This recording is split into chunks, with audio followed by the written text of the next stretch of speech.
you can tune in and listen to the Strategic Air Command coded messages. Now, you won't, because they're coded, you won't be able to tell what's going on, but you'll at least be able to hear if there's activity on these frequencies. So I don't want to put you on the spot, but that sounds really cool. Do we have the ability to listen to either of those things with the gear you got behind you? Absolutely. Can we do it?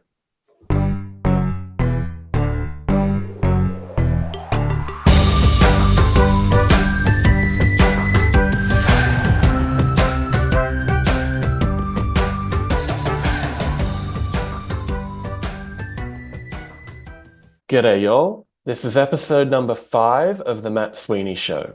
I talk with Brad Haddock about how to prepare for the grid going down. Let's go. G'day, Brad. Hi, Matt. How you doing? I'm good. I am super excited to speak with you because I think we've got an opportunity to talk about here's how you actually prep for grid down. And this is a discussion that I'm interested in having, and I also think there's a lot of people who are going to be interested in hearing how you prep for grid down from the guy who was program manager for International Space Station at Lockheed. And we're like family. I mean, we've worked together. We worked together on drone delivery. And the approach I'm going to take to the discussion is speaking the truth in love. This is really about the pursuit of the truth. So with that, I'd love to start with your background. Where did you grow up? I grew up in Southern California. I spent a lot of time in the beach cities. I won't deny it. While I was sometimes when I was supposed to be in high school, I was surfing. But that was great. Yeah, and I saw that you worked at Timber Products Co. and got an undergrad in mechanical engineering. So just tell us about like that phase of your career. That was really interesting. I went to work for Timber Products for I don't know. I was there for a few months, and I went to the plant superintendent, and I said, there are things we could do to increase the output of the plant. And so, he kind of looked at me like, what the heck does this young person know? So he gave me a chance, and we put together some system modifications that allowed us to get more throughput from logs coming in to it was a veneer plant, and so I came up with some things. We implemented them, and our production numbers shot through the roof. And then all of a sudden, I find myself as chief electrician at the mill. And then after that, I get a phone call from my shop downstairs, down under the working area. And he said, "Brad, come up here. I got somebody that you need to meet." And I went in there, and it was the owner of Timber Products Corporation. And he said, "Young man, I want to make you an offer." And I said, "Oh, okay. Well, what can I do for you?" And they offered to pay for my school, my mechanical engineering school at Oregon Institute of Technology in Klamath Falls, Oregon. And they did, and it was very cool. I am very grateful for that. I think it was a great opportunity. And then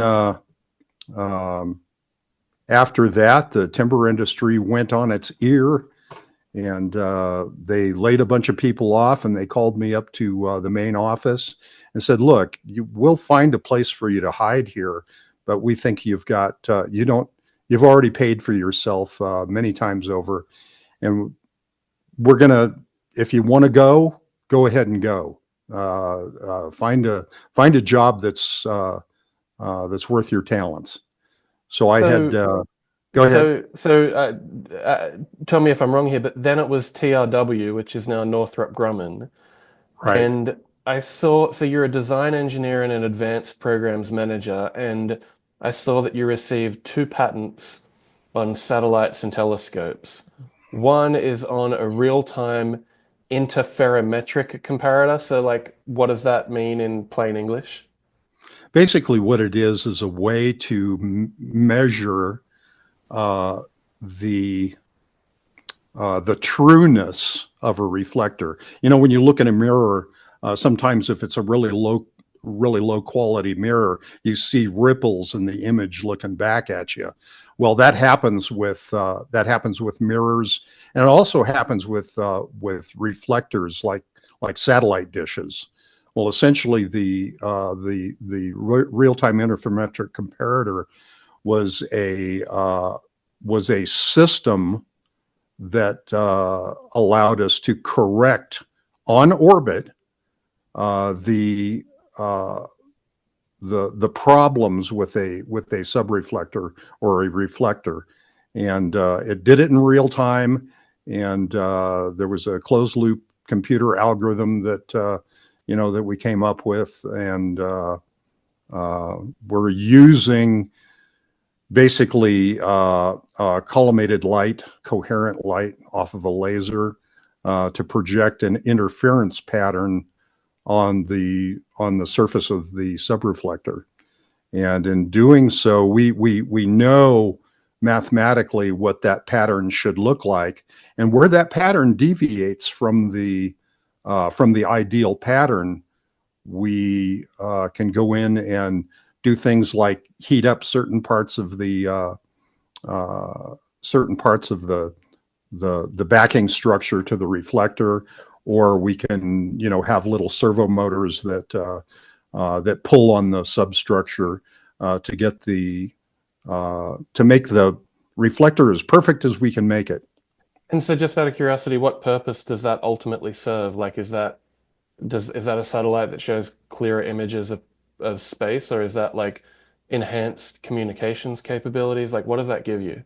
Both, actually. The better you can make a reflector, the smaller you can make it, up to Okay. a point.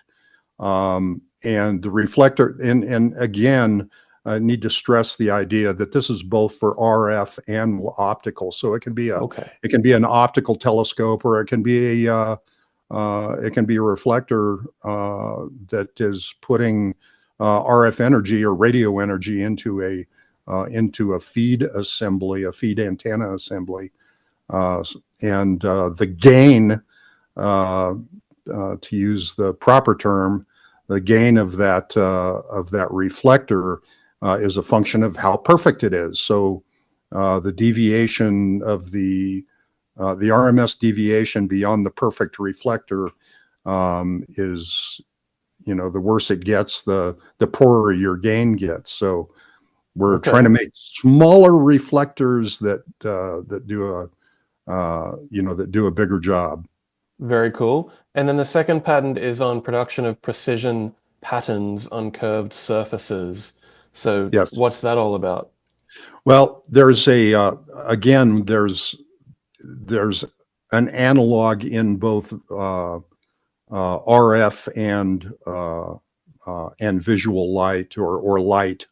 RF just being a RF and light are just the same thing, and basically uh, there's a lens or a lens, not a lens, but an optic that you can put on a camera that's called a dichroic lens. Some may have heard it. Well, there's an analogy from your nice SLR camera with a dichroic lens on it, that uh, there's an analogy in RF, in radio frequency. I keep using RF.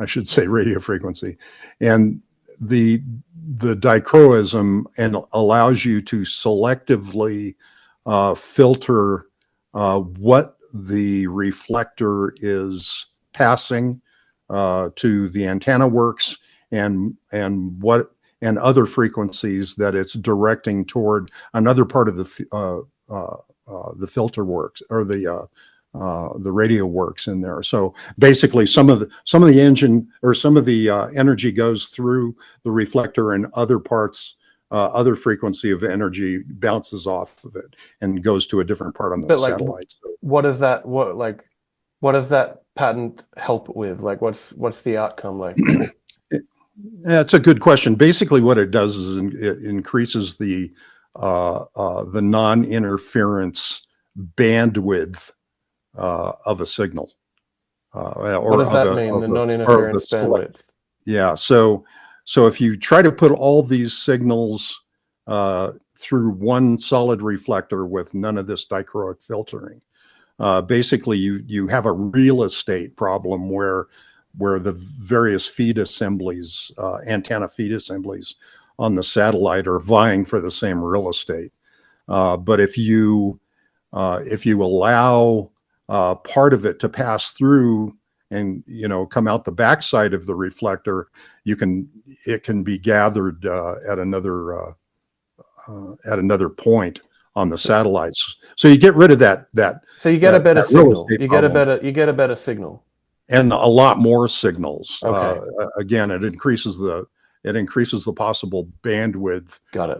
for a given amount of real estate on the satellite. Got it. Okay, very cool.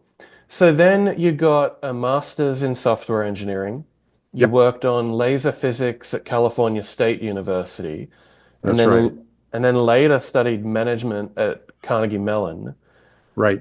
and then worked at a little aircraft company called Aero Union as chief engineer, and you worked on some interesting projects like aerial refueling. Is that right? There, I was actually that's one case where I actually took direct responsibility for a piece of the hardware. Otherwise, I was managing or in the arena of technical marketing and sales. But yes, aerial refueling. I was the chief engineer on that particular element. When you say Uh, aerial refueling, the image in my mind is of like a big plane pouring fuel into a small plane. yep, that's what it is. Okay. There's a couple of different versions of that. There is what are called probe and drogue, and the drogue looks like a badminton shuttlecock, and the probe is mounted on the aircraft on the receiving aircraft, and it goes in, punches into a coupler, and the aircraft uh, uh, refuels. So, but the other methodology, which was not on this machine, was a flying probe, and that's a lot of what you see on KC-135 aircraft. Is there's a boom that comes down, and the probe is telescopic, and it goes and hits a refueling port on the exterior of the fighter aircraft. Or actually, it doesn't just have to be it. It could be many different kinds of aircraft. Could be reconnaissance aircraft. Could be fighter aircraft. Lots of different stuff. And as a matter of fact, they do that. They do probe and drogue on helicopters as well, which looks kind of scary because you Oh, got that big really? You got the hose out. blade. Yeah, you got the blades whipping around out there, and but the drogue falls far enough below the disc of the helicopter rotor so that there's no interference. And I was a part of the aerial refueling advisory group for as primarily a U.S. Air Force entity that talked about, that went over technologies and advancement in technologies and that sort of thing. And through involvement in the RSAG, the Aerial Refueling Group, I never did hear of an incident with helicopters. So I think what happens is that the pressure coming off the disc has a tendency to depress the drug. But Got it. we're in the weeds of aerial refueling now. So you also became, is it a designated engineering representative with the Federal Aviation Administration? Yeah, the Aero Union job had we were cutting airplanes up and making different airplanes out of them. So, for example, we were the first group to cut a 200-inch long valve hole in the belly of a C-130 to make a firefighting aircraft out of it. And so, and we did a lot of other firefighting stuff. But in order to do that, the FAA offered for myself as the engineering manager and several of my engineers there to get a certificate, a DER cert, so that we could directly present the engineering to the control body of the FAA and get either a new type certificate or a supplemental type certificate known as an STC. And I had the responsibility for management as a management DER and as a systems and equipment DER. And we had structures DERs and a propulsion DER and stuff like that. So we had a pretty good crew there. We were all pretty young at the time. So yeah, it was a lot of fun. So can I tell you what I think DER means and tell me if I'm wrong? Okay. I think DER means the FAA doesn't really know how to do this, so they find someone from industry who does, and they're sort of like the expert that they trust with it. Yeah, and that happens. That actually happens a lot with other aircraft companies. They have their resident designated engineering representatives, and Boeing has them. Beach Aircraft has them. There's a lot of air commercial and general aviation aircraft companies that have DERs on staff. And it's a full-time job. At a big company like Boeing, that's a lot of activity. And so my characterization of that is roughly right. Yeah, Okay, yeah, cool. yeah. But they still, what you do is, since you have a proven track record as an engineer, what you're doing basically is you're going through all the analysis and all the certification of requirements with the people in the FAA, so that so that they can see that you've performed diligently. And it's a good relationship, because they rely on expertise of the people they know what this particular thing is that they're certifying. And they don't just rubber stamp it. They do take a good strong look. But if you're an experienced DER, you're able to make that a fairly quick process. So then you went to Lockheed Martin, where you worked on the International Space Station, and I read that you managed 9 successful launch and deployment missions, staffed mission teams, led 4 anomaly investigations, and had 100% mission success on all deployments. Is that right? 100% mission success on all deployments. We did have an anomaly where we were retracting a solar array, and the solar array, there was an aspect of the solar array that got hung up, and we tore the solar array. We're all at mission control looking at the screens, and we're seeing a nice straight healthy solar array, and then all of a sudden we see sunlight peeking through it. And basically what that was is that there was a tear in the solar array, and we ended up putting a team together from the people that we already had at Boeing, or at NASA Houston, and we figured out a fix and applied it, et cetera, et cetera. And myself and the team were selected in Lockheed Martin for their highest award, which is called the Nova Award. And I went back to Washington, D.C., and we we accepted the award, and it was cool. Got a chance to meet John Glenn, who is somebody that I had always wanted to meet, because as a child, that's the first thing I saw with regards to space flight, and unless you want to include Chuck Yeager earlier in the X-Planes. But yeah, I got to meet a lot of really cool people at the award, and just generally, the stuff that we did at Lockheed Martin required NASA astronauts to come in and be instructed on how the equipment works. So Yeah, I've been in. that was my question. Like, what did a typical day in your work at Lockheed on the International Space Station look like? Like, what did you do? Well, as a program manager, you're going to all the various disciplines like systems engineering and hardware engineering and et cetera. And you're basically polling your folks and seeing if there's any difficulties, if things need more manpower.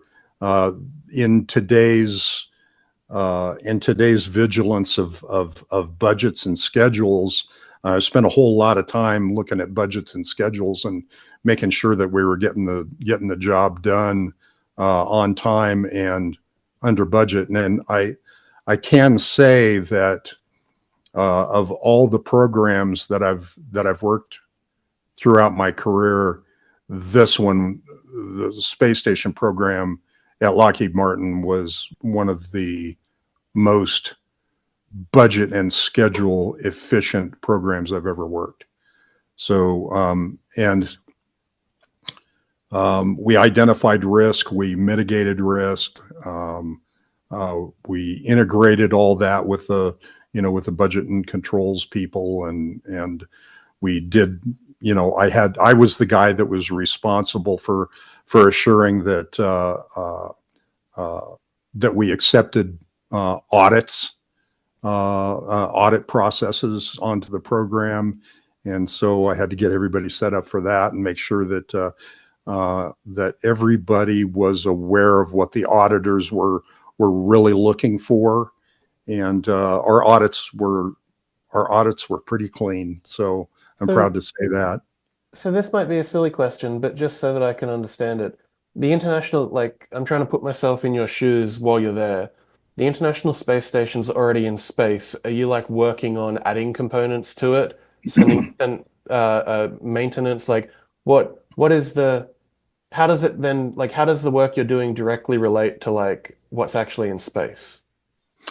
Yeah, the first thing to answer is yes, we were still making components and launching components, but I started on space station before we had components flying. So there was and as a matter of fact, we went to the first U.S. launch of componentry, and we didn't build it. But at least we got a chance to go, my wife and I got a chance to go see it. But it was the Unity module, and that was where the first two modules came together. I can't remember the name of the Russian module, but we docked a Russian module with the Unity module. We secured them together, and that was the very beginning. This was in 1998. So that was the beginning of the build process. And then over the years, we, as NASA and Boeing and all the subcontractors added componentry, like mostly the big structural truss systems and that sort of thing, until we got out to this 10-foot diameter rotary joint called the SARJ, which is the Solar Alpha rotary joint. On each end of the main truss structure that is the backbone of space station. We launched that and deployed that, and that's where we really started, from a Lockheed Martin perspective, really started getting involved. And then there were other little sub-program stuff. There was an air purifying facility that, or actually it was an air scrubber, which took the, it's kind of like a diving rebreather where they scrub the CO2 out of the air and replace it with oxygen. So we had a machine that did that we built and launched and put on orbit, installed. And when I say we launched and et cetera, I mean that these are NASA launches, and we just have hardware along for the ride. And then of course the astronauts put it in place. But the astronauts have got to know about all this equipment before they're expected to work on it.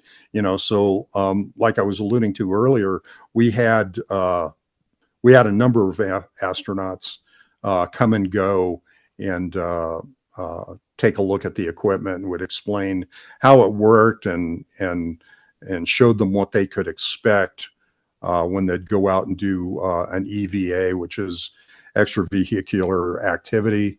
They'd go out and do their EVA, and they knew what they were going to be putting their hands on, because they had been at Lockheed and seen all the hardware beforehand.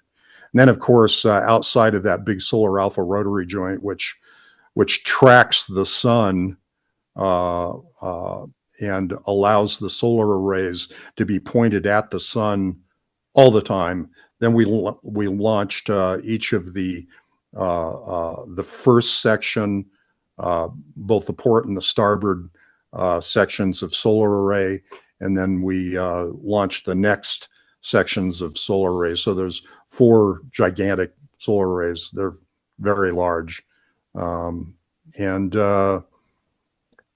we had power. We had renewable power on stage.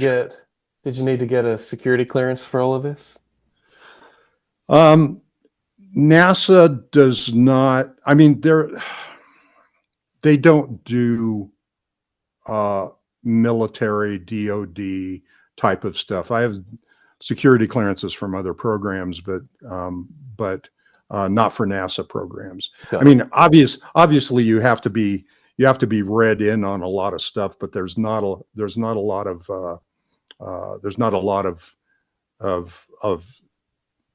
maybe the right way to put it is, supposedly there's no secret stuff on space station. That doesn't mean that the imagery that that comes down from station doesn't get used for other purposes once it's in the hands of the people that are reading the imagery. But I don't go there with NASA programs. So across all of the work that we just canvassed, the from defense stuff to aircraft work to space station work, just what's a highlight? Or a story? What's something that you remember as something that you particularly stands out, that you enjoyed or that you liked?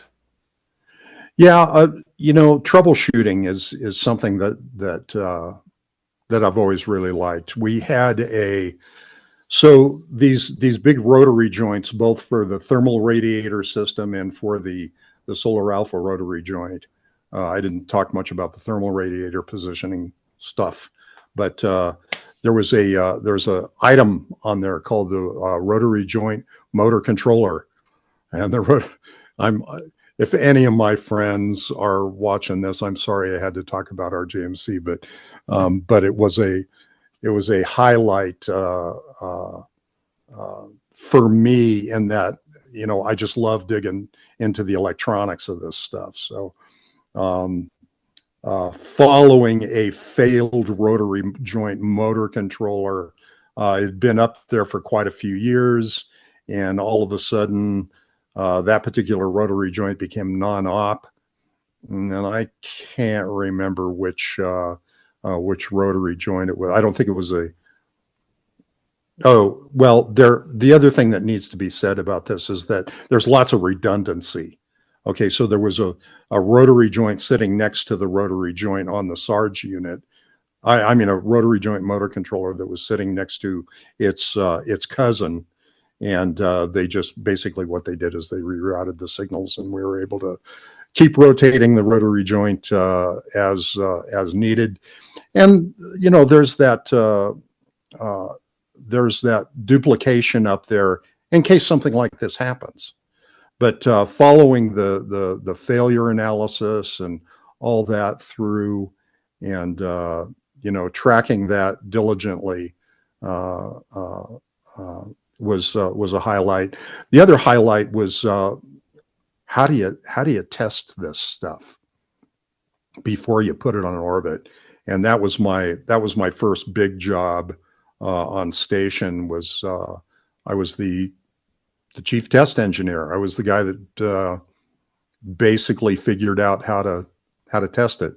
And what we did is we brought forward a methodology for testing the Sarge joint that myself and a friend of mine, and if he's listening, he'll know who he is, made on a previous program.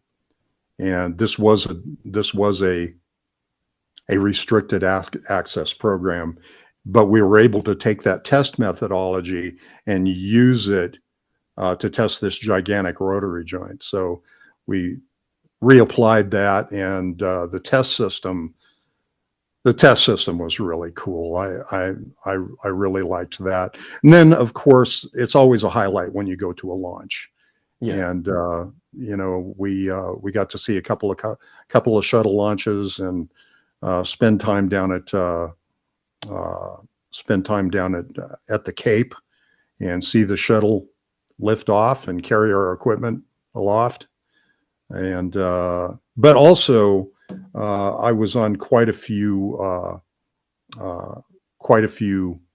mission teams at Mission Control in Houston, NASA Houston. So that was going there was always pretty exciting, but it's also a lot of work. There was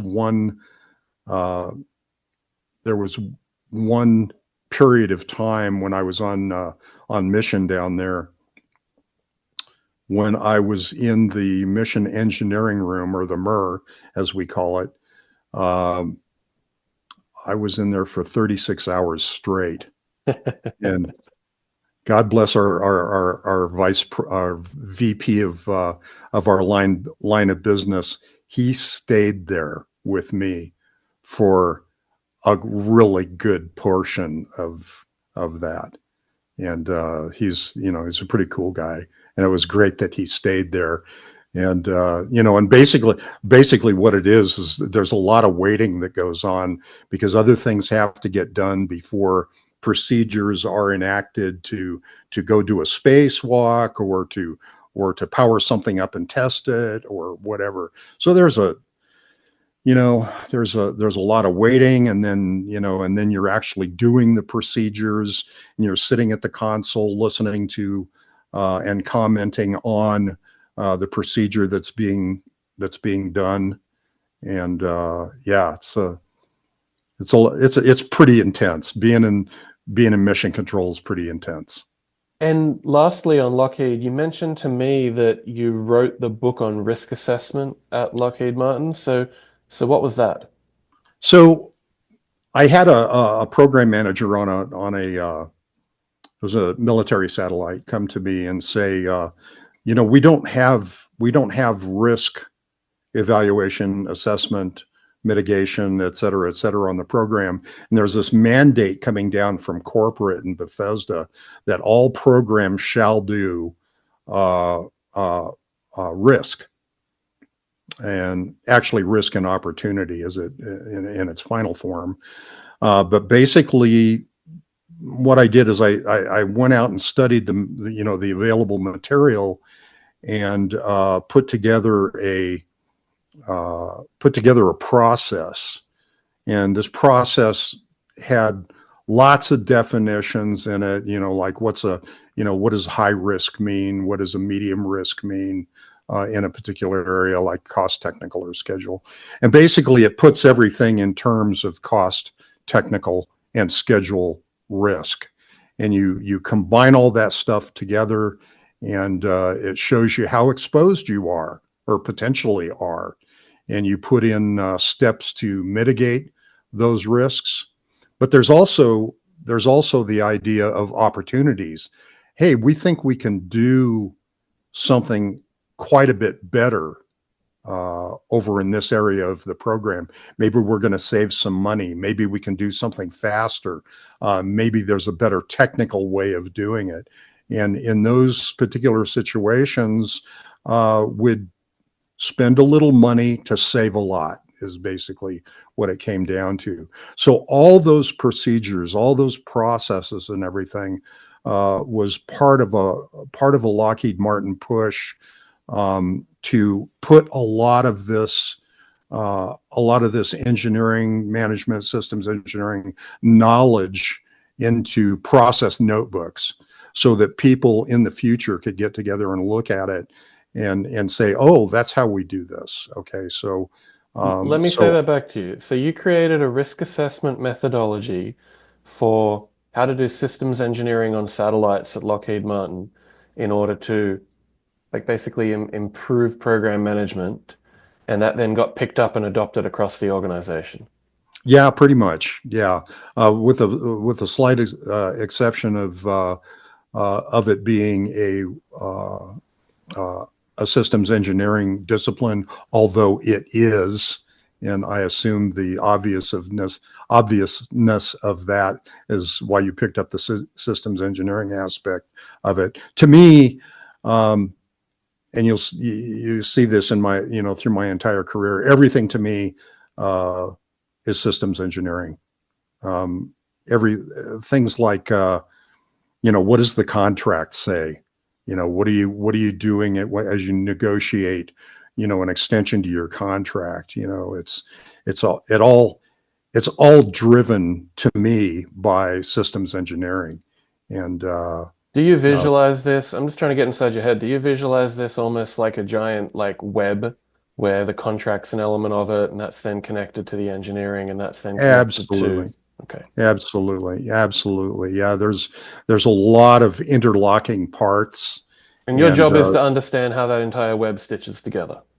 Absolutely. And as program manager, that's a big portion of your job. And I was blessed to have an old friend of mine as my deputy program manager that was that could have taken my job easy enough, but he was very well versed in all this as well.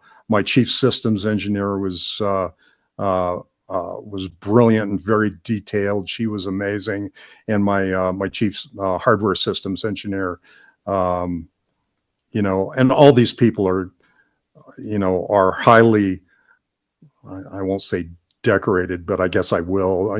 They're awarded people for their activity in the business, and I was extremely blessed and lucky to have stayed with Station long enough through a downtime that when it started to come back up, these people just happened to be available, and I can't tell you how blessed I feel that I was able to get these people back on the program, because they had originally been on the program, and then a lot of people got laid off during the Columbia disaster, and then it took us a while to get the program spun back up. I worked a lot of different programs during these downtimes, and very lucky to get these people back. So now that I understand your background as a systems engineer on defense, aerospace, and space projects, what is prepping to you? How many days have you got? Give me the elevator pitch version. What is prepping? Okay, I just jumped in the elevator with our CEO of Lockheed Martin, and I'm going to tell him that as a Christian, first of all, it's biblical. We can't do without that. To me, it's the inspired actions of an individual or a group of people that it takes to assure survival in a world of growing uncertainty. So if something goes wrong, you're all ready to handle it. If there's no food on the shelves at the supermarket, you can handle it. If there's no power, if there's no gasoline, you've done the best you can do to try to ready yourself for that. So I think it's those pre-inspired actions of what you might run into. I like it. How's this for a definition of prepping? Ezekiel 38:7, be ready and keep ready. Always. Yes. Yes. Yeah. Oh, awesome. 37. Get ready, be prepared. You and all the hordes gathered about you, and take command of them. Ezekiel 38:7. Yes. Yes. So, And there's so and there's and there's lots of scripture, lots of stories yeah, that have let's to look do. at that. Let's talk about prepping from a Christian perspective. So when you think about now that we're aligned on like what prepping is, when you think about it from a Christian perspective, can you kind of walk me through like the biblical foundations of prepping? The first big story that we come to that is clearly prepping is the story of Noah and Noah's Ark and the flood and all that. And in Genesis 6, 7, 8, and 9 is that story. And you can go there and read that. And uh, uh, as Noah was seeing the world looking not so healthy and a lot of it crumbling around him, God comes to him and says, "Hey, Noah, I want you to build a big boat and just, build it right over there." Well, there's no water anywhere. Where am I going to, float a big boat like that? So, but he doesn't question God. He gets out there and he builds this big boat, uh, and most people know the story, but the bottom line is that Noah saves humanity uh, uh, and the animals on the planet when the floods come, because they're all on the boat now. And then when the waters recede, all these animals can go back out and procreate, and it turns out to be a good deal. So it's a great story of God inspired preparation in an individual named Noah. So And the second, just let me double click on that. Just to be super clear from your perspective, this is a real story, right? This actually happened. This isn't an analogy. yeah, and what's interesting about it is that uh, there are so many other cultures that have their flood and survival stories, and they're probably all pointing to the same story.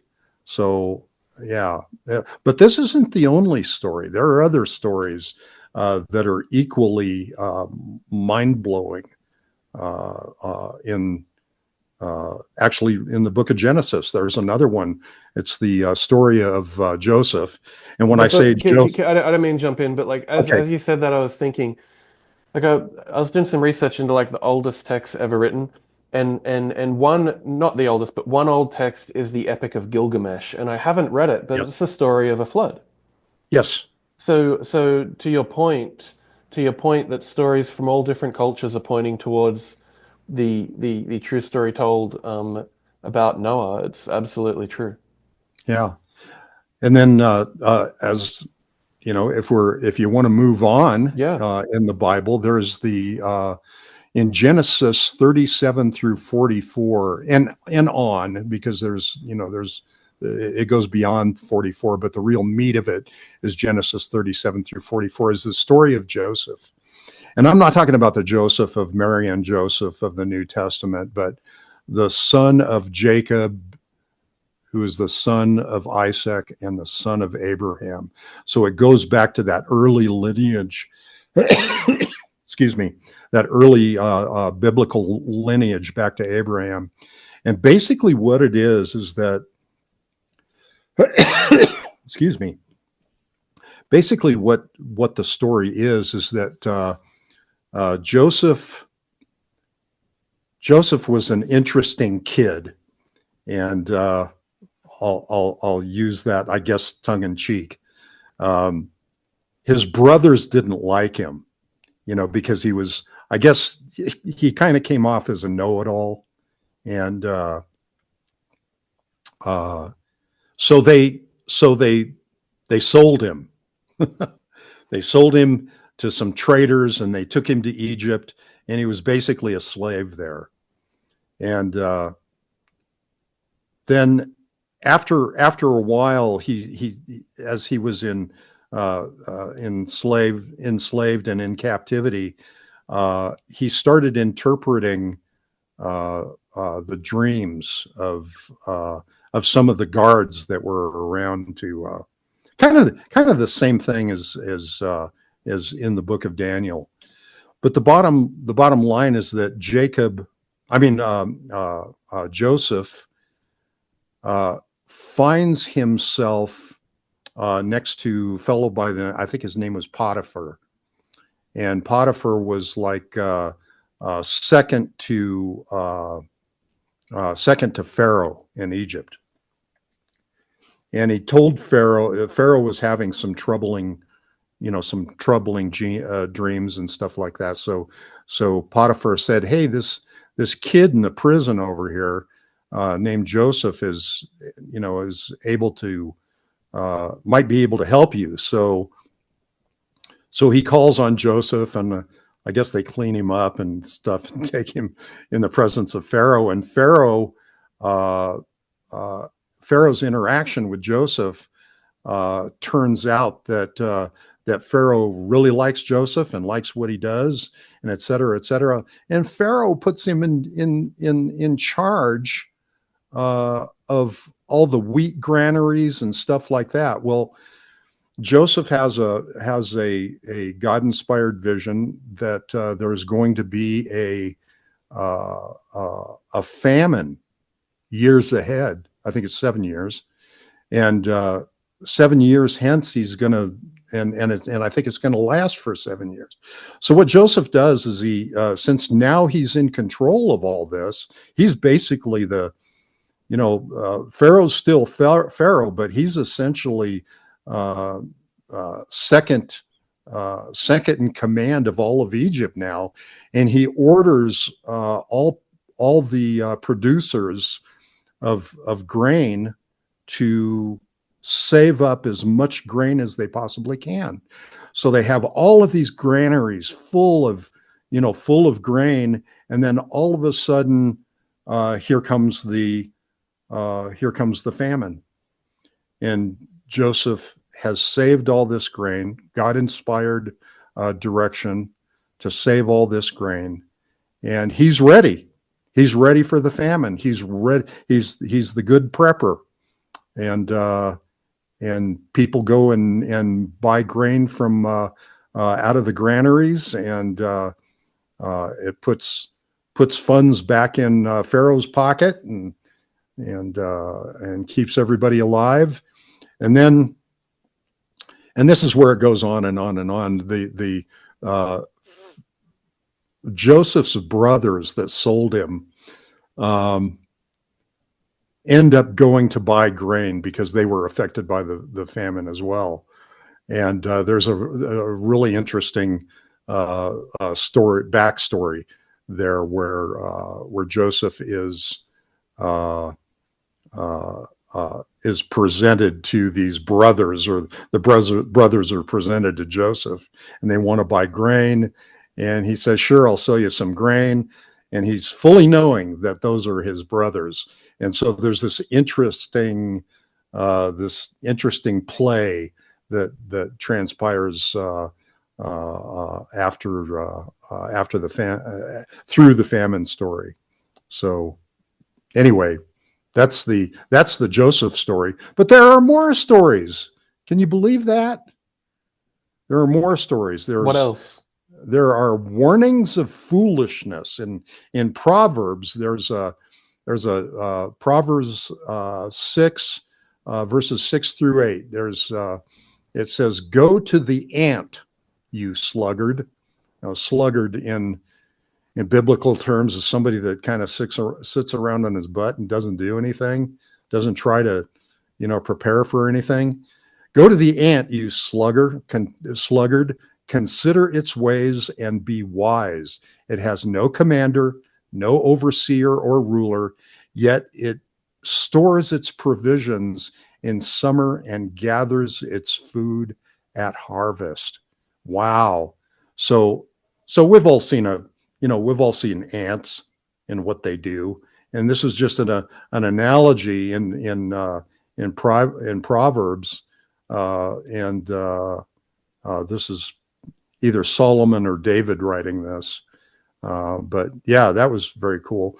But there's a very sobering piece of scripture that's in the New Testament. So not all of this is just all Old Testament. There's New Testament stuff as well.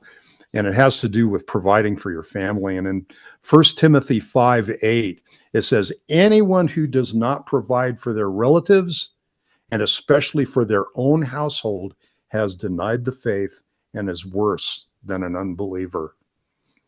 So I wouldn't want to be considered worse than an unbeliever. So I'm, doing the best to provide for my family. Then there's a few things back in Proverbs. Proverbs 28:18. Those who work their land will have abundant food, but those who chase fantasies will have their fill of poverty. I haven't heard that one. Yeah, Proverbs 28:18. And in Proverbs 21:20, I hope I don't get these mixed up.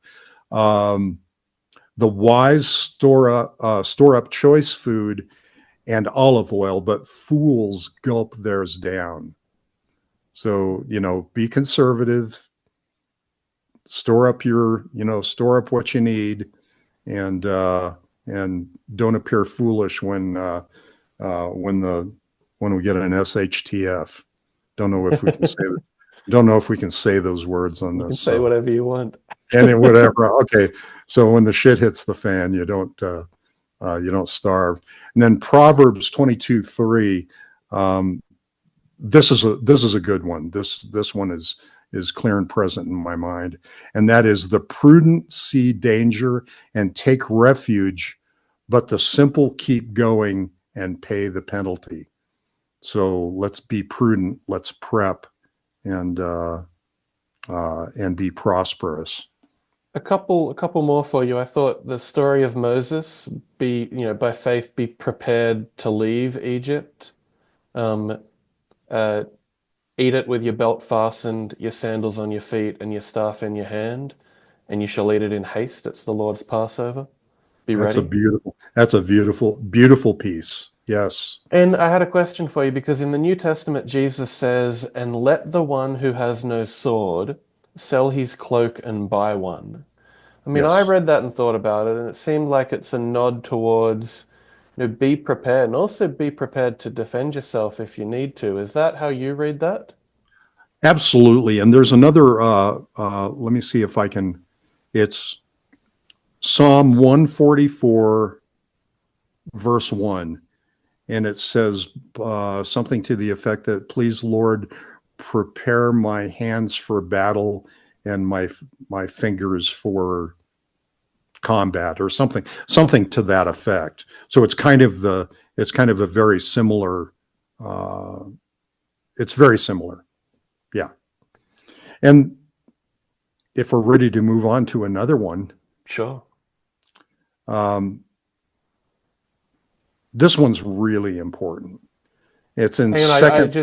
I don't mean to jump in, but I looked up the one you just said. Blessed be the Lord, my rock, who trains my hands for war and my fingers for battle. There you go. Thank you for looking that up.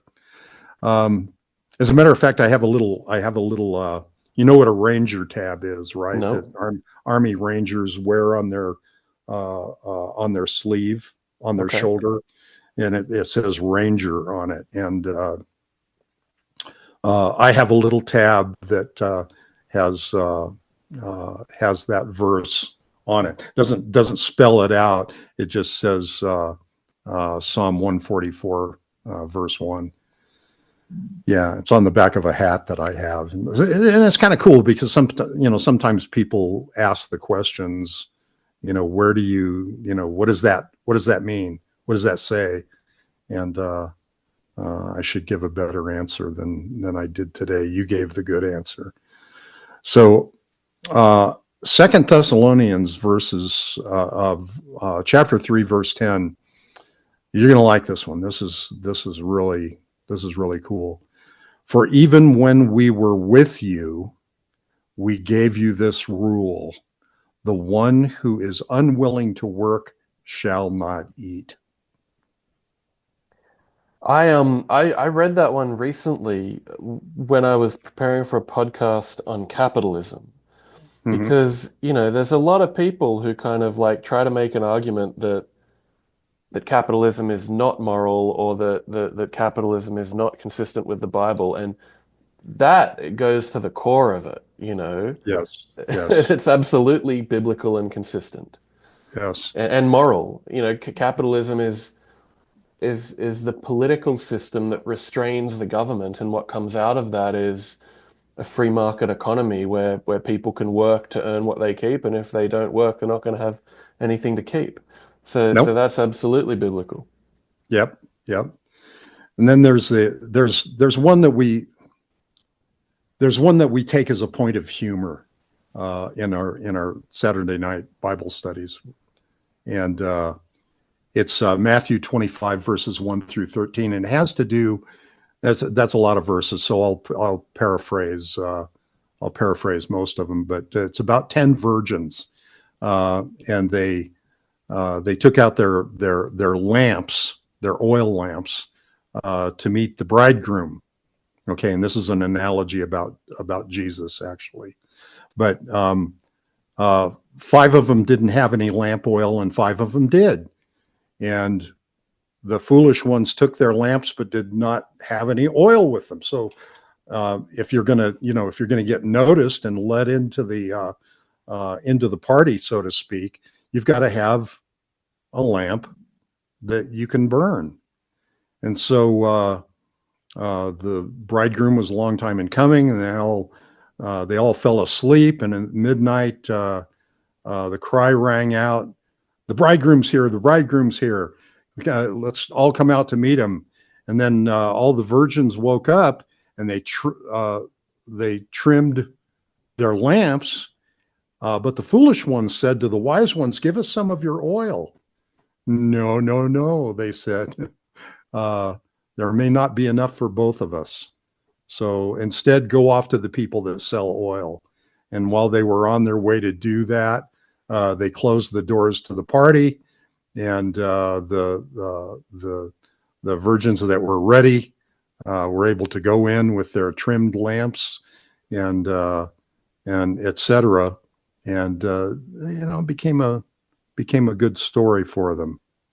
But that's just another indication that you always need to be ready. And the thing that we talk about at our Bible study all the time is you have to look at it from the point of view is that your time is now. It's always now. Well, when do you think this is going to happen? I don't know. I have no idea. I have no idea when the power is going to go out. I have no idea when Christ is going to return. I have no idea about any of this. All I know is that, especially from this 10 virgins thing, you really need to be in the now. You need to be prepared now. And so you do the best you can every day. And on the day of crisis, you keep on doing the best with what you have, where you're at. And that's a quote from somebody that I need to mention here right now, from Pastor Joe Fox. You need to do the best you can with what you have, where you're at. And sometime if you want to tune into Pastor Joe, he's got a thing on YouTube called Viking Preparedness. And he's also got a Patreon channel that's a lot meatier. And I'd recommend anybody get in there and spend some time with PJ, as we call him. But Anyway, the virgins were banging on the door and they said, Lord, Lord, open the door. But he said, truly, I tell you, I don't know you. Therefore, keep watch, because you do not know the day or the hour when he returns. And that goes for so many things. What is your spiritual preparedness? Yeah, we can put all kinds of food in. We can put gasoline in cans. We can grow our food to the point of sustainability. But what is your spiritual preparedness? So On that, that, do not lay up for yourselves treasures on earth where moth and rust destroy and where thieves break in and steal, but lay up for yourself treasures in heaven where neither moth nor rust destroys and where thieves do not break in and steal. For where your treasure is, there your heart will be also. praise God. So I wanted to talk about a couple of the kind of principles underlying what we've just discussed. And so my wife, Andy, I asked if she had any questions, and she said, how do you reconcile preparing for disaster while having faith that God is in control? And her answer to this was she sent me a meme that said, God is in control, but he doesn't expect you to lean on a shovel and pray for a hole. And so Yeah, that was her answer. that's, Kind of that's like, where you did go, she get where did she I don't get that? know.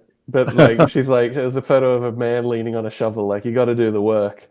And then in another way of thinking If about, send me that meme, I okay. gotta have that. I gotta have that. Another way of thinking about that, I think, is I just spoke with someone who said stewardship. Like if God has given Yes. you the ability to prepare, it's stewardship to prepare. So how do you think about that, which, could almost be viewed as like a conflict between like well, I don't think it is a conflict, but it could be viewed as a conflict between like preparing for disaster while versus having faith in God. How do you view that? Well, let's look at the very foundation of this thing, stewardship, and look all the way back to Genesis 1 through 6.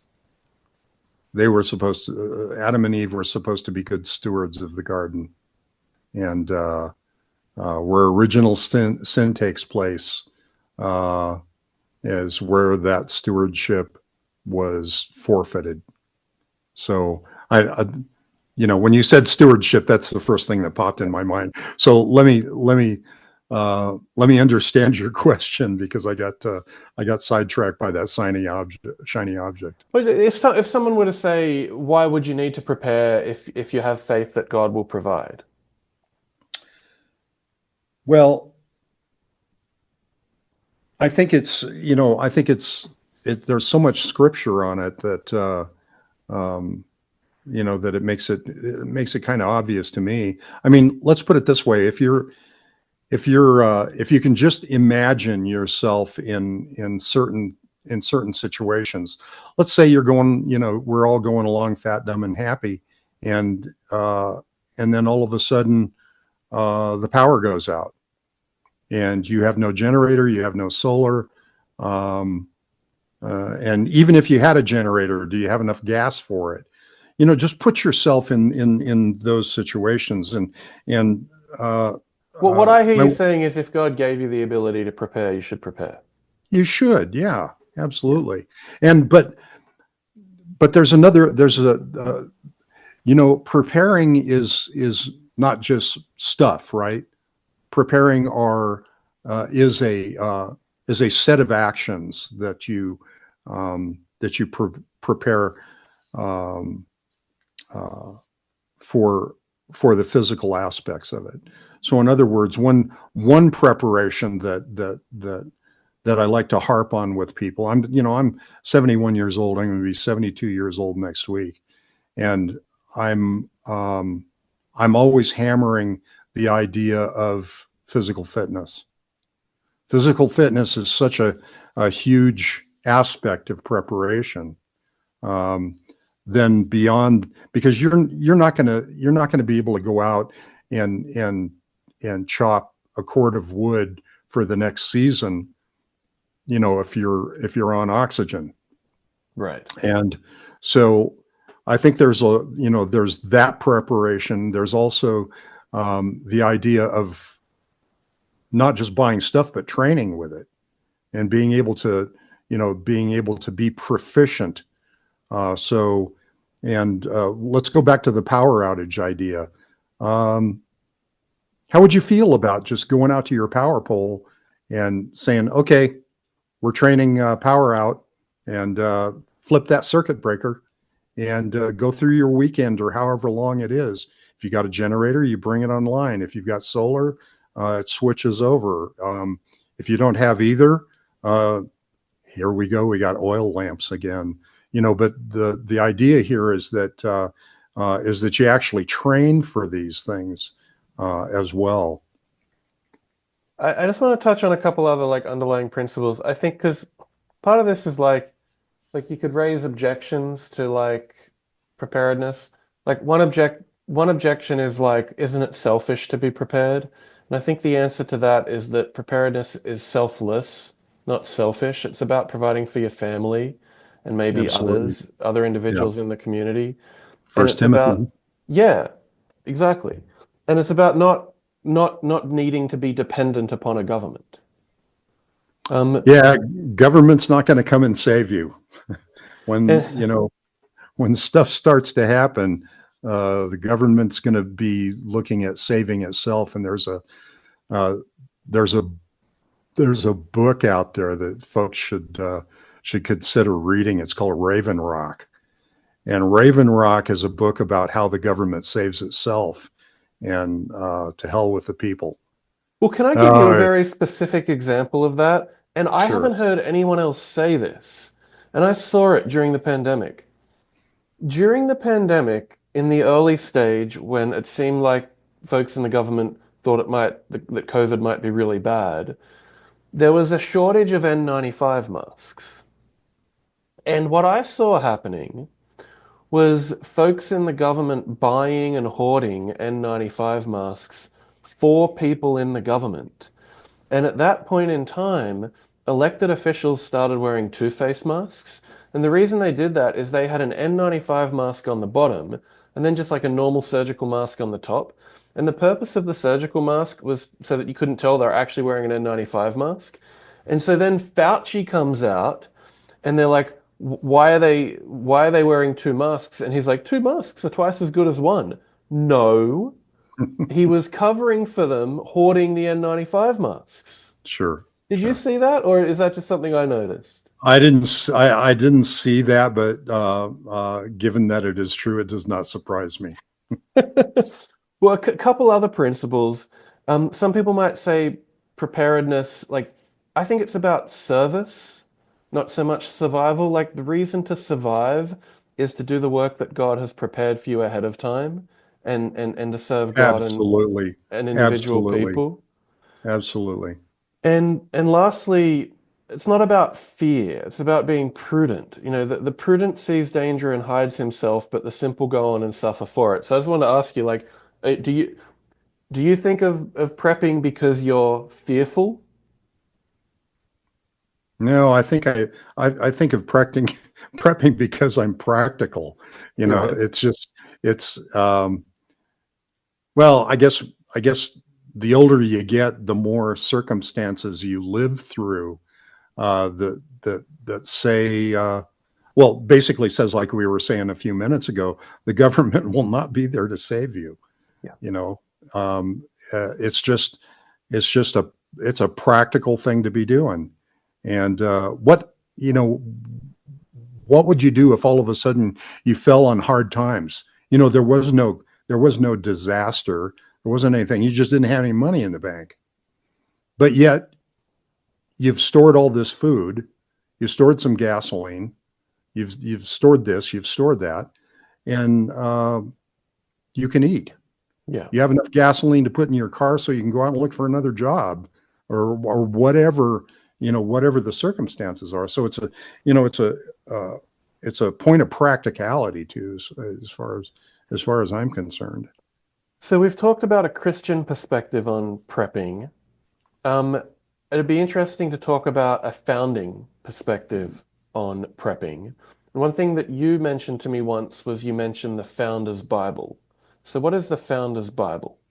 Oh man, I have one here. Okay, Founder's Bible. Okay, I didn't Okay, realize you actually literally had it right there. I That's do have it. perfect. Well, we have a couple of them. I have, well, you know the house here, so it's got one upstairs, got one downstairs. Anyway, so I've never seen one of these.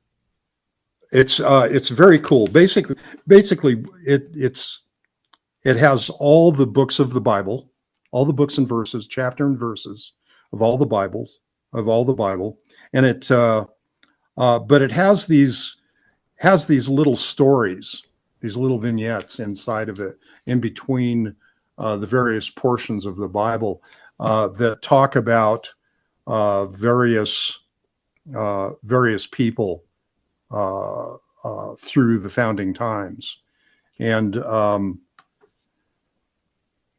so those stories, and for example, importing Bibles, back in the what this 17 early to mid 1700s was kind of problematic before U.S. independence because of the war, the tensions between the Brits and ourselves, and some were imported, but the supply fell very short of demand.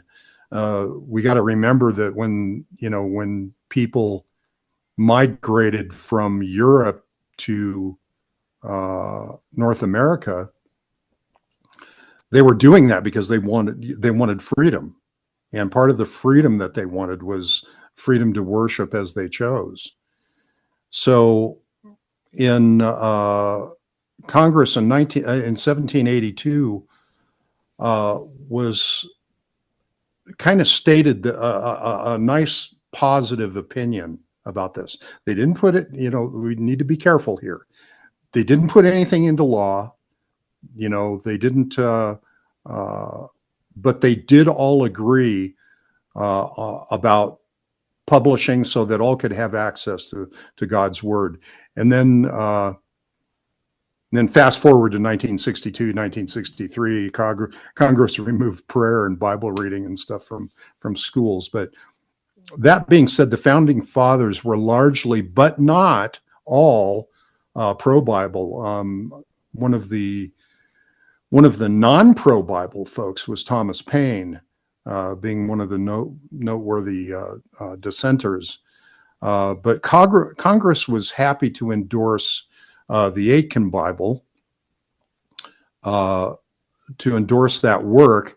And I don't, maybe some members of Congress put money and resources into it, et cetera, but they didn't disallow it. And I think they were looking toward that separation of church and state, but that didn't mean that they weren't Christian. And indeed, if you spend much time in here, you'll find out that there were a lot of Christians in the early times of this country.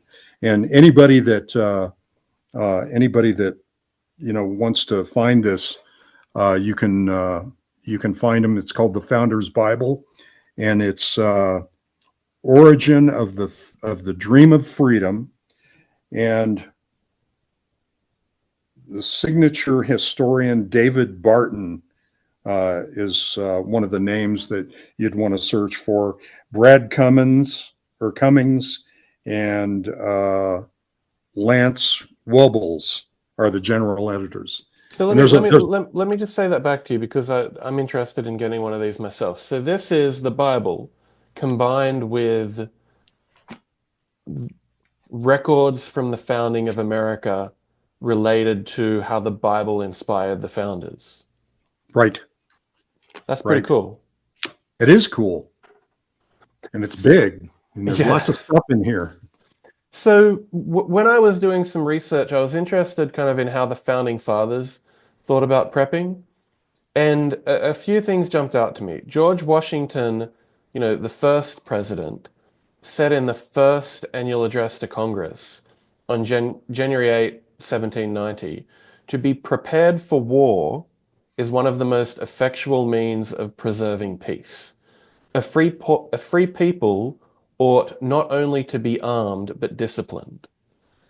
And so I think that principle carries to, perhaps the best way to prevent any disaster is to prepare for it. Yes, and it's more true today than it's ever been. I think we let our guard down uh, here for the last little bit, and we're gaining back that as a fundamental value, and I'm very happy that that's happening. And I'm not, but we need to be careful, I think, because even though that's something that most of us want to see, and it's happening today as we speak, we need to be careful because that creates some instabilities. So the need for preparing for that is very important. So as we go on in the discussion and talk about these things, we need to also know that what's going on in society today is probably somewhat destabilizing, and there's a lot of really upset people out there because well, they just don't like what they see going on now, and so back to you, young man. Benjamin Franklin also said an ounce of prevention is worth a pound of cure, and he wrote that in the context of preventing house fires. But I think, I mean, it's the same principle. It's like preparing actually helps to prevent bad things happening, and so I think like both George Washington and Benjamin Franklin had that philosophy. Mm-hmm. So, do you have any other thoughts on the founding fathers? Otherwise, I'd like to talk about how to think about what to prepare for. Well, let's move into that. So, there are tools that you can use to sort of weigh the risks of what can go wrong. And so, one of these tools, which you brought to my attention, is called the CARVER Matrix. And so, the background on this is that in World War II, the precursor to the CIA came up with this tool to help special forces make fast decisions in the field about what target to attack. This tool can be reversed to anticipate what attacks are most likely. And so, have I got that right? Is there anything that you'd add to kind of set up how to think about a Carver matrix? Yeah, I think that to put it in the terms of the day, especially when it was used during the Vietnam era, is the Carver Matrix was a tool, as you so aptly called it.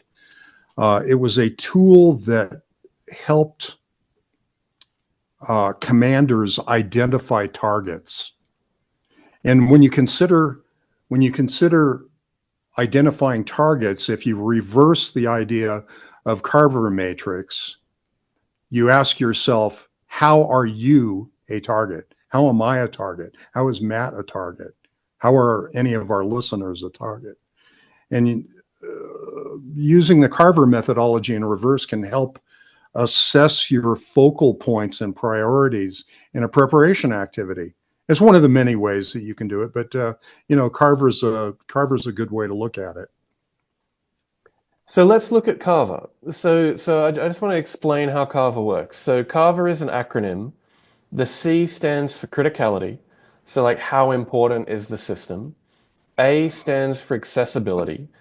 How easy is it to access and attack? R stands for recoverability. How quickly you could recover if attacked. V stands for vulnerability. How susceptible to attack it is, or how likely it is to withstand the attack. Effect, E is effect, how big an impact would the attack have? R is recognizability, what's the likelihood of an adversary recognizing this as a potential attack?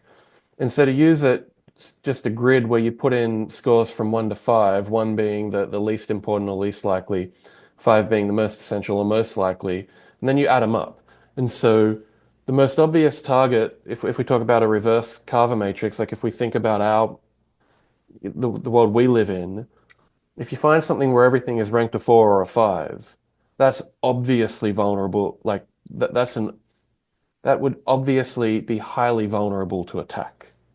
Is that Yep. right? Yep. And the part of vulnerability also can be looked at as you were going down through that. Part of vulnerability can be looked at as security system effectiveness. In other words, um, what have you put in place uh, as you are considering yourself to be a target? What have you put in place to decrease your vulnerability? So the beauty of a Carver matrix or a reverse Carver matrix is we could use that to assess really any scenario that we could think of. Um, let's use it to assess grid down, because grid down is something that I think we both recognize is a big risk. And so in order to look at the scenario of the US power grid going down, I want to start just by providing some context on the US power grid. So, what is it? Well, my understanding, and correct me if I'm wrong about this, but my understanding is that there are effectively three parts to the US power grid. There's making electricity, there's then transmitting that electricity, and then there's using that electricity. So there are kind of three broad components: making, transmitting, and using. And so how does the US power grid actually work?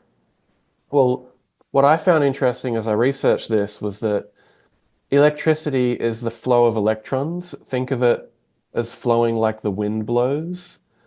And so it's very hard to store electricity, just as conceptually it's very hard to store the wind. So instead, we convert it to use it in live time. And so that means that we need to make electricity at all times.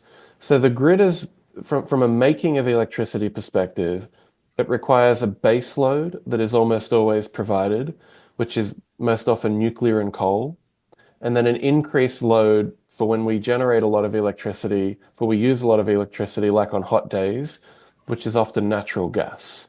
So that's kind of the infrastructure of the US grid from a making electricity perspective. Then there's transmitting it. So the electricity generated at a power plant is typically generated at low voltage, but it's inefficient to transmit low voltage. So it gets stepped up using a transformer to a high voltage, sent along high voltage transmission lines to a substation that's close to a populated area, and then stepped back down using transformers, then distributed to houses and businesses. And then in order to use it, it's consumed as needed. And this was news to me. When you use electricity, like when you plug something into the wall, you're basically using electricity that was generated in almost live time. So what this means when we think of this as a system is if making electricity goes down, or if transmitting electricity goes down, then using electricity goes down. So at a high level, it kind of jumps out that, you know, power plants seem like a hard target, but substations seem like a soft target. So it seems to me that there's an obvious Achilles heel in the US power grid, which is the transformers involved in transmitting it. So just at a high level, from a systems engineering perspective, have I correctly understood how it actually works and where the vulnerability is? And would you add anything to that? Yeah, I think you've done a pretty good job with that. Let me add that a simplified way to look at it is that the generators are located at various nodes. So those nodes generate, and then the distribution network is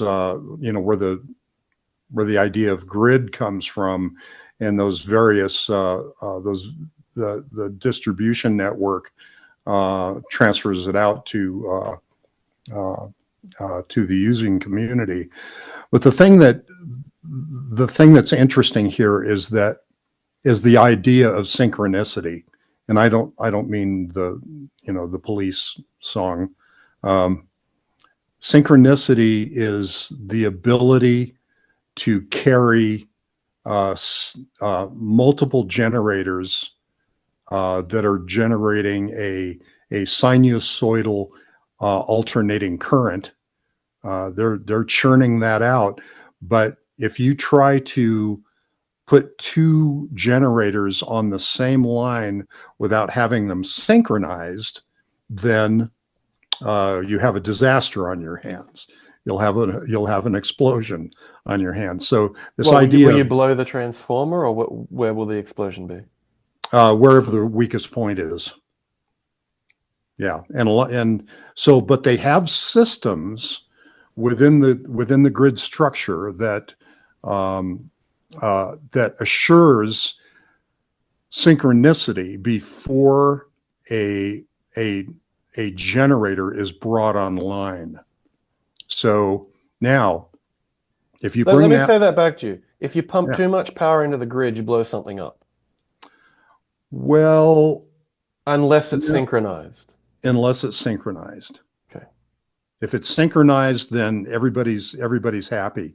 And so what you really get then is this picture. It's a picture. Just picture a net. It's a network, but it's a distributed network, and all of the nodes in that network are in synchronicity with all the other nodes. So if a node goes down, a generating node goes down, then all of the other capacity comes to bear to supply around that node. So if a generator goes out and there's sufficient capacity online, and this is the sorry for the political statement, but this is the insanity of taking any generation offline until you have something to replace it with. If a generator goes off a line and there's enough capacity to fall into place and it's synchronous, then you don't even notice that generator went down, so, or went offline. Well, So go ahead. when I was researching this, it seemed to me that an obvious weak point is the transformers. Is that Yeah, correct? Is that yeah. correct? Transformers and switchgear. So Is the switchgear the synchronicity that you were talking about? it comes to play in the synchronicity. So you sense whether your generator is synchronous with the rest of the grid, and then when it is, then you use this switchgear to put it online. Okay. So So transformers and switchgear are obvious weak points in the grid. yes, Okay. yes, they're the most exposed. Okay. So let's plug grid down into a reverse Carver matrix. So criticality. How important is the grid, Brad? Well, there are some estimates out there that said if the grid goes down and stays down, and that's part of the criticality that we need to discuss here. If the system goes down and is not recoverable, that 90% of the people in the United States would die. And there's a book out there, and I'm trying to remember the name of it. It's something like Grid Down in America, and it's a treatise on what happens when there's no power. So we can give that a 5 out of 5 in criticality. Yeah, and but as you consider that it is critical, you ask yourself, can you live without it? And that if would the loss greatly compromise one's ability to live? And I'm afraid to say that in today's society, as opposed to the mid 1800s, we can't get along without our grid. And it's if you think about all of the things that figure into criticality, and in parallel with some of the other things in the Carver matrix, you look at it from the point of view that, okay, if the grid is down, yeah, that's difficult. How do you consider that? Well, your lights go off. Okay. But that's not all that happens. Well, Your I light. I I really want to walk. I think it would be and I think you're heading that direction. I think it'd be a really interesting exercise to walk through like a logical sequence of what happens if the grid goes down. Yeah, But let's just canvas Carver first, sure. just to like. I think it's an interesting exercise to like see how to use this matrix. Hmm. So so so criticality is 5 out of 5. Accessibility. My instinct on this is that power stations might be hard to access, but substations, do they contain the switches and the transformers that are the vulnerable point? And they're pretty easy to access, right? They're pretty easy to access, and without. Do they have the switches? I know they got the transformers. Do they have the switches as well? Yeah, that's all part of a switching and substation. So what would you rank accessibility? 5 out of 5?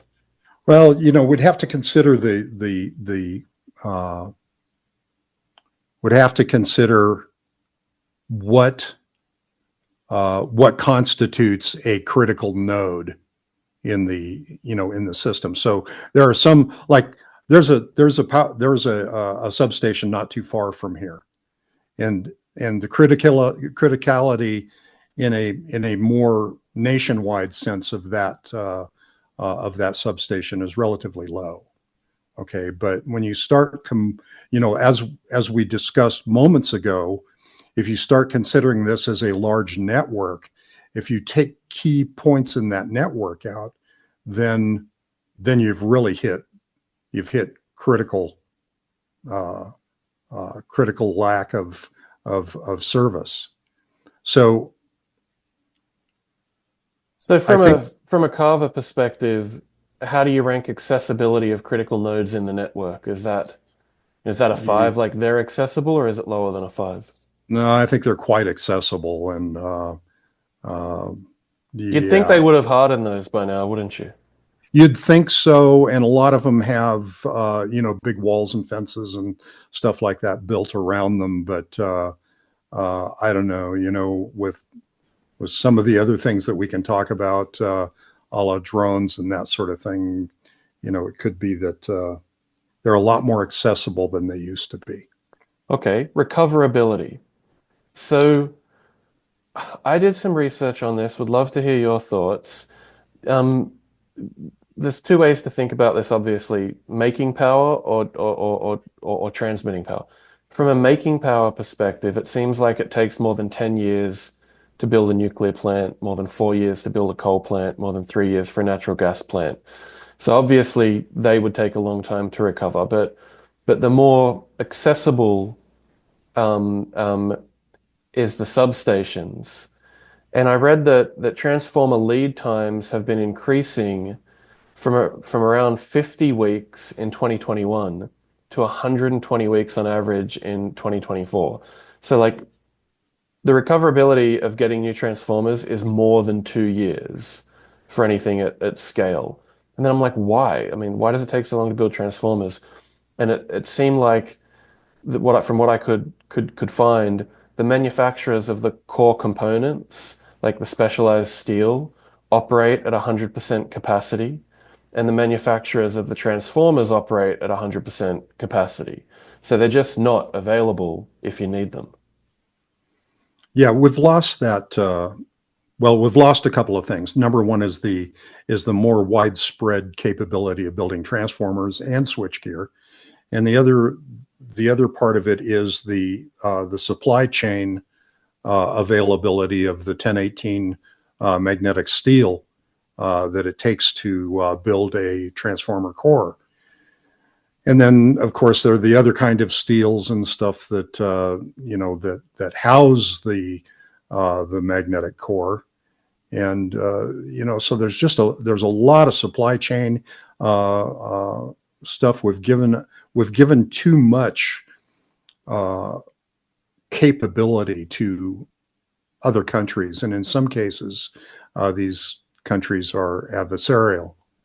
And but I think at least from a point of view of what we're doing here in the future. I think we're getting better, but right now the recuperability, time and resources, oh, the expertise. I mean, we do we even know how to build?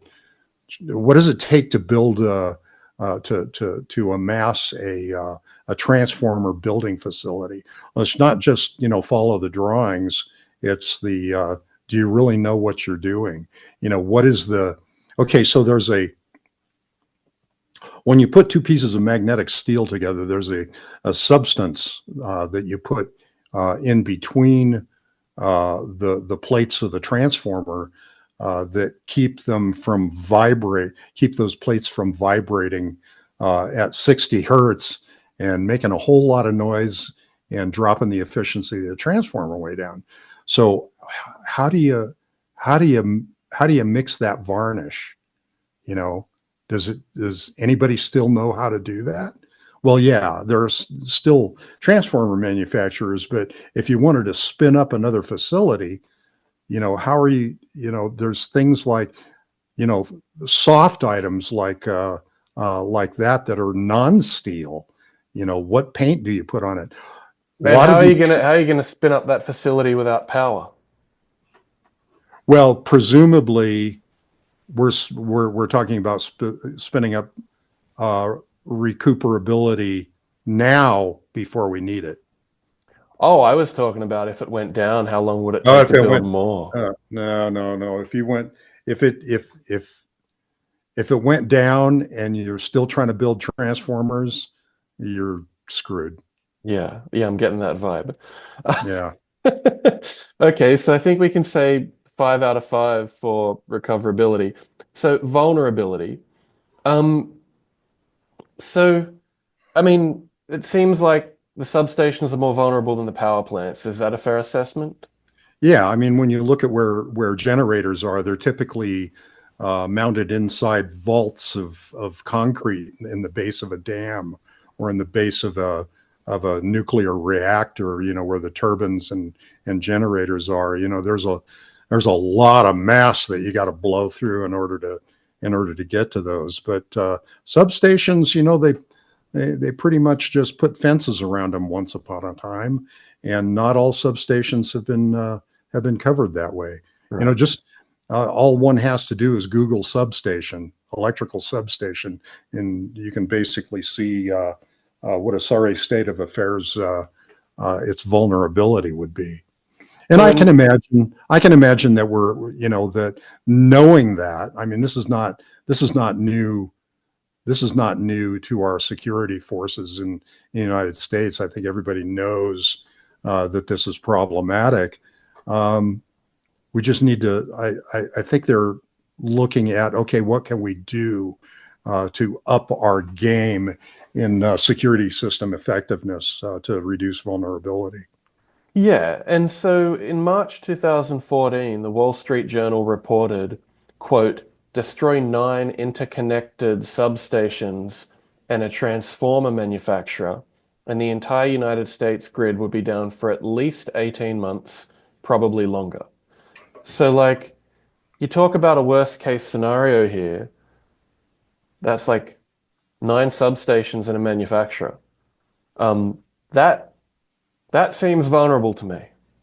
It's very vulnerable, very, very vulnerable. And when you consider that, oh yeah, you could fire up a generator and supply a transformer manufacturing facility with electricity so that they can build transformers. But think about this: if that power supply needs diesel to run, where are you going to get the diesel? How are you going to get that diesel to the to the clearinghouse that it needs to go to, so you can get it to the generating point? Because a lot of Yeah. this is probably going to be probably fossil fuels in order to get things back online. So I think it's obvious that vulnerability is a 5 out of 5. But Yeah. what I think would be really interesting to hear your thoughts on are like what are the things that could actually I mean, let's just take the Wall Street Journal example. What are the things that could actually knock out a small number of critical substations? Like, let's walk them through. Like, number one, let's start with the sun. Yep. Can you speak to that? Yeah, and that's, just that one thing right there is probably the subject of a standalone podcast. So let's go back to what was it, 1859 or something like that. I think and it was called the Carrington event, and that's where there was a huge solar disturbance that basically sent an electromagnetic pulse down that um, that took out a whole lot of the telegraph system across the United States, and there were reports of that from that where telegraphy operators were trying to key in some Morse code, and their keys caught on fire because the potential that was induced on those lines grew so high that the insulation capability or the ability to carry the current wasn't enough, and it just set things on fire. A lot of telegraphy operation was destroyed. So if Uh, if that natural eruption of energy from the sun had happened after the grid was built, not before the grid was built, it probably would have taken down the grid, right? it probably would have. Yep. So that's like the grid can go down thanks to the sun, right? Right. What about EMPs? Can you just kind of explain explain the potential of an EMP to take down the grid? Well, before we go there, let's talk about a one that is more recent.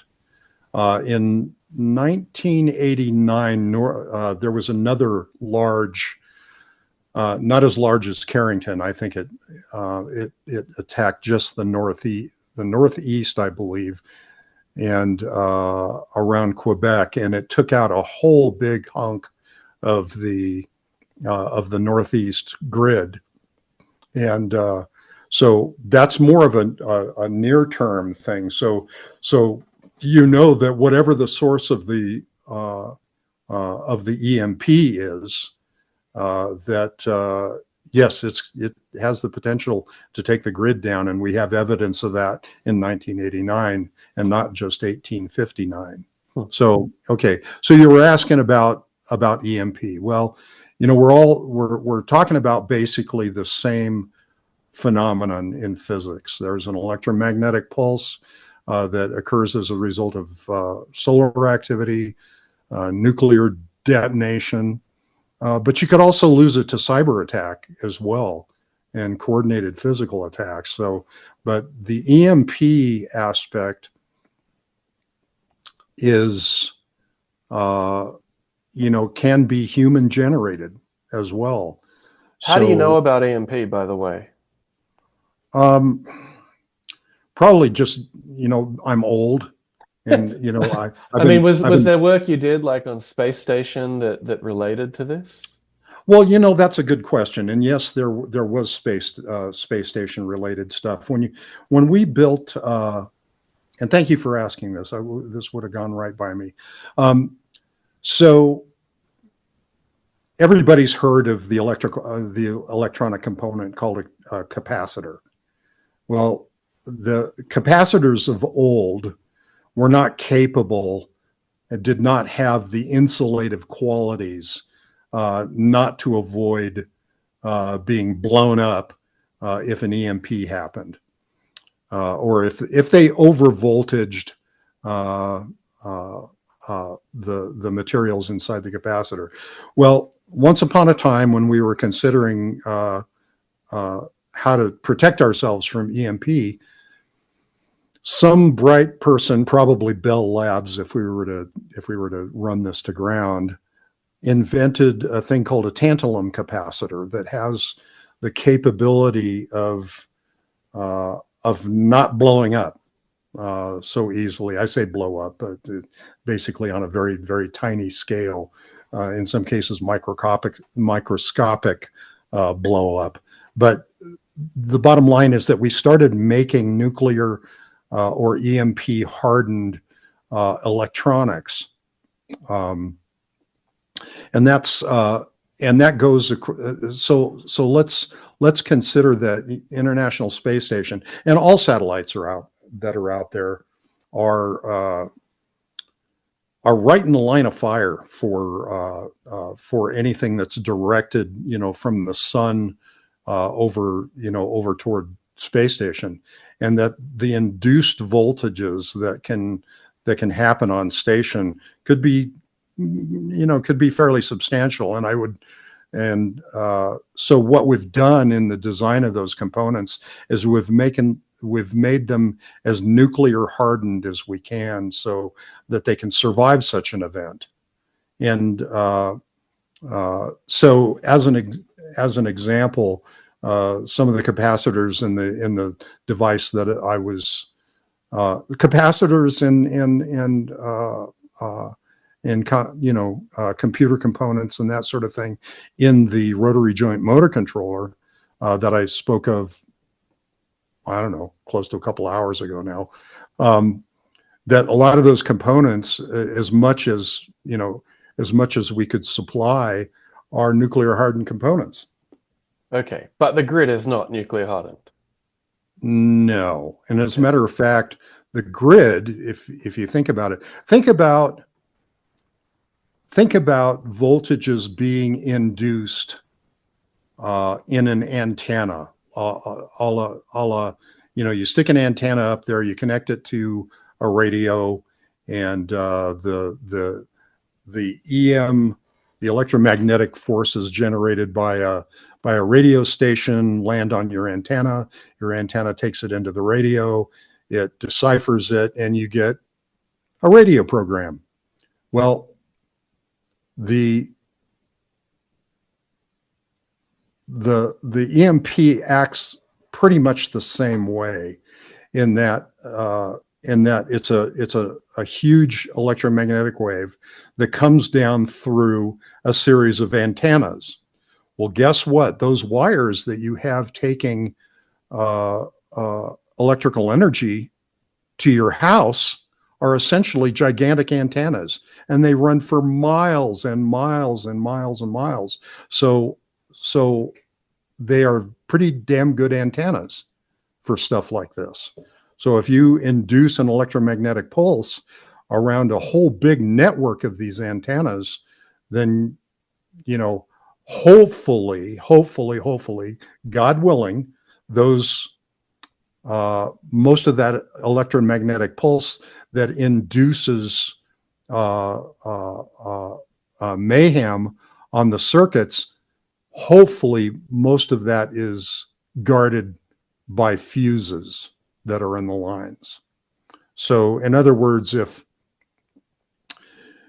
you put too much load on a wall socket in your house,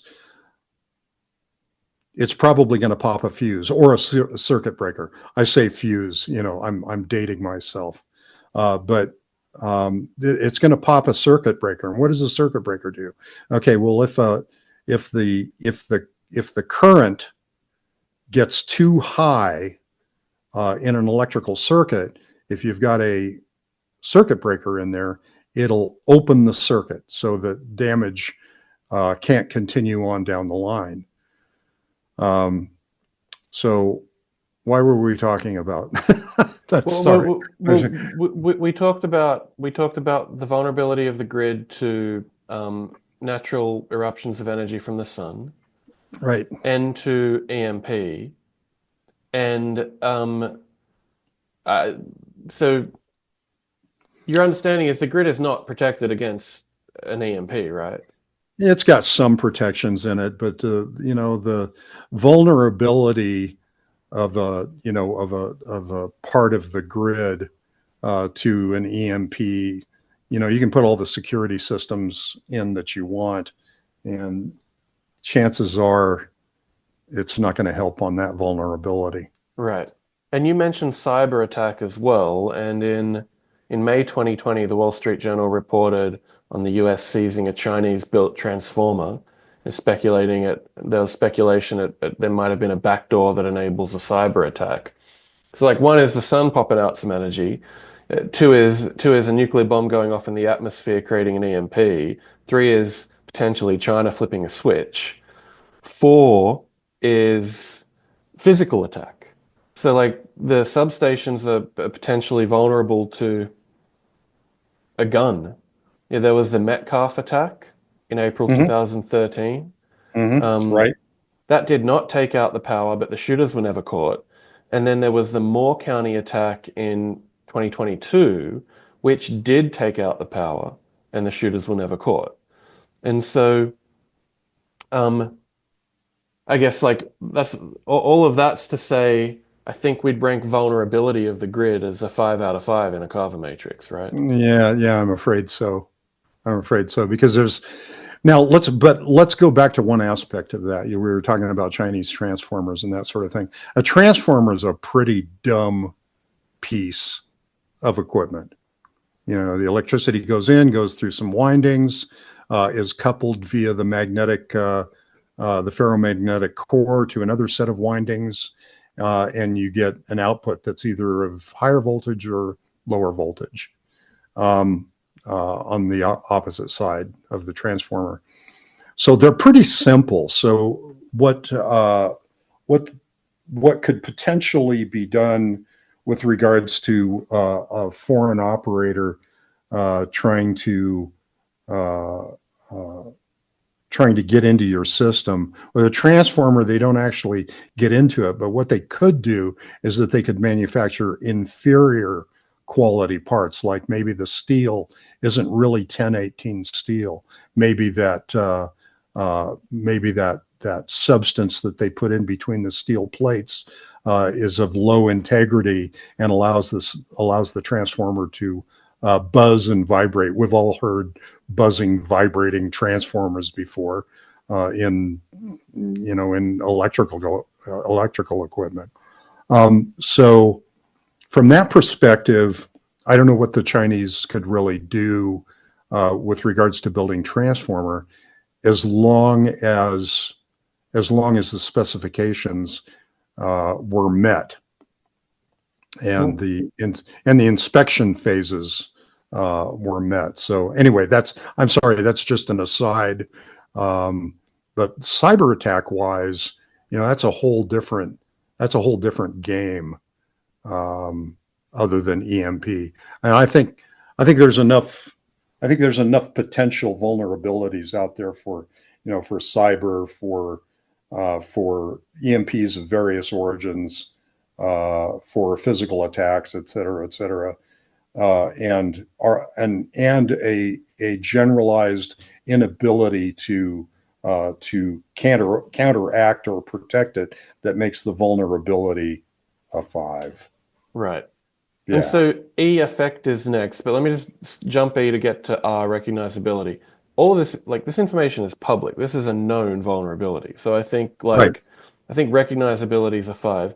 Now let's talk effect. And I think this is I'd really like to hear you walk through like if the power went out, if you wake up tomorrow and the power is out and the power stays out, can you just sort of walk through a realistic kind of play-by-play of the impact that that has on the average person and society? Yeah, if the power goes out, the lights go off, right? Pretty simple stuff.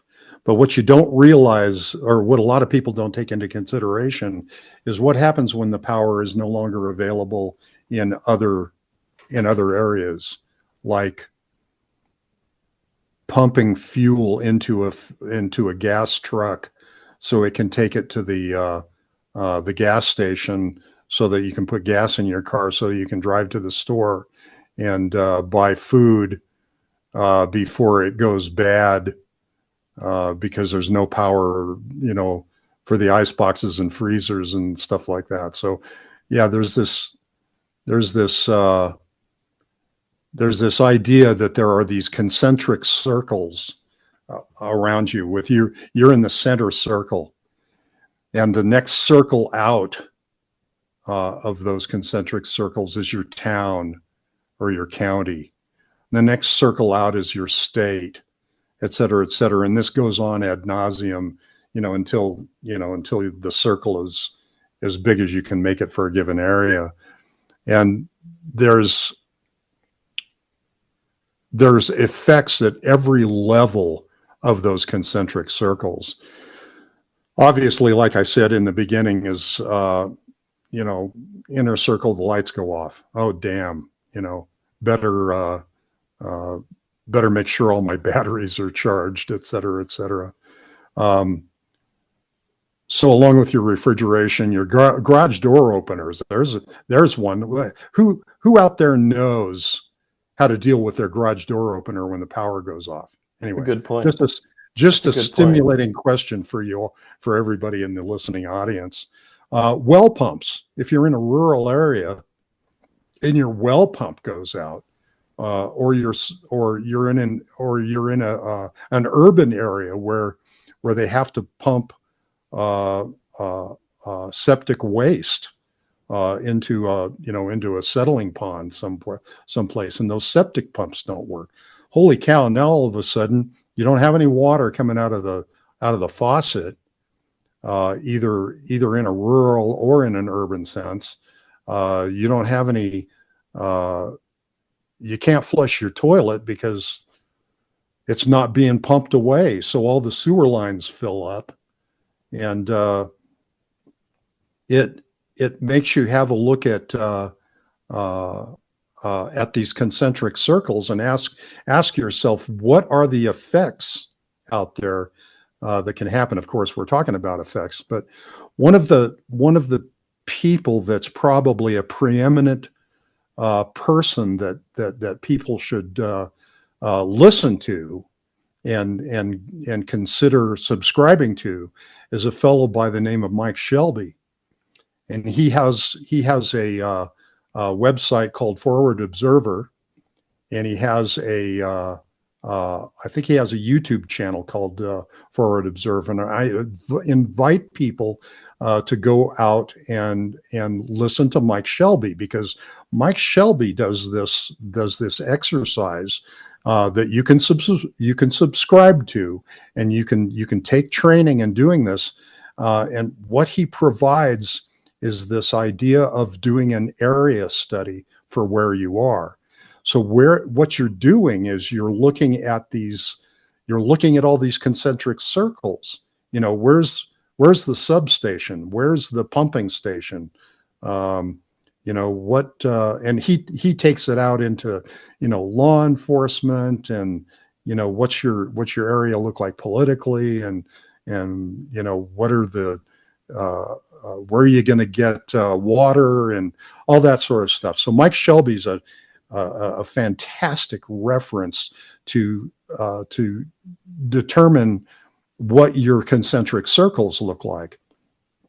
And there's a book out there, and that you can consider a lot of these circles from as well, and it's called Grid Down: Death of a Nation. And in Grid Down: Death of a Nation, they describe what happens in a lot like what we're doing here. It gets into the food supply. It gets into all kinds of stuff. And one of the things that both Pastor Joe Fox, the person that I referred to earlier, Mike Shelby, Grid Down: Death of a Nation, a lot of these books, they talk about something called the rule of threes. And the rule of threes is you've got 3 minutes without air, 3 hours without shelter and inclement weather, 3 days without water, and three weeks without food. Well, if those services start shutting down, you're going to be in a world of hurt. And you ask yourself, 3 minutes without air, well, what's going to happen with the air? Well, if all of a sudden the air is there, but it's not breathable, that's a problem, right? So Let me say that kind of cascading effect back to you. Um, so you wake up, the grid's down, the power's out, gas stations stop pumping, taps stop running, toilets stop flushing, cell phones go out, landlines go out, food spoils in your fridge and freezer, there's a run on the grocery store, regional warehouses are tapped out. are tapped out, can't preserve the food even if they're not tapped out. Eventually, farm equipment can't harvest. If it does harvest, it can't transport. If it does transport, it can't store. So we're without a lot of food the following winter. Hospital generators run out of gas. First responders stop responding. People flee the cities on foot. And people might not realize it, but military bases run off the grid. So military bases go dark. Is that factual? Sure. Sure, it's factual. And let's remember what we were saying earlier is nobody's coming to save you. Nobody's going to come and solve that problem, on an individual basis. And maybe big work teams out there, trying to restore some semblance of sanity, but immediately a lot of really bad stuff is going to happen, and you need to be prepared for it, right? So, we need to talk about what that means. Yeah. So I have some supporters on a site called Buy Me a Coffee, and that they can become members and subscribe to the show.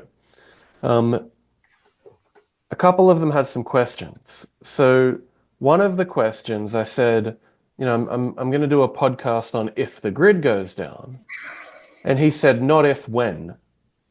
Yes. Okay, so you answered the question. Yes. Yes. Yes. The next question was like, obviously grid down is a huge potential risk here. Just like off the top of your head, what are the top three scenarios that you worry about based on likelihood? Like, can you just name off a couple others? Or is For it the is grid, it is it just for the no, like grid is one. I mean, is that the main one you're worried about? Or the question was, can you just name off a couple of other scenarios that you're worried about? well, of course, the grid is number one in my mind, and it's rates the highest on Carver Matrix. But let me go back to something that Pastor Joe Fox says on Viking preparedness, and that he always says is that you've got a few things that you've got to look out for, and that is people behaving badly, lack of medical uh, uh, supplies. Um, let's see, what's the other one? Starvation. And there's another one, and I'll remember in a minute. But tune into PJ, and those things can happen, like people behaving badly. If anything happens, if it's just civil unrest, people can behave badly, and uh, and they if you've got food, they want it, and they're going to behave badly to get it. If they think that you've got something that they need, um, that's just general unrest is gonna be a problem. I think there's a lot of people like this supporter of mine looking at this saying like, what should I prepare for? And I just want to make sure that we've answered the question. It sounds like Uh, the answer is grid down, but are there any others that like if grid down is number one, is there an obvious two or three? Or for you, is grid down just so obvious a number one? It's like, don't worry about two and three, start at number one. if you use grid down, what you've done is you've covered so many other potentials. Okay, so let's talk about what I, my opinion, and a lot of people may disagree with me on this, but let's talk about another one. Let's talk about uh, missile attack, on our landmass and invasion. Um, if invasion happens, that can cause a lot of the rule of threes to be triggered. It can cause security problems because the whoever the bad actor is or bad actors are, say it's a foreign country or whatever, are going across our landmass and just like I said, just behaving poorly. They're killing people.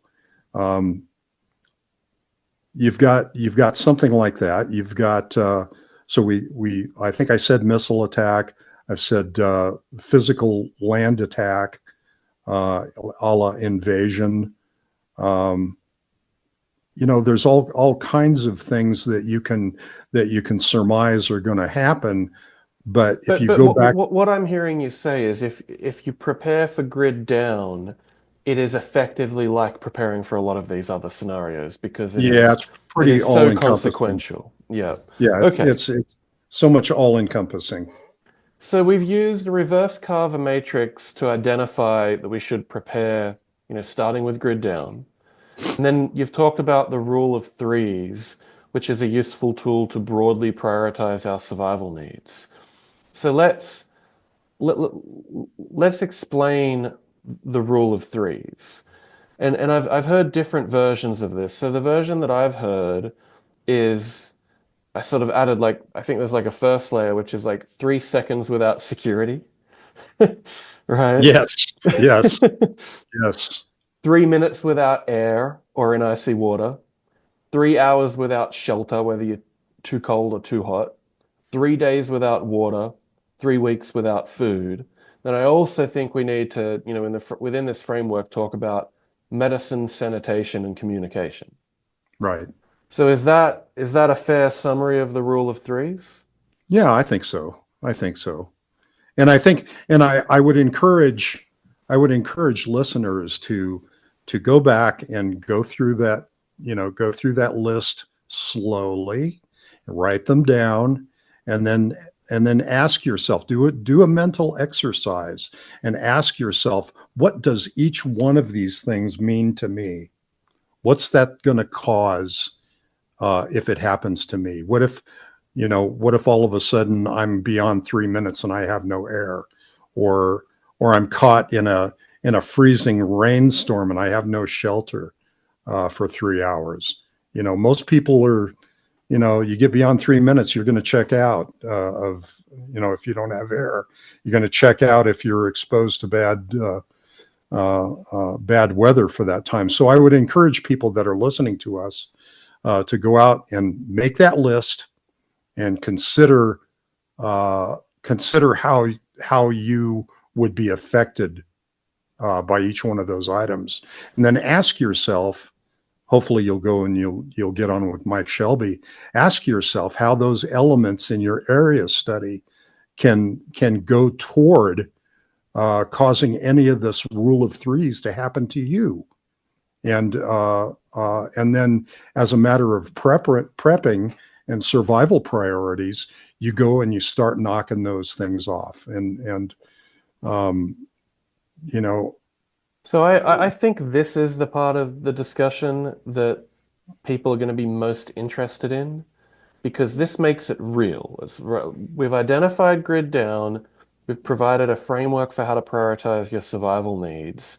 Now let's talk them through. But before we jump into that, I wanted to ask if you wanted to take a strategic pause or if you want to just dive right in. let's take a strategic pause. We are back. Yes, we are. Let's talk about how to prepare before the lights go out. And we're assuming that they go out and stay out. Long-term grid down. Now, last time we talked about your work on the International Space Station. what is prepping, the biblical origins of prepping, the founding fathers' perspective on prepping, how to figure out what to prep for, and we used a tool called a reverse CARVER Matrix, which is used by special forces in the field, and we identified grid down as a key scenario to prepare for. And you pointed out a couple things that stood out to me. One is that by preparing for grid down, you're also preparing for a whole bunch of other scenarios because grid down's such a worst case. And that the grid going down is not if, but when. And so we also talked about the rule of threes that sets survival priorities. Now, I think there's one more tool that needs to be understood to get to here's how you actually prep, and that is an aerospace risk matrix. Now, you and I work together on drone delivery. I want to take a first crack at just explaining how I see risk assessment in aerospace, and then tell me what I've got right, what I've got wrong, what you'd add to it. I'm So, ready. all right. So everything we do in life has a hazard associated with it. For example, if I'm going to walk across the road, there's a likelihood of me getting hit by a car, and it may be low. But if I get hit by that car, the severity is going to be high. So that's something I'm going to mitigate by looking left and right. And every hazard has a probability, has a likelihood, which is the probability of it occurring, and a severity, which is how bad is the consequence if it does occur. And so the way we think about risk is its likelihood ranked 1 to 5, where 1 is unlikely to occur, 5 is it's going to happen. And you multiply the likelihood by severity, where severity is 1 to 5, where 1 is no injury, 5 is multiple fatalities. So for every hazard, you end up with a number that assesses its risk, and that number is between 1 low and 25 very high. And so all of us have like a level of risk that is acceptable to us.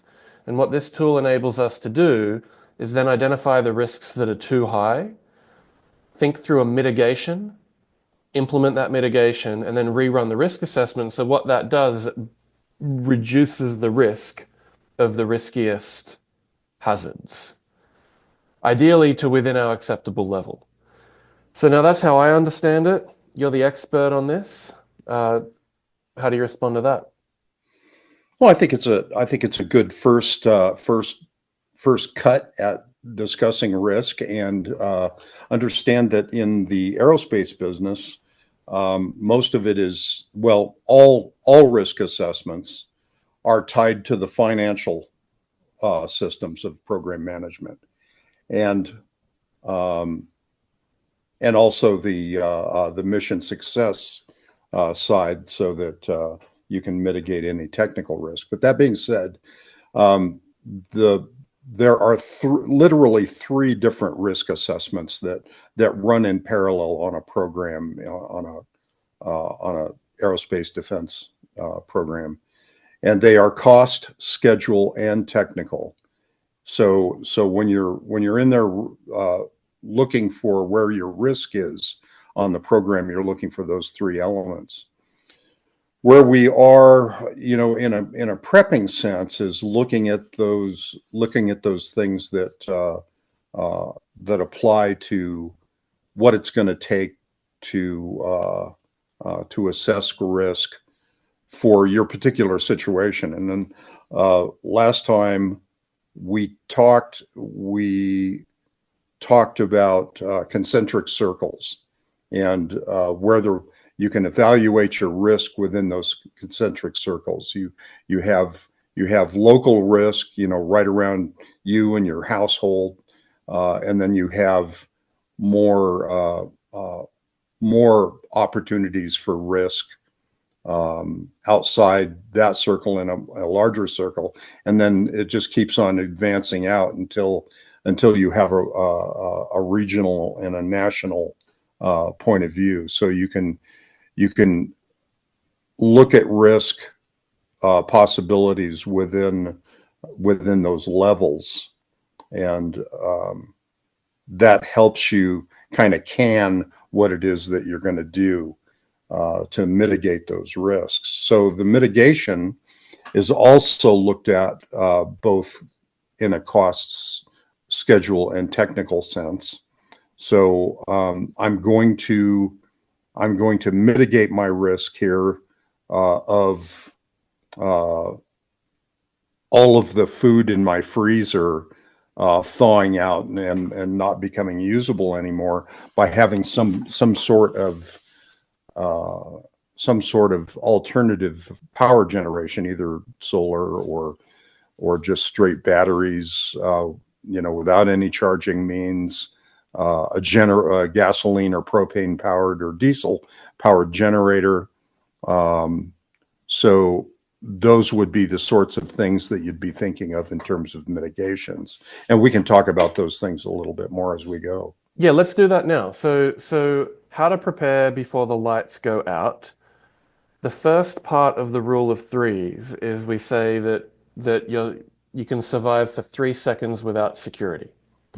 So when you think about security in a grid down scenario, are you assuming that your household is the starting point for preparedness? Well, that's what I do. Well, let's do that then. So how do you think about the hazards associated with security at your house in a grid down scenario? Well, one of the things is, and we can talk about this more later, is understanding what the criticality score is. If we go back and look at Carver, there's a criticality score in there that that we can create. And if you make an assumption, for the sake of this discussion, that you are prepped for a year-long outage, then your first look to find out what the severity of this power outage is you look at it in, let's just say, 3 stages. Your a local outage is going to be like 2 days to 2 weeks. So your criticality score on Carver is going to be somewhere between 1 and 3. And all of these numbers are just relative and for discussional purposes. A regional outage may be for a few months. It would be a criticality score of 3 to 4. And then, of course, a national grid down situation would rate a very high criticality. 1 to 5 years is probably where you're down. So let's go back to our first assumption and say, okay, we've prepped for a year-long outage. And our other assumption that we're dealing with here is that it's going to be a worst case scenario. So how do you prep for that? So let's go back to that question. If you, from a security perspective. Yeah, from a security perspective. So within probably a couple of weeks, you're going to start dealing with the human condition outside of your purview. And one of those things, and I got to give credit where credit's due. Pastor Joe Fox uses this terminology all the time, and that is you're looking to mitigate risk from people behaving badly and starvation. And I would venture to say that starvation is probably going to cause a lot of things with people behaving badly. Now, when the run on the markets and everything, supermarkets and that sort of thing is done, all the food's gone from the shelves and everything, probably, people are going to start behaving badly in a couple of weeks. So you have a little bit of a grace period there where once the event happens, a certain amount of time is going to elapse, and then you're going to, you may be in a fight for your life. So you really want to, let me preface some of what we're going to go through next. from the point of view that um, all of us that are listening to this and talking about this are living in our retreat. Okay, we're living in a place where we're going to try to hunker down and get through this stuff. If some of what we're talking about here with regards to people behaving badly starts to happen, then you're looking probably at a bug out scenario where you need to go to a location that is safer, that is more secure, that you have preps moved to, like you have stuff cached at this other location, and you're going to go there and you're going to survive there. And then of course that becomes your retreat, and then you have the next level of bug out if you need to. So what do you do at those locations? Well, for your retreat and for what we do here is we've actually put in motion sensors that collect at a central location that I can hear an alarm go off if there is movement out and around where we are. And we're fairly rural here. So that's the first thing. The first thing is knowing. Do those so do those motion sensors work in a grid down scenario? Yeah, everything's battery powered. And But, unless if you're dealing with an EMP and the EMP is really close, and we can get into future episodes and discussions of EMP, as long as they are self-contained small units, they're probably not going to be much affected by EMP. If they are connected to the grid, on the other hand, there's a chance that the EMP is going to generate a surge on your lines, and it's going to take out a lot of stuff in your household. So that being the case, what I'm hearing, let me just say what I'm hearing you say. What I'm hearing you sure. say is, from a security perspective, prepare for grid down, first of all, by being able to sense if anyone's encroaching on your perimeter. Right. In a security sense. Yeah. And then I just have a practical question about that, which is, how do you do that in a way where the sensors can last a year if grid is down? Well, typically these things have the ones that we have replaceable batteries in them. Okay. So we keep a very large stock of batteries here that that could probably last us, with all the battery powered stuff that we have, we could probably keep batteries going for at least a few years. Okay, got it. All right. We have that many. So I understand that. Let's call that layer one. What's layer two? well, the first thing, once you've determined that that there is some movement out there, could be animals, could be whatever, you need to have a vantage point where you can look out without being noticed, to see what's going on out there. And if you just if there's activity there, then you have to kind of have to revert to the OODA loop.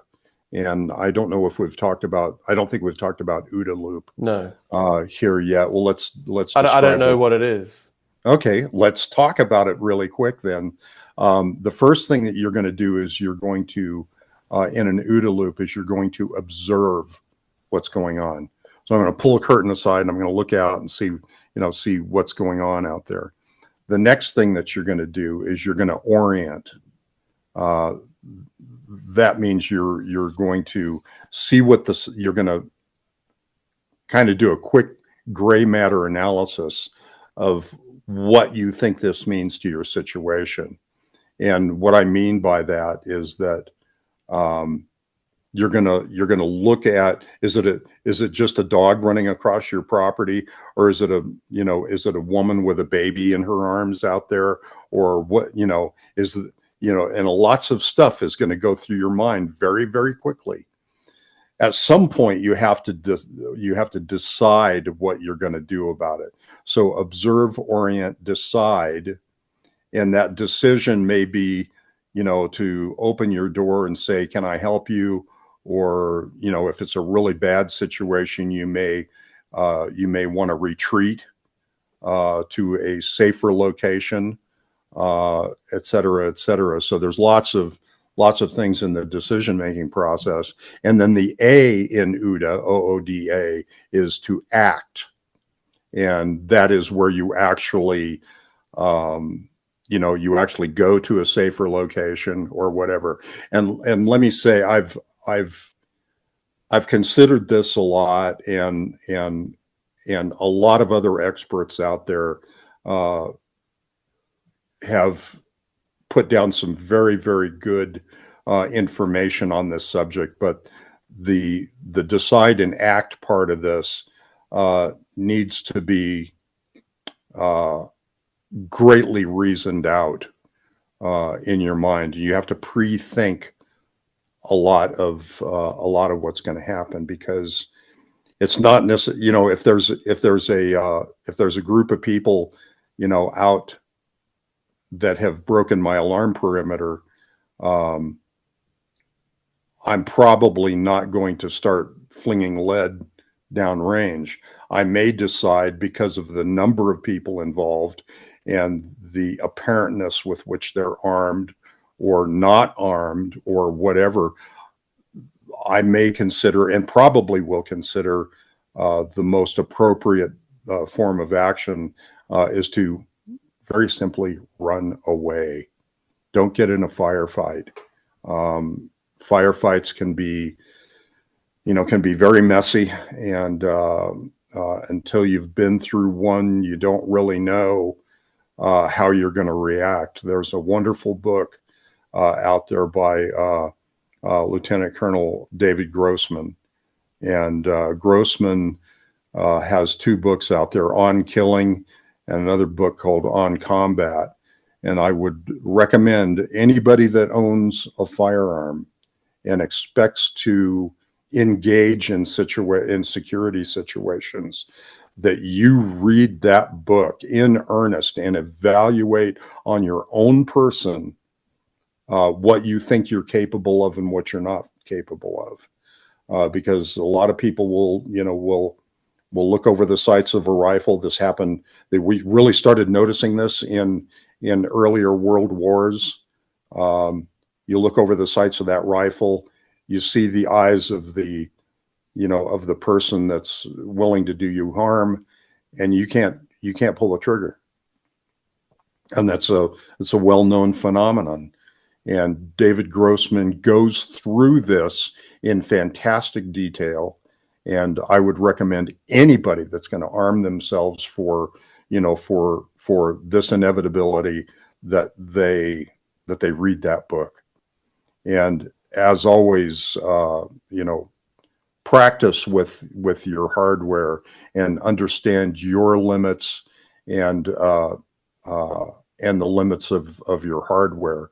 And again, being physically fit and being able to run away, is to fight another day, so to speak, is really key here. So we've gone through observe, orient, decide, whatever the decision is, and then to act. So once you've gone through the OODA loop,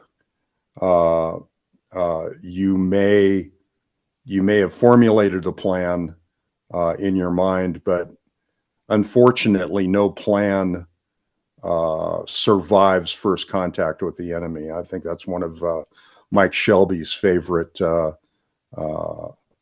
from Forward Observer, one of his favorite things to say about this situation. So even though you've made a decision, you're going to act. When you start to pop out the back door of your home,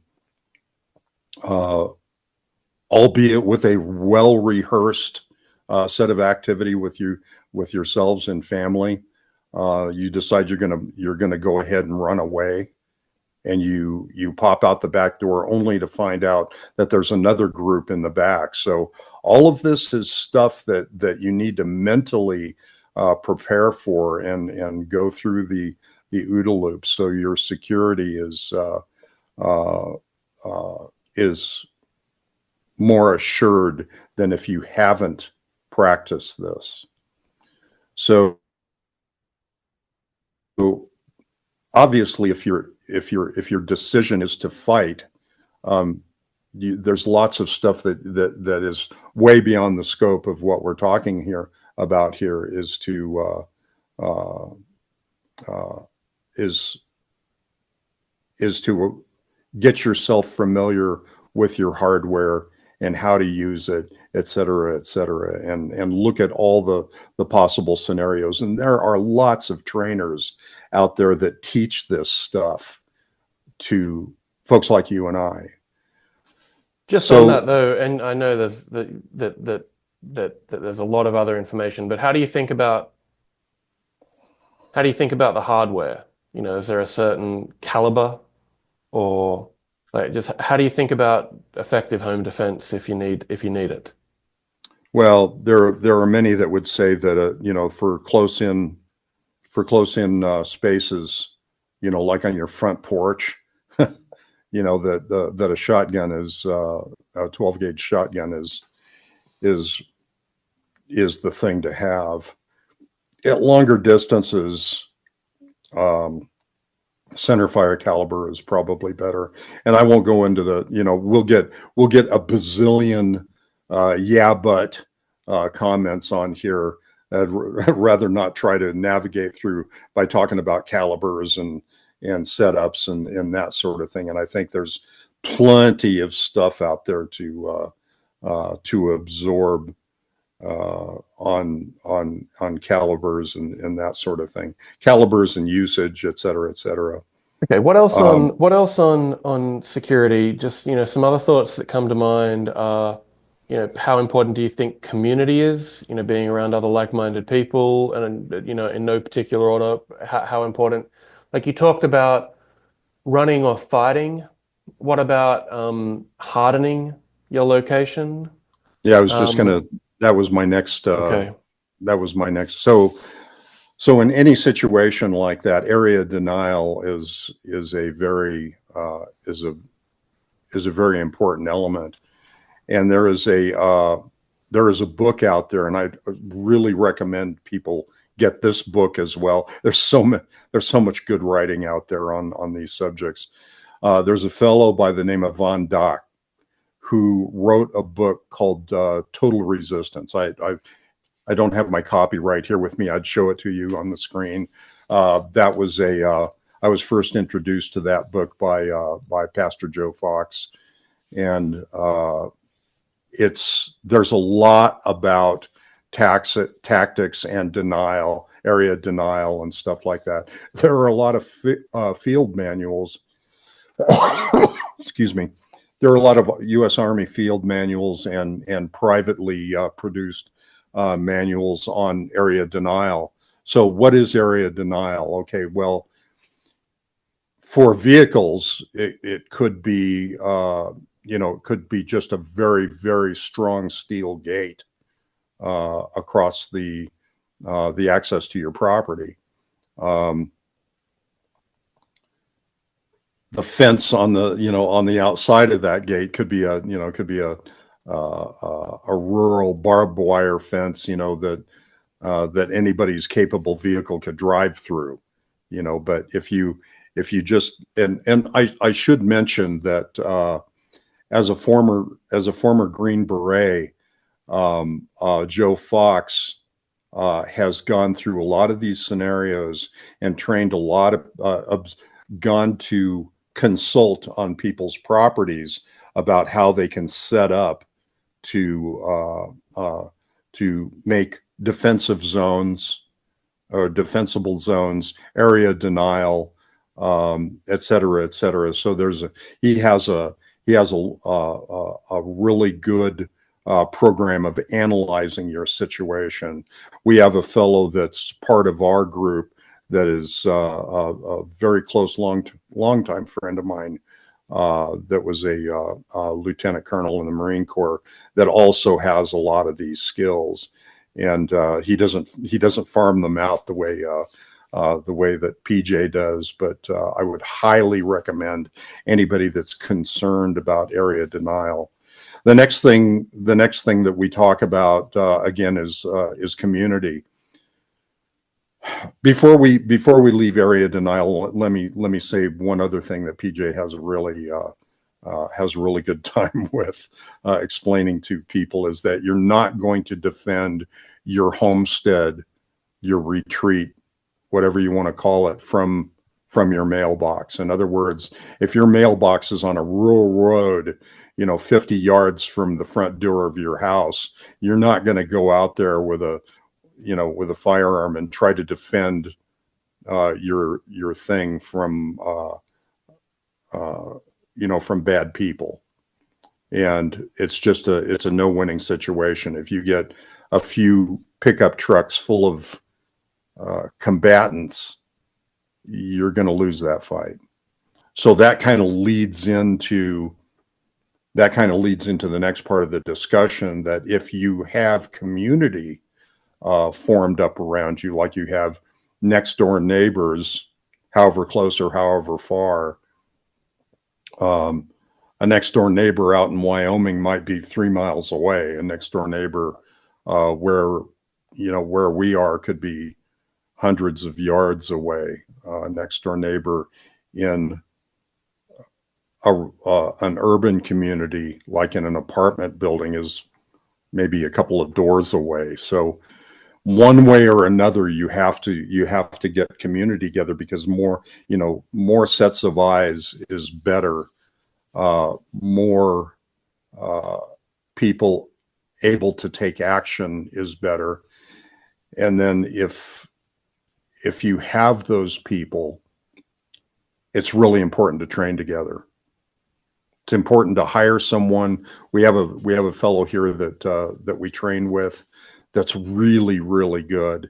And we get our folks together and we train, and the outcome is high value. Now, that's not to say that it's all about the combat. Part of that training is, how do you run away? How do you get yourself out of harm's way? So how do you get yourself in a situation where you can blast out of your position and go to your bug out location, or whatever the scenario is, whatever your OODA loop, observe, orient, decide, and act, whatever that OODA loop tells you've got to do, whether it's with a lot of people. It may be that the action that I take in the OODA loop is to contact my next door neighbor and say, hey, are you seeing what's going on out in front out here? What do you think we should do? This this looks kind of benign to me, or it doesn't look very good. And you get some agreement or disagreement going. You solve that problem, and you make a decision together to act. So let me say this back to you. Security, from your perspective, is detect, deny, fight or flight, wrapped in community, training, and fitness. I love it. Yes. Okay. Good. That's very good. Okay. Very good. Excellent. Good job, Matt. Thank you. Thank you, Brad. So moving on to the next in the rule of threes is 3 minutes without air or 3 minutes in freezing water. So I'm a little bit confused by this one. How do you think about the hazards associated with this one? Well, air can be, it sounds simple. Well, there's air everywhere, but is there breathable air everywhere? That may not be the case. You may be, your area may be on fire, and breathing that air may take you out. Could be in your house, could be a forest fire around your location. There's lots of ways that you can be denied air.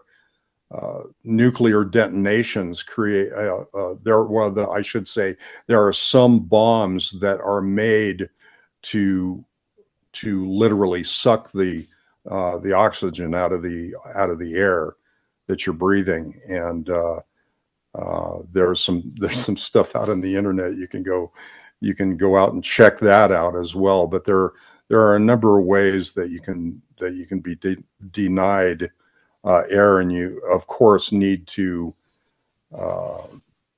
set something up for that. And there's lots of there's probably not as much training on this particular subject out there. If you are lucky enough, as we are, to have a couple of firefighters on your crew,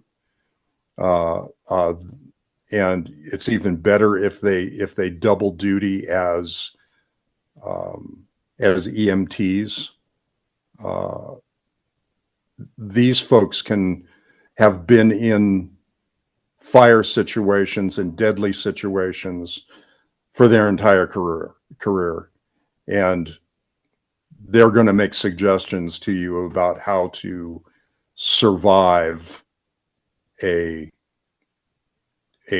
bad air situation. So one of the things that you see on TV all the time is stop, drop, and roll, right? Okay, stop what you're doing. There's smoke coming into your house. Drop. Why do you drop? You drop because the smoke is warmer and has a tendency to lay on top of that cooler air. So there's air down there. Drop. Go get it, and then try to navigate yourself out. Now, why do you roll? Well, if you've been unfortunate enough to catch fire during that, rolling can help put that fire out,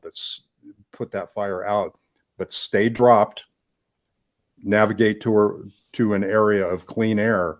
Lots of people trying to escape are up and running, and the smoke inhalation gets them, and they become a casualty. So the idea of stopping and dropping and rolling if you have to.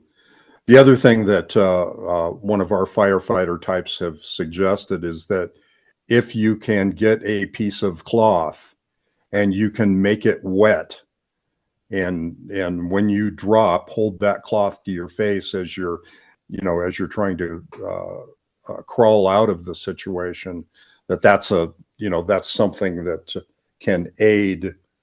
It certainly will decrease the temperature of the air. You don't want searing heat to go into your lungs. So, and I know all of this sounds somewhat macabre and everything, but this is reality in a situation like this. So, get yourself in your community of people. See if you can get yourself an EMT and or firefighter on your crew. Usually, those EMTs will be your best candidate for your group doctor as well. If we go back to what are the problems that you're going to encounter? People behaving badly, starvation, but there's a third one, and that is medical. And we can go through that maybe in another podcast sometime. But what about storing breathable air? Well, we actually have that here, and my wife and I are both. We don't do it anymore. I'm getting pretty old, but we have both been professional divers, and we have diving equipment here, and that diving equipment has stored air in it. If we had to crawl in a box, I've got a set of doubles that you could crawl in a box and probably sit for 2 days. And just so long as you don't get overcome by heat exhaustion or catch fire and burn, this tank could get you quite a ways, or these tanks have actually a giant set of doubles And we have bailout bottles and all kinds of, and part of that is oxygen, for medical purposes. And I know this is all overwhelming for the viewing audience that, oh man, there's so much to think about. But I would encourage anybody that's watching this to put comments in that says, hey, I'd really be interested in what a particular thing looks like in more detail. What does an EMP look like? Why should I be concerned with it? What can I do to protect against it?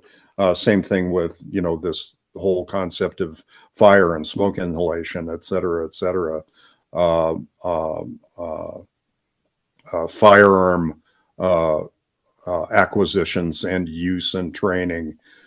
So anybody that's out there that's listening to this that wants a more detailed tour through any of these things, let us know, and we'll put that together.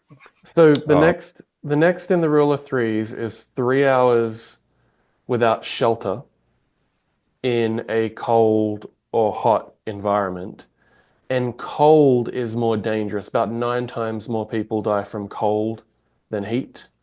So in a grid down scenario, if we talk about the winter and the hazard of cold, obviously it's dependent upon where folks live, but a lot of folks live where it gets cold in the winter. How do you think about mitigating that hazard? If you're in your retreat and the power goes out and you have no way of heating, you don't have a fireplace, you don't have a propane heater, you don't have electric heat, obviously. If you don't have any of those things, but you're in a structure, you've got it made. As long as you've got appropriate clothing, you can stay in that structure, put that appropriate clothing on, and you might get cold, but you're going to survive it. Chances are you're going to survive it. Now, if you're up in the Northwest Territory of Canada or something like that, and you're in a fishing cabin, that might be a bit of a stretch to think you're going to get by with just warm clothing in a little cabin, depending on how well the cabin's insulated. Anyway, so there is that, but let's think about a very real possible scenario is that people are behaving badly. You've got swarms of people coming through where you are, and this is particularly terrible in the city. I would advise all people to get into more rural locations with, and form community out there. But if you're in a city, or even if you're in a more rural area that's being overrun by people that intend to do you harm in order to get your food or whatever, you probably are going to bug out. Your OODA loop is going to tell you, get the heck out of there. And when you do that, you have to make sure you've got appropriate clothing. Make sure you keep a go bag. Now there's all kinds of discussion we can have on go bags. The one you keep in your car to get home, the bags and equipment that you have, if you got to throw them on your back and leave your retreat. Anyway, so you do think about this in 3 layers. There's the home, there's the vehicle, and then there's on foot. That's right. So being in a vehicle, one of the axioms of survival is that if you have a vehicle and your vehicle breaks down and you're in a fairly bad weather environment, don't leave your vehicle. If there are rescuers that are out there looking for you, so we're mixing a little bit of survival with prepping here, but just a point, don't leave your vehicle, because if there are people coming to help you, they will be looking for a vehicle. It's a lot easier to spot, and they can render assistance to you in that. But to move on past yes, the vehicle can get very cold.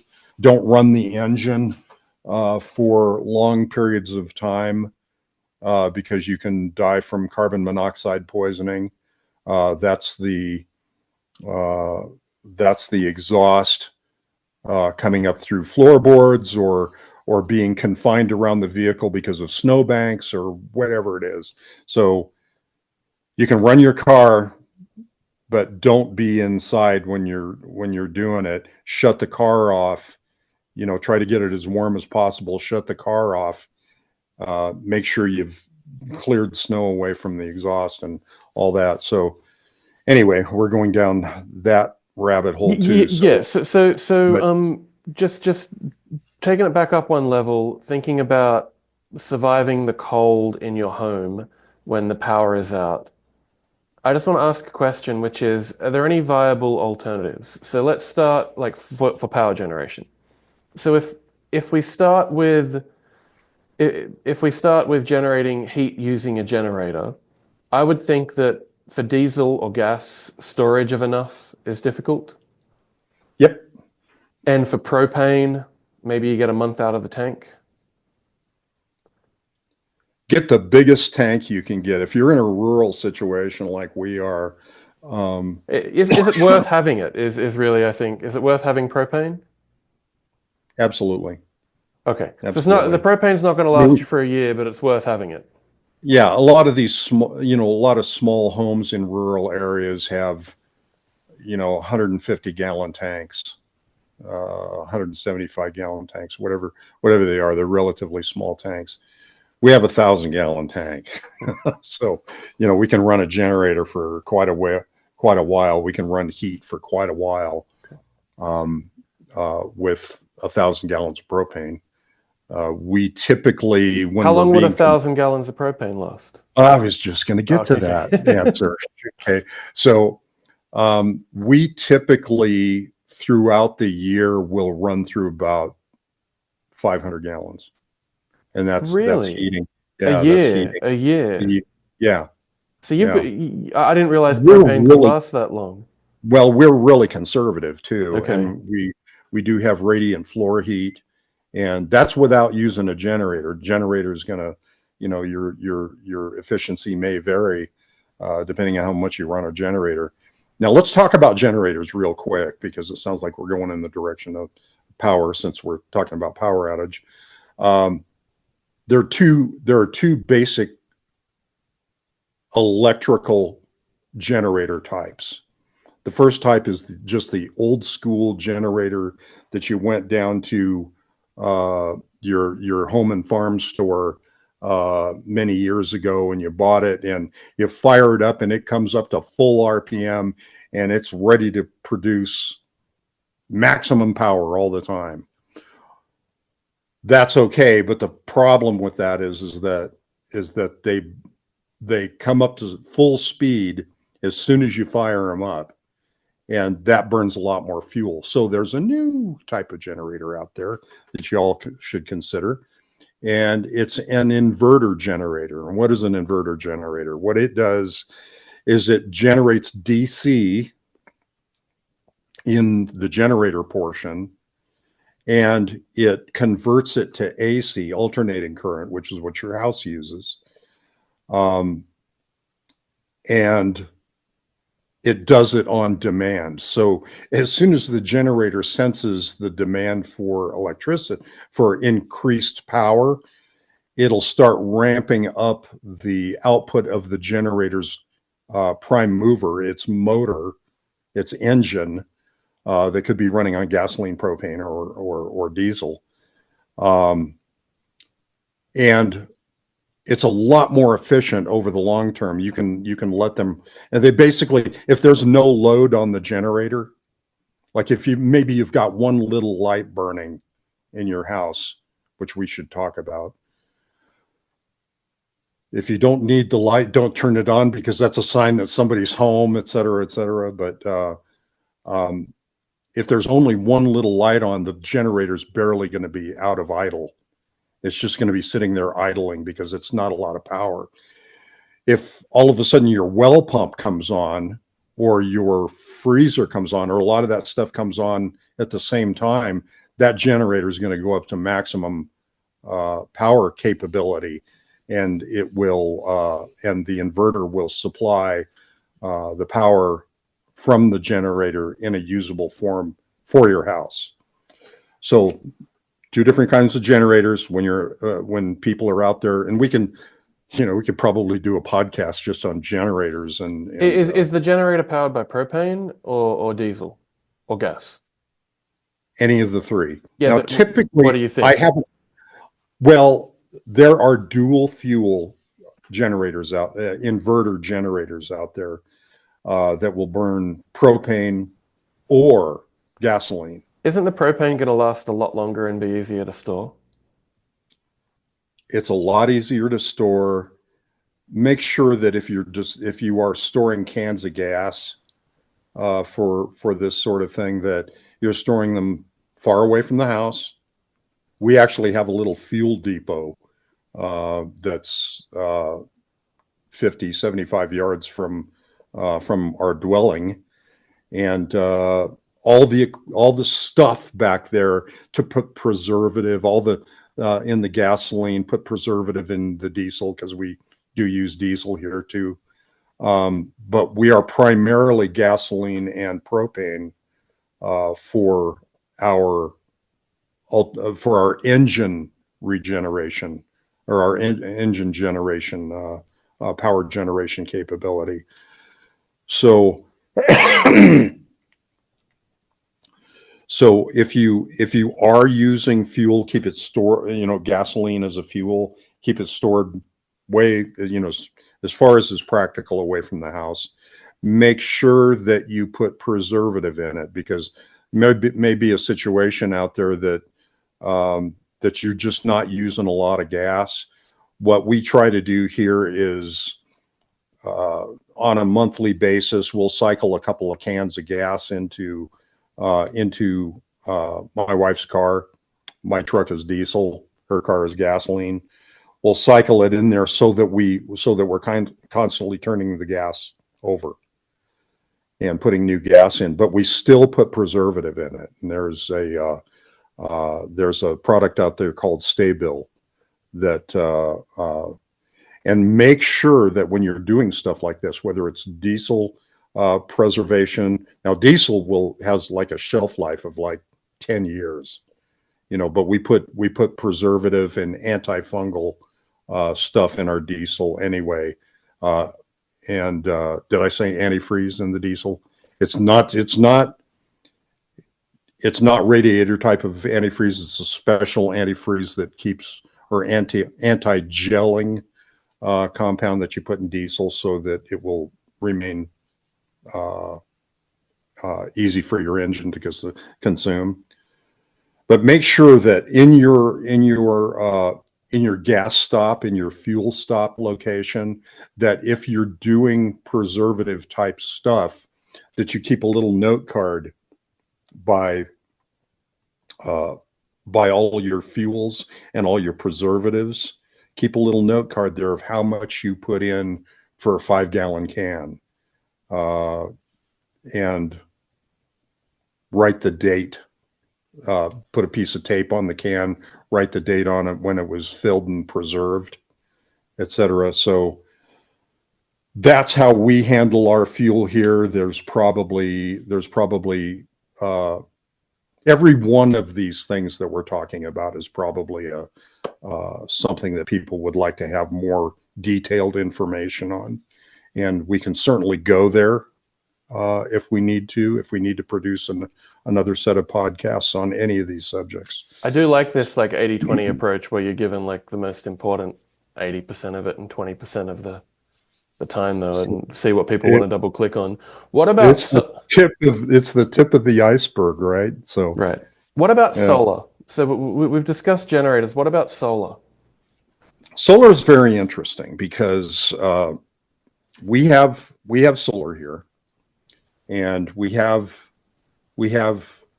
inverters, et cetera, et cetera. And as a matter of fact, the ham radio station that you see behind me here can run on battery power that is recharged by solar, or it can run on separate power supplies.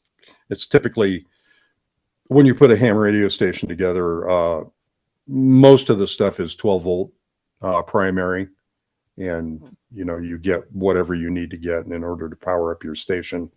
But we keep a set of batteries charged here to run the station. And we can get to that when we talk about communications, because there's some really important stuff here. So solar is a little bit of a conundrum, because if you consider that you're going to use solar, what happens to your solar if an EMP occurs? Whether it's generated by bad guys or it's another Carrington-like event.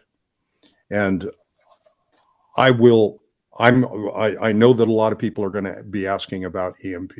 So I am going to start putting together a presentation on EMP. But the bottom line is that depending on how your system is configured, depending on how your motor vehicle is configured, and many other pieces of electronics and electrical gear, that EMP may or may not take out your solar. And I know that's really squishy sounding, but that's one of the things that you need to consider. So that's why we have both engine generator and solar equipment here. So solar is fantastic. It really is, because when you've long after run out of your fuels, let's say that we are in that national criticality level of a criticality of 5+, 1 to 5 years to get the grid back up and running. If we're in that situation, then that solar is going to degrade over a much longer period of time, and it's going to keep you up and running. It's going to keep for the most part, keep your well pump running, which is probably, after you've eaten all the food out of your freezers and that sort of thing, one of the most important things that you're going to have is, if you're in a rural situation like we are, having a well pump that's functioning is huge. So you can run your well pump off the solar if you've got enough capacity. And what is enough capacity? Here we are. We're at this 5% information level right now. That's a whole, how to size a solar system. There's plenty to talk about there. There are experts out there. If you call them, they'll come and help you do that. But basically you put up solar panels, keep them clean, let them charge your battery banks, and let the battery banks through an inverter supply power to your house. And that's the quick and easy answer. Bear in mind that there's some new stuff out there that's really cool. And I won't get into brand names or anything here. You can do your people can do their research on it. But there are some really cool things. It used to be, once upon a time, that you had to buy a separate inverter, a separate charge controller. Okay, well, what are those things? The charge controller is the thing that you plug your solar arrays into, and they go in and charge your batteries. The inverter is the thing that takes the energy from the batteries and converts it into house usable voltage and at some current or power level. Now they make them so where it's just one unit, and the prices have fallen quite a bit. So there's a charge controller converter inverter combination out there that can be really, really cool for to put in for this situation. So, and there's like 3 companies out there that are on my good guys list for buying a good product. this now might be a silly question, but is there any interest or viability to like small household windmills? Well, I've considered building one because small household windmill, especially where we are, um, we do get quite a bit of wind here, and I've considered, and you can build your own windmill. It's just not that big a deal. Just need to get it up far enough. One of my early jobs as a young engineer was working for a company that did windmills, and so the bottom line is it's much like an antenna. The farther up you can get it in the air, the less the less you're going to be giving up to the trees around you. So what I mean by that is that the wind shear uh, up farther up in the air is a lot less. So you're getting nice, clean, strong air up there moving and turning your wind turbine rotor blades. And this can be as simple as a Volkswagen generator. Volkswagen generators and carbon pile uh, regulators are about the simplest generators in the world. They are very simple. You can get it to charge a car battery, which can in turn charge things like flashlights and et cetera, et cetera. And maybe if you've got enough car battery there and enough wind, you can run your freezer for a little while each day. Hmm. That being, Interesting. yeah, so yes, wind power is viable. And in our area here, there are a few people with wind generators. I've, Lastly, on sort of power and heat, what do you think about like wood, and like a wood fire stove? in our, well, if you go on Pastor Joe's Patreon, Viking Preparedness, uh, you at some point in time over a month of videos that he puts out, he will mention his Pioneer made stove. So they have a Pioneer made stove, not only in their community building but also in their home. And the Pioneer made stove is basically a wood cook stove. So they don't. I don't believe he has a wood heating stove. I think they just, because the house is relatively small, they just use a Pioneer made stove. And I think they actually have water heating coils in that stove as well. So So Pioneer made, you could just boil water on top of it. you could boil water. Well, yeah, but if you felt like you didn't want to take a cold shower, Okay. you could actually do a little. Oh my God! And we're talking about water. We have a lot to talk about. Well, one more thing, and then I think what is next. One more thing is we've talked about when it's cold staying warm. Let's just talk about if it's too hot staying cold. So how do you think about that?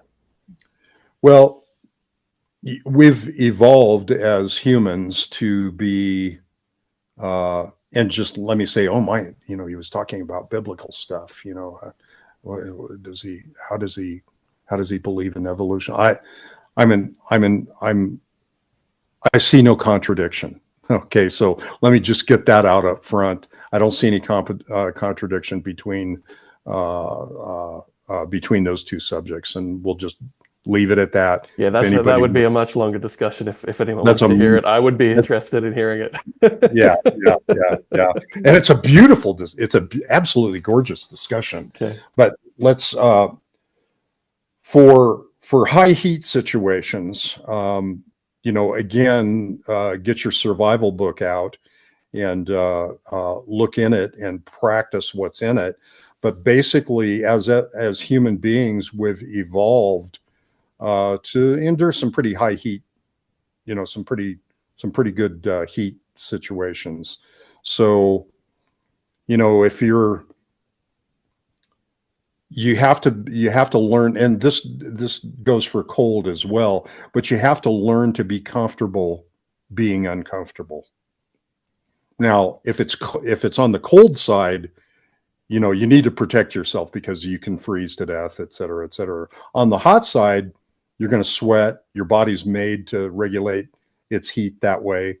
So your Go to response is tough go it in the out. shade. Tough it Yeah, out, basically. yeah, yeah. Okay. We On don't the heat. have air conditioning. If I had the opportunity to put in air conditioning, I wouldn't. My wife and I have been without air conditioning for a long time, and I don't miss it. And it gets pretty warm here. It can, we've not seen Phoenix, Arizona type temperatures, but we've seen highs here of 106, 108, and I've Okay. trained. I've trained in those kind of heats before. I know it's survivable. I'm not too worried about high heat. Now, people that have medical conditions, that's another story. If you have water and you have a towel, wet the towel, wet your t-shirt, whatever, put it around you. That evaporation is an exothermic process, and will the evaporation will cool you down. Okay, Well, so that's a good segue into water. it is a So, good segue into water. Absolutely, so absolutely. 3 days without water. Yeah, Well, the hazard is thirst, right? right. Dehydration. Dehydration, right. How do you think Yep. about how do you think about water? Well, we catch our water, and so it's number one for that. If we're back to a local power outage, you're going to be 2 days to 2 weeks of the power being out because somebody hit a power pole, they destroyed the transformer, they can't get another transformer for 2 weeks. Okay, you're without power for 2 weeks. Okay, you've got to store enough good water at 1 gallon per person per day, and estimates vary on what's required, but taking sponge baths is very seldom, and but mainly making sure that you stay hydrated is key. So we have water, we have drinking water stored. We have really, really good storage of drinking water. How long can you store water for? We put about there's a material out there called calcium hypochlorite, and calcium hypochlorite is hot tub um, hot tub stuff. Keep your hot tub healthy. Basically, what it does is it keeps the bacteria from building in your good water. So if you're storing good water, I would put either a teaspoon of bleach or a half a teaspoon of bleach for 5 gallons of water. Okay. Calcium hypochlorite is very cool because you go down to your local pool store and they have it in powder form. And get on the internet and research this. If somebody wants to go through that too, we can do that. But calcium hypochlorite powder, a small amount of powder will make a large amount of bleach, so that you can then meter into your stored water. So it's a two-step process. Take the powder, put it in some water, make up a concentrated solution, then use that concentrated solution to help your water stay good. We do that with all of our stored water, just to make sure that gremlins don't grow in it and make us sick. Um, don't store your water outside. Store it in a cool, shady place. That will keep, if there's any semblance or possibility of algae growing in your water, you'll want to stomp that down by putting bleach or calcium hypochlorite. And it's not that it's not that that plant life is going to kill you. And as a matter of fact, some forms of it are probably good for you, but we just don't go there. We put a little preservative in our water as we do in our fuels, and we keep it stored. And to be honest with you, it'll store like that indefinitely, as far as I know. Somebody, somebody out there may differ on that, but if you put a calcium hypochlorite or a little bleach in it, it's going to store indefinitely. Okay. And we store it at in 5-gallon bottles. There's those really cool food grade 55-gallon drums. We've thought about switching over to having a line of those in our underground storage area. But we haven't done that yet. We're keeping it all in 5-gallon containers, and we've got quite a few.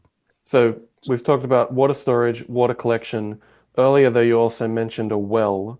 So is that another layer here? Oh yeah, that's a layer for, that's our primary.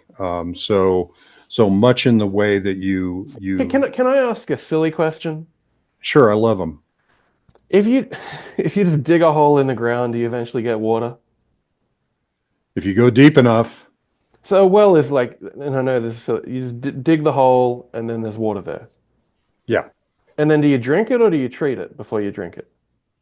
Well, depends on the well. There are areas that have high arsenic content in the water, iron content beyond what you would want to consume daily. If your well's not deep enough, there can be gremlins living in the water. So if you're in an area that has a very, very high water table, and what I mean by high water table, I'm talking about a matter of like 5, 10, 15, 20 feet. I think there is a limit to what you can, and I don't know what that limit is, and we can find that out if people want to talk about it. There's a limit to the depth of where you want to be drawing from, and I think it's deeper than 20 feet. So if you encounter water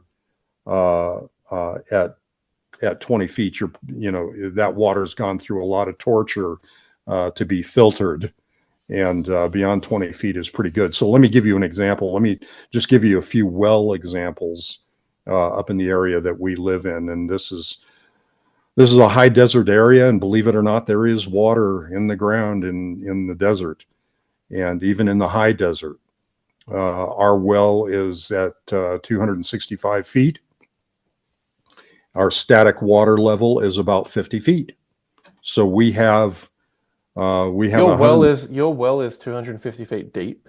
Correct, but it's not. That is a deep well.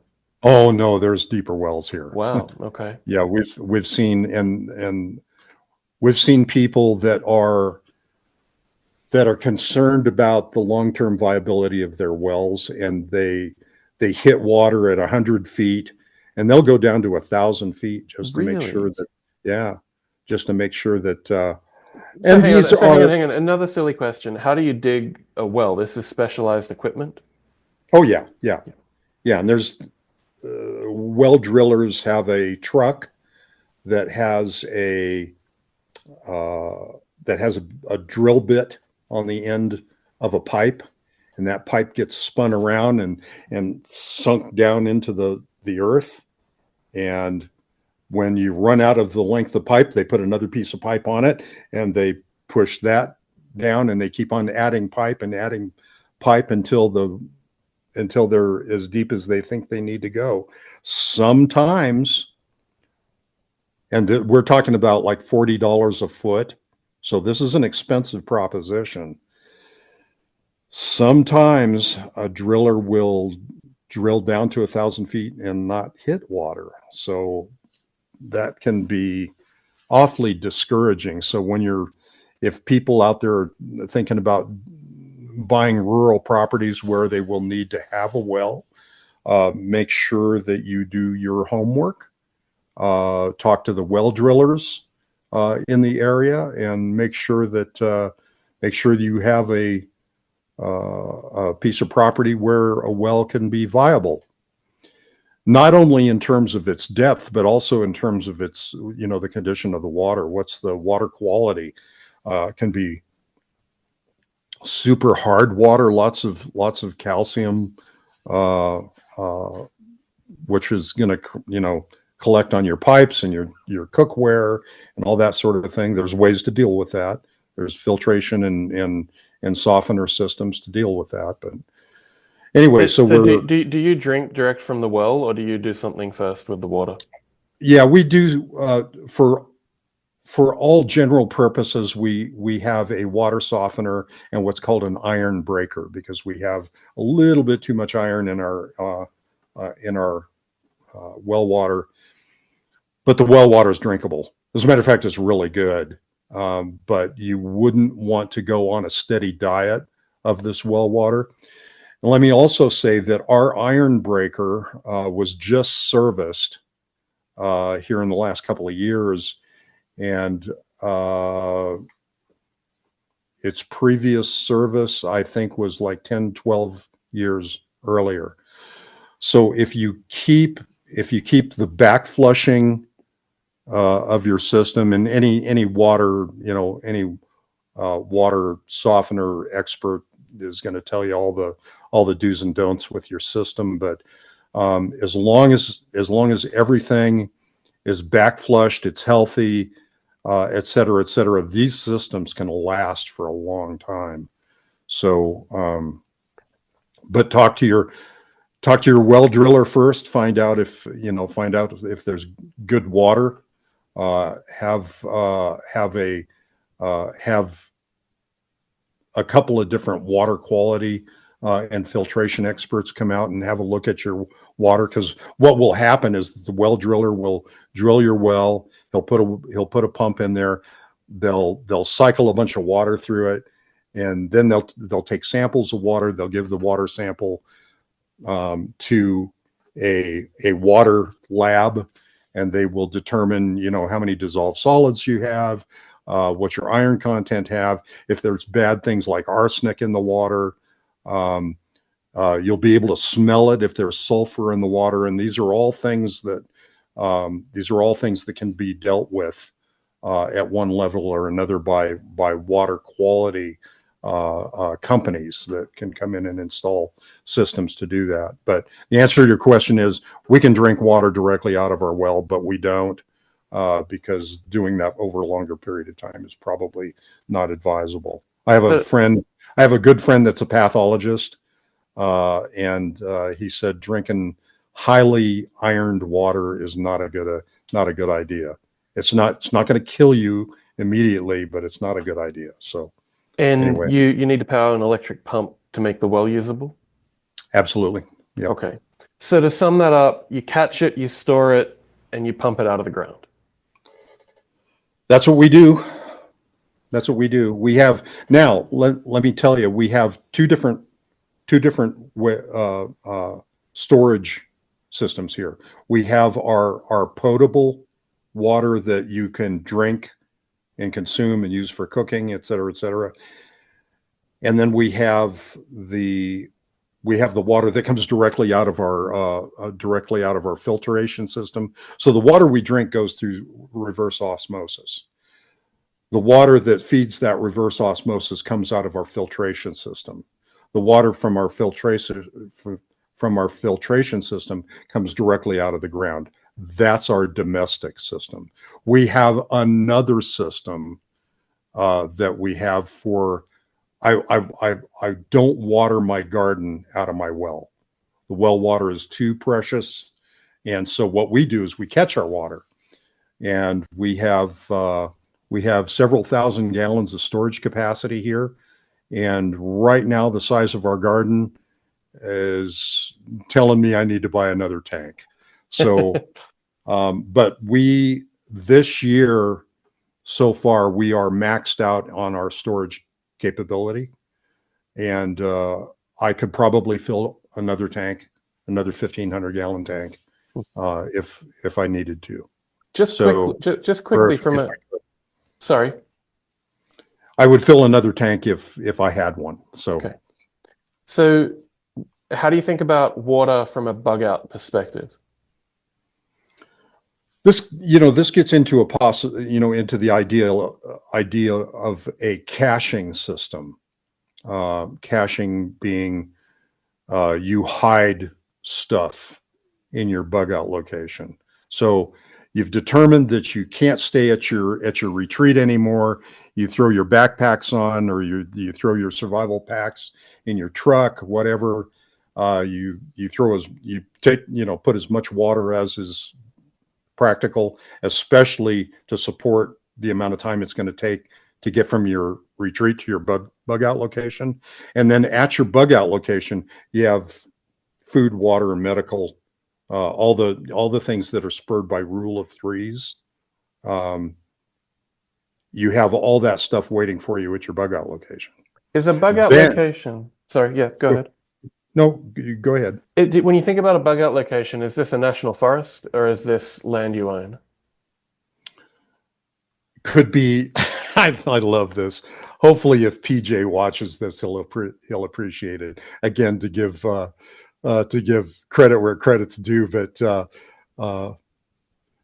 Pastor Joe has this mythical person named Aunt Mabel, and Aunt Mabel owns a farm out in the Midwest, someplace, or a little house out in the rural counties of Wyoming or whatever.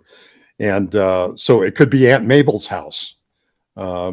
It could be national forest, but I think I would rather have I would rather have another piece of property someplace. Maybe Aunt Mabel's. Maybe you've just bought something, you've put a storage building on it.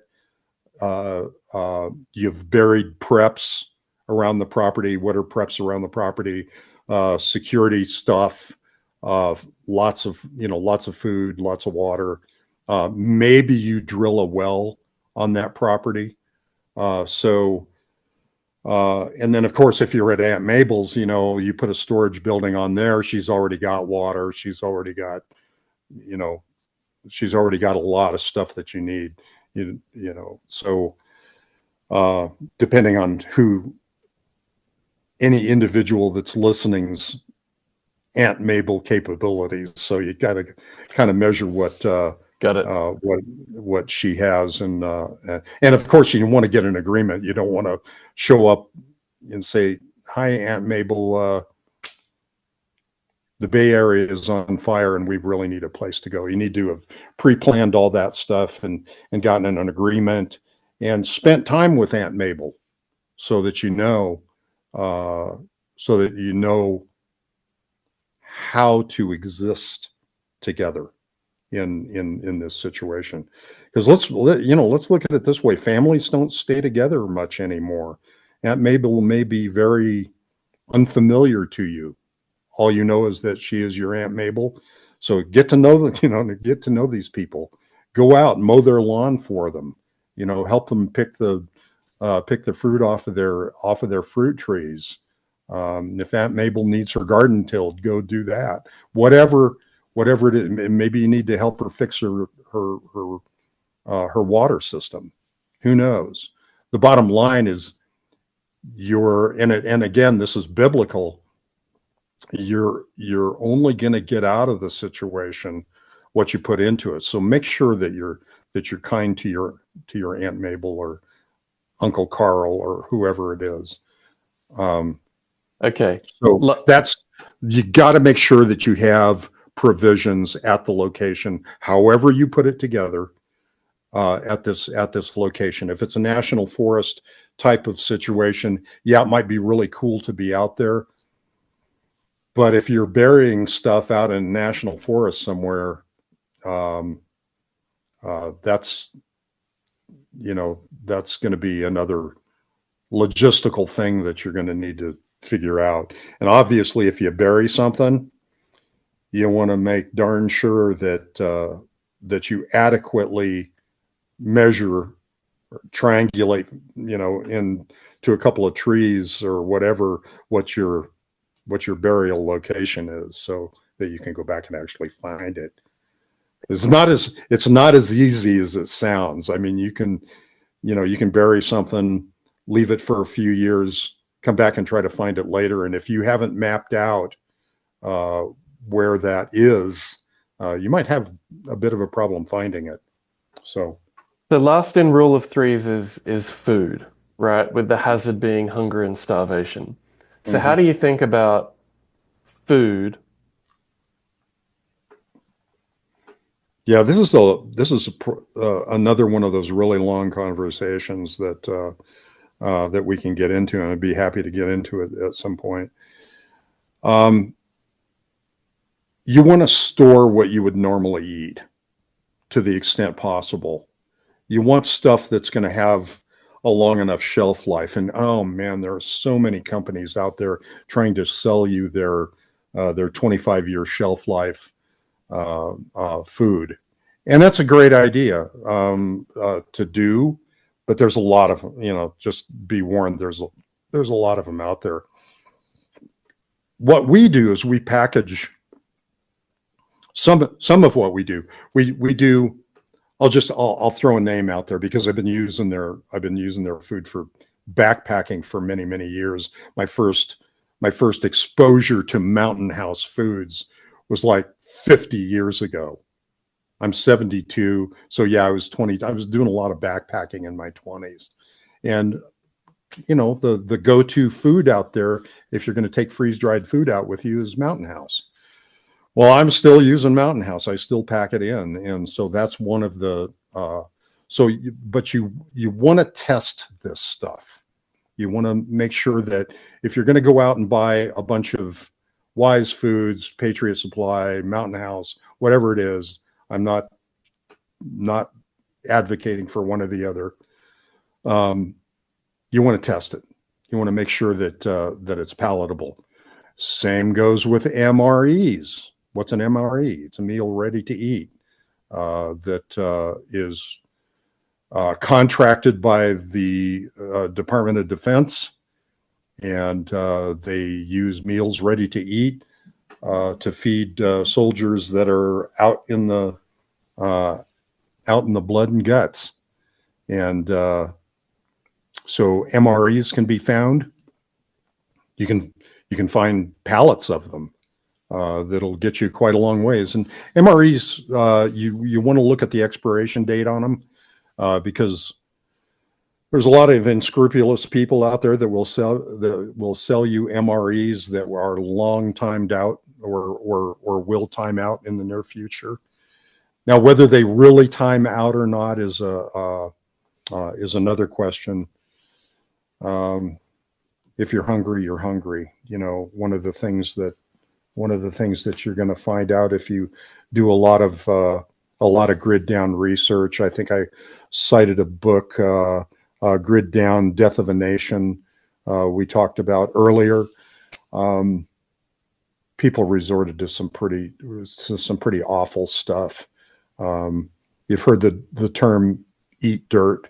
Well, it's a real thing. People actually resorted to eating dirt, and that isn't very good. So, yeah, storing food. I usually, when I talk to people, if they're first getting into this, when I'm talking to somebody, I say,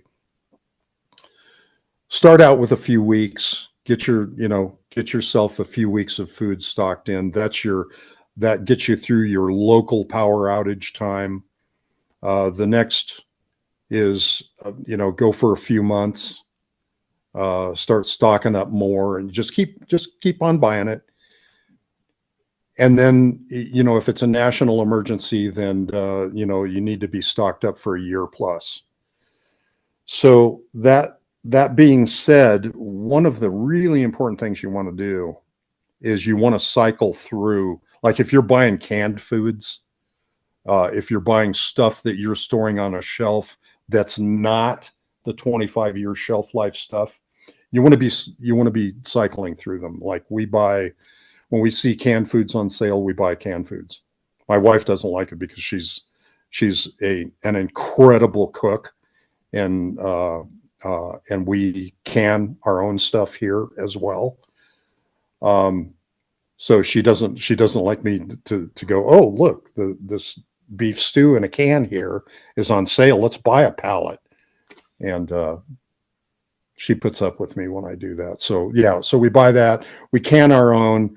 There's a new, so canning is a total separate video. Then there's freeze drying. Freeze drying is so cool.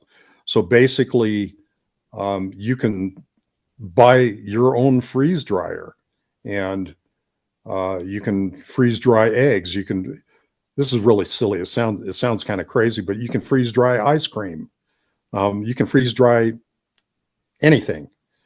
And then what you do is when you need to take it out of its packet. And we actually did this demonstration here in one of our crew meetings. Some people freeze dried some components to soup, and we got it in. We boiled some water. We broke this little freeze dried package open. We poured it in, and these folks made this themselves. They have a freeze dryer. They had the stuff from their garden, and they freeze dried it, and they made a soup mix. And we brought it in, and how was it? It was awesome. It was absolutely awesome. These are really cool people, and we've got several people in our local crew, our MAG area, our mutual assistance group area, that have freeze dryers. And, when they're watching a football game, the freeze dryer's going, So, and then, like I said, my wife likes to can, and, we can anything, so you go out and you get a pressure cooker, and there's a whole process around that. And we could, there's so much on the internet out there. But I would highly recommend on any of this topical information, from start to finish and beyond. Internet's great. Go out and find the information, download it and print it out. Make yourself a book, because one of the indicators that you've got a really bad long-term event from something like an EMP is that there is no internet. And now what do you do with all that information that you need to do what you need to do? Well, I don't know how to can yet, but I did download it. Well, it's not going to do any good in a dead computer. So print it out, make notebooks full of stuff that you're going to need. If you're doing anything that has to do with any of this stuff, it kind of makes sense to print it all out. So do that. You'll thank me later. So that's the rule of threes. Next is communication, medication, and sanitation. I would like to take a coffee break and then come back and see if that communication equipment behind you is just a prop, or if it really works. It does really work, and boy, there's another video. All right, so let's take our break. Okay, we'll be back in a few. God bless. Coffee? Absolutely. Check this out. Home ground excellence. Sounds wonderful. Not home ground, but kind words echo endlessly, which I thought was a nice little touch to the cappuccino. Cool. So, communication. How do you think about communication when the grid's down? Okay, there's an operational axiom in the DoD when you're in war theater, and it's shoot, move, and communicate. So we've kind of talked about shoot and move here. The idea of bugging out, the idea of being able to have some level of armaments and everything, but communication is extremely key. It's one leg of a three-legged stool. You take communication out and you're going to fall over. So I take communication very seriously, partially because I like to justify how much of a nerd I am with communication stuff.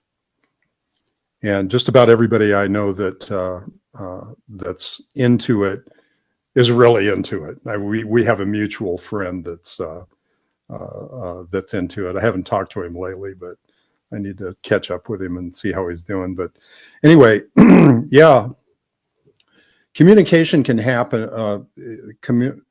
And we're talking about technical tech communication type stuff. Well, let me ask a question. Actually, you wake up, the power's out, the grid's down. What do you do from a communication perspective? Go over to my next door neighbor's house. His power's out as well. Then what? Ask him if his power's out.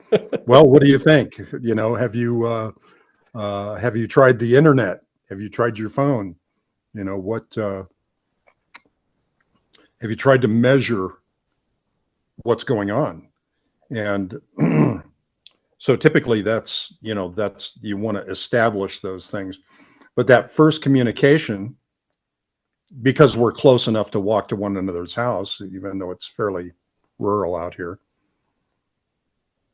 which is a real plus, actually, having somebody close enough that, you know, you can do this. So yeah, I just hand signals, smoke signals, you know, all the basic non-techie, you know, techie kind of stuff is all reasonable to do. Even, you know, if you're trying to maintain some operational security, some OPSEC, you know, you can do it with dead drops, do it with code. There's lots of different ways, or you can do it in a foreign language, you know, if you can learn Navajo.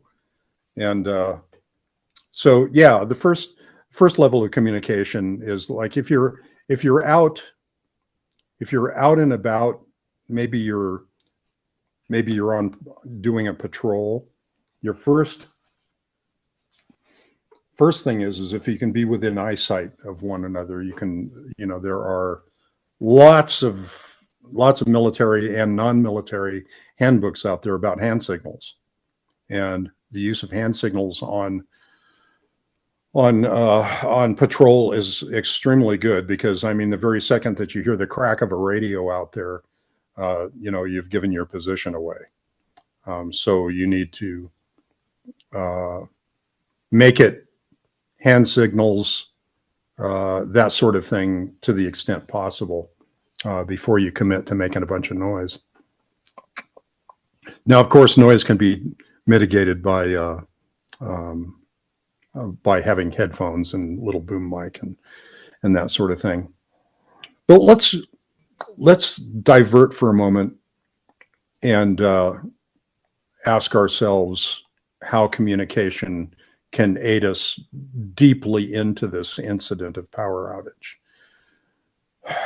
You really want to know what's going on in the rest of the world, you know. So if you string up an antenna, get yourself a battery powered radio, or maybe it's one that doesn't need an antenna. One of those little crank radios, or, you know, crank flashlight radio, so you can hear if the local radio station is even up and running. If it's not, then you kind of got to take it to the next level.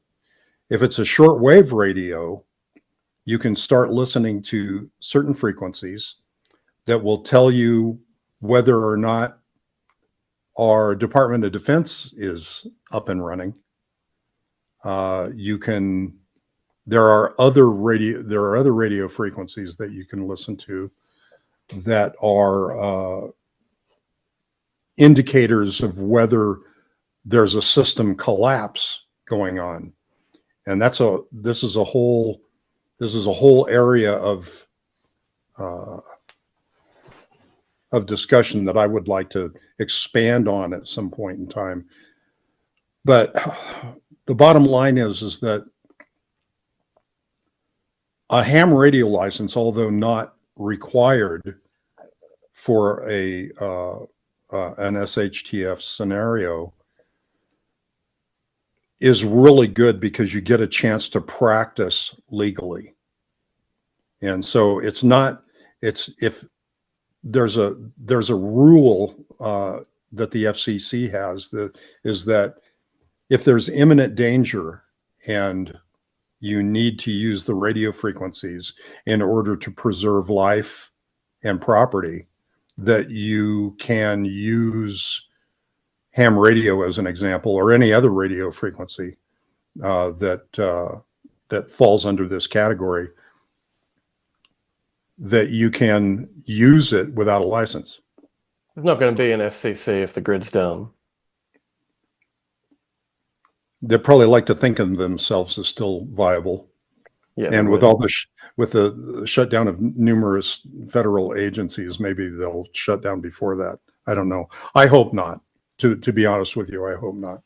And the reason is because if anybody on this cast has ever listened to CB radio, they know what chaos means on radio frequencies by listening to that, because it really is chaos.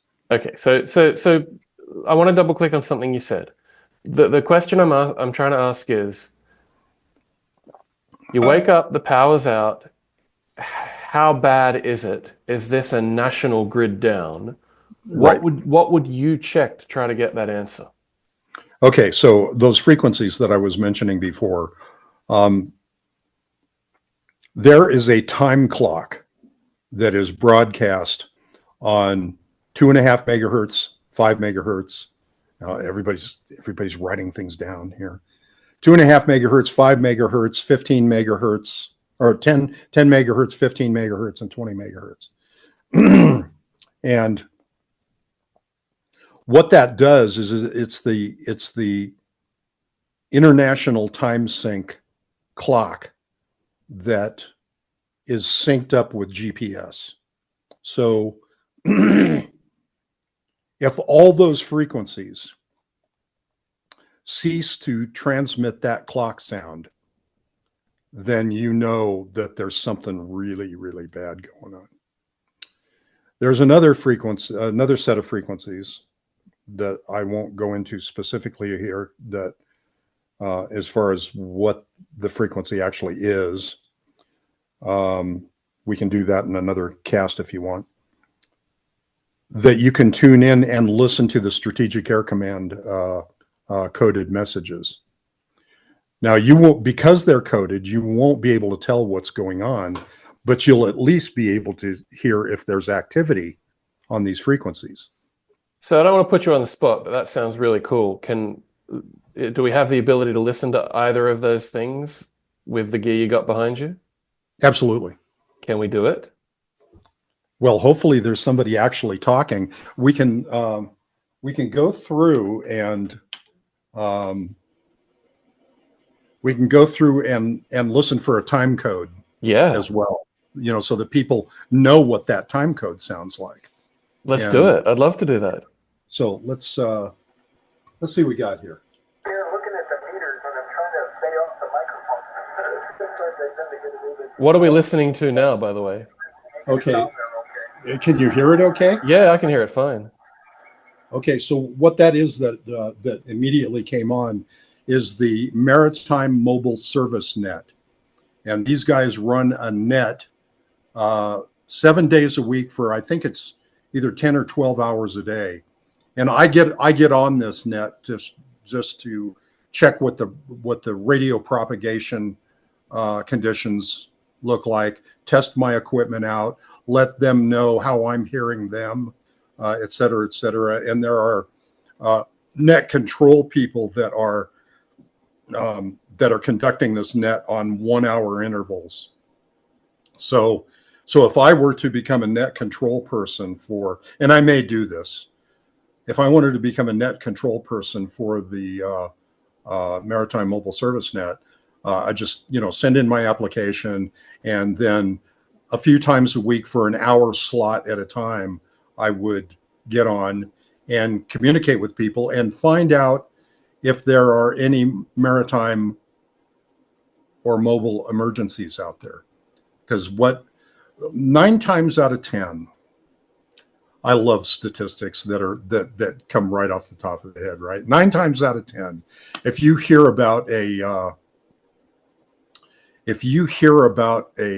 mining cave-in Chile, or some part of the world that doesn't have really robust communications infrastructure, and even back east during the hurricane,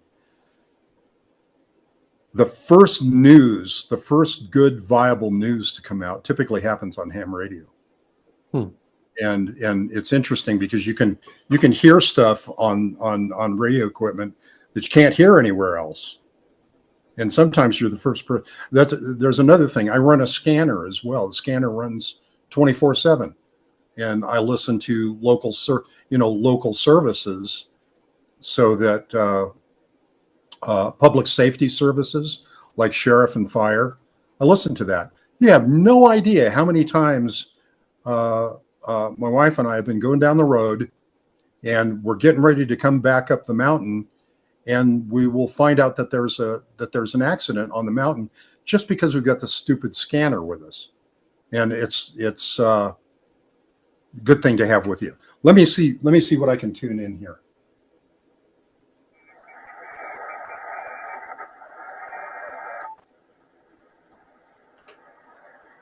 Okay, I'm going to change antennas. We'll just wait for this to.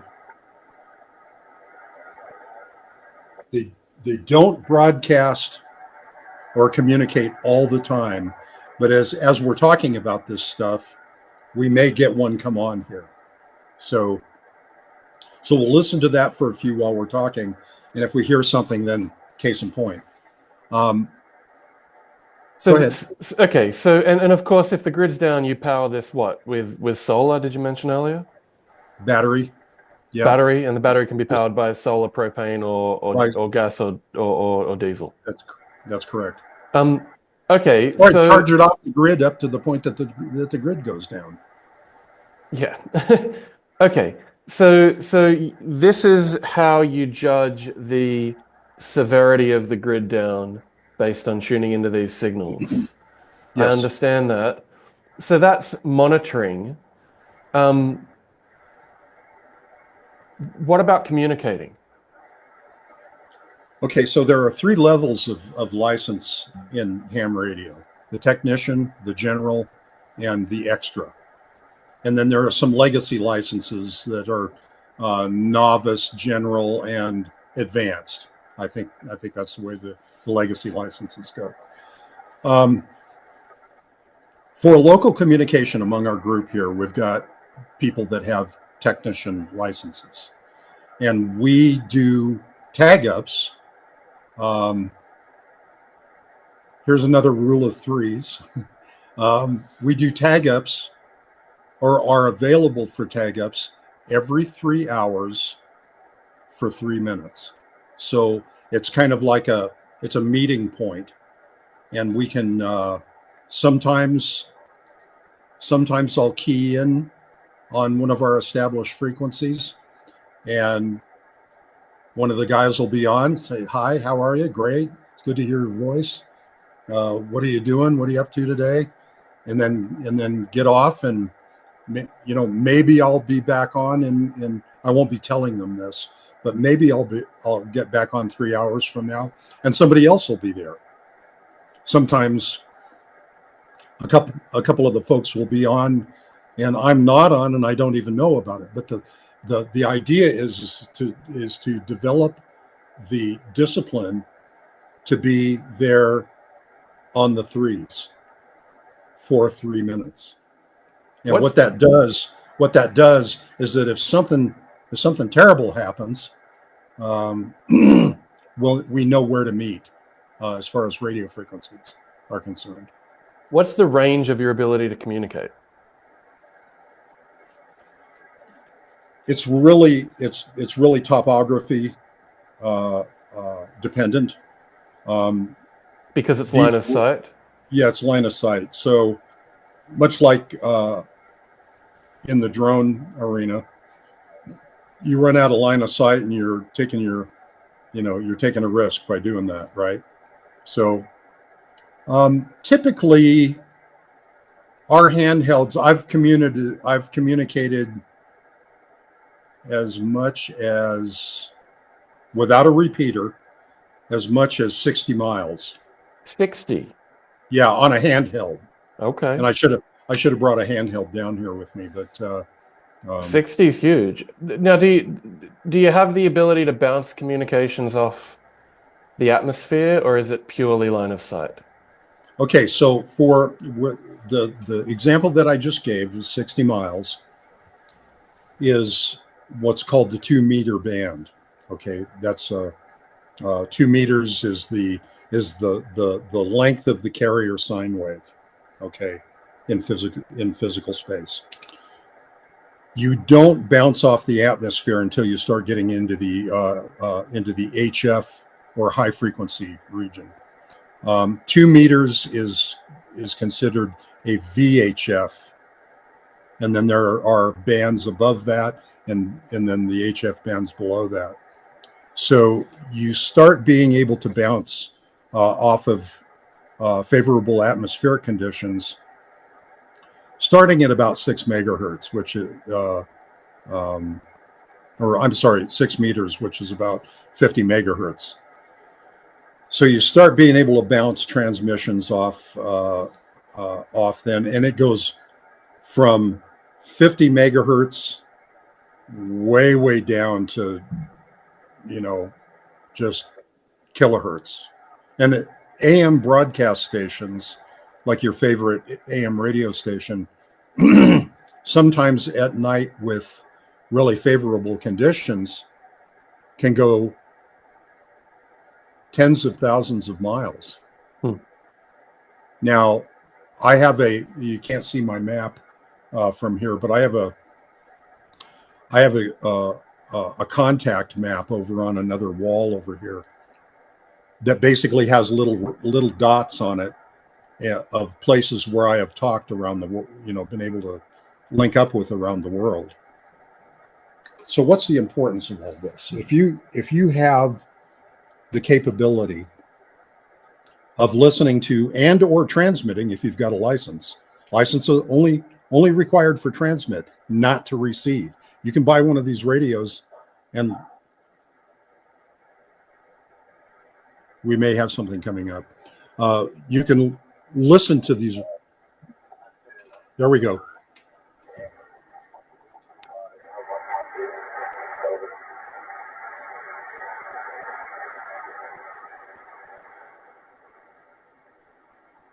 Okay, so that was a transmission out of probably Offutt Air Force Base, Strategic Air Command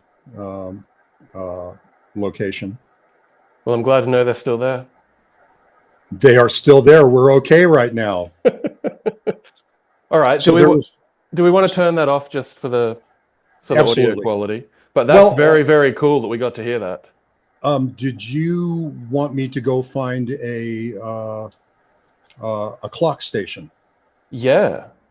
Let's go find a clock station. Let me tune it in here real quick. Only take a second.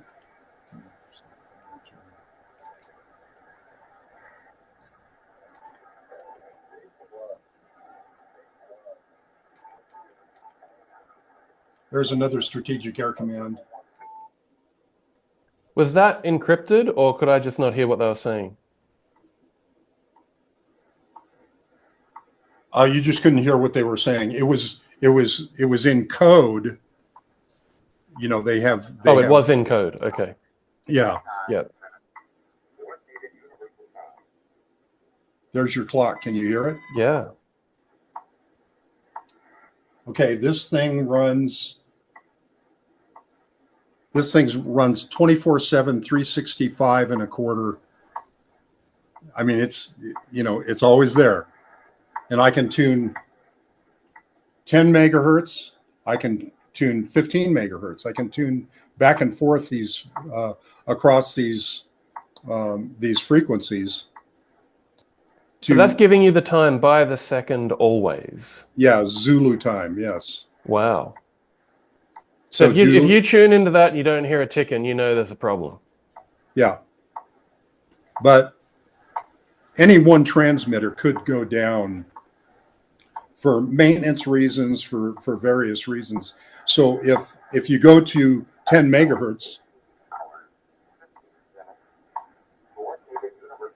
coordinated universal time. Okay.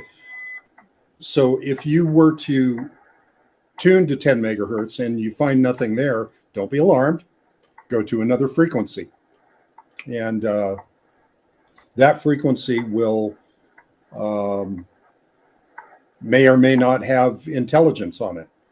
And if you don't hear anything, and you scan across all the other frequencies, I'd start to be concerned that not only is your grid down, but your grid is may very well be down because of a Carrington event, or somebody popped a nuke at altitude, or whatever, or maybe cyber attack.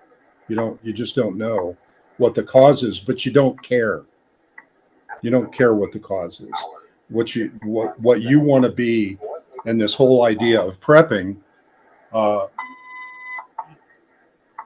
what you want to be. I'm going to go ahead and shut these off. Yeah, that was very cool.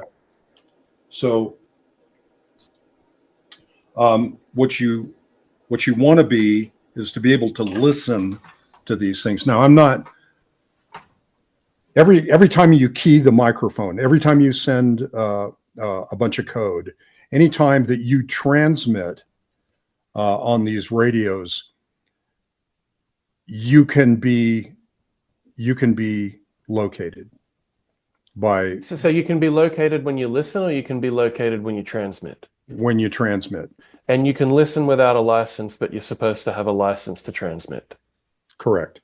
I didn't realize that listening was such an easy entry-level stepping stone. Yeah, and you don't have to have a $5,000 radio to do that. And here we go. This is another really great possibility for more podcasts, but there are these little. As a matter of fact, I've got one right here. There's a little device up on this thing up here. You see a couple of wires going into it. That is a software-defined radio. And it's the wires that are coming out of it are go to my antenna switching, and I can put that radio on a variety of antennas that will put me in different bands, and I can plug that radio into the computer, and I can go look for signals. And if I see a signal out there, I got it made. I'll go shift over to it, listen to it, and see what it's saying. So these little radios like this, you can pick up, like the RTL SDR as an example, is a $30 radio. Really? Yeah. Oh. And I can see your Amazon account now. Yeah, for real. And what you do is you go out there and you search RTL SDR software, and you get a free download, and it gives you the interface to the radio, and you can tune back and forth across it. And so, did I just understand correctly? That radio enables you to use a computer to see what's out there, what frequencies are transmitting. Then you can just tune into them. Yeah, you see a peak on the display, and you go zoom your cursor over to that point, click on it, and you'll be able to hear. Very cool. So then you mentioned that when you transmit, your location can potentially be identified. Is that triangulation? Yes. And who's listening? Anyone, or is that like a really high-end skill to be able to triangulate? It's easy to do. Okay. The real question, you already asked, the real question is there anybody listening? Probably not. They've got, if we're in a situation like Yeah. that, there's a lot more problems out there than that these A ham people- radio operator. Yeah. So yeah, right. So now, if you were part of the if you were part of a militant group, that we'll just leave it at that, a militant group, and you were using ham radio frequency or any radio frequency for that matter to communicate. Could be family radio service, SRF, FRS. It could be CB radio. Could be anything. If you are a known quantity, and in previous administration you would be considered a terrorist, and you were using those radio frequencies, and they had reason to want to come and get you, then yes, whoever they is, can zero. Could be me. I can zero in on you.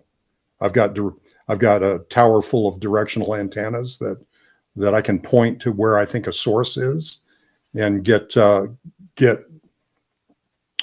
one vector of or one azimuth reading of the direction that you're in.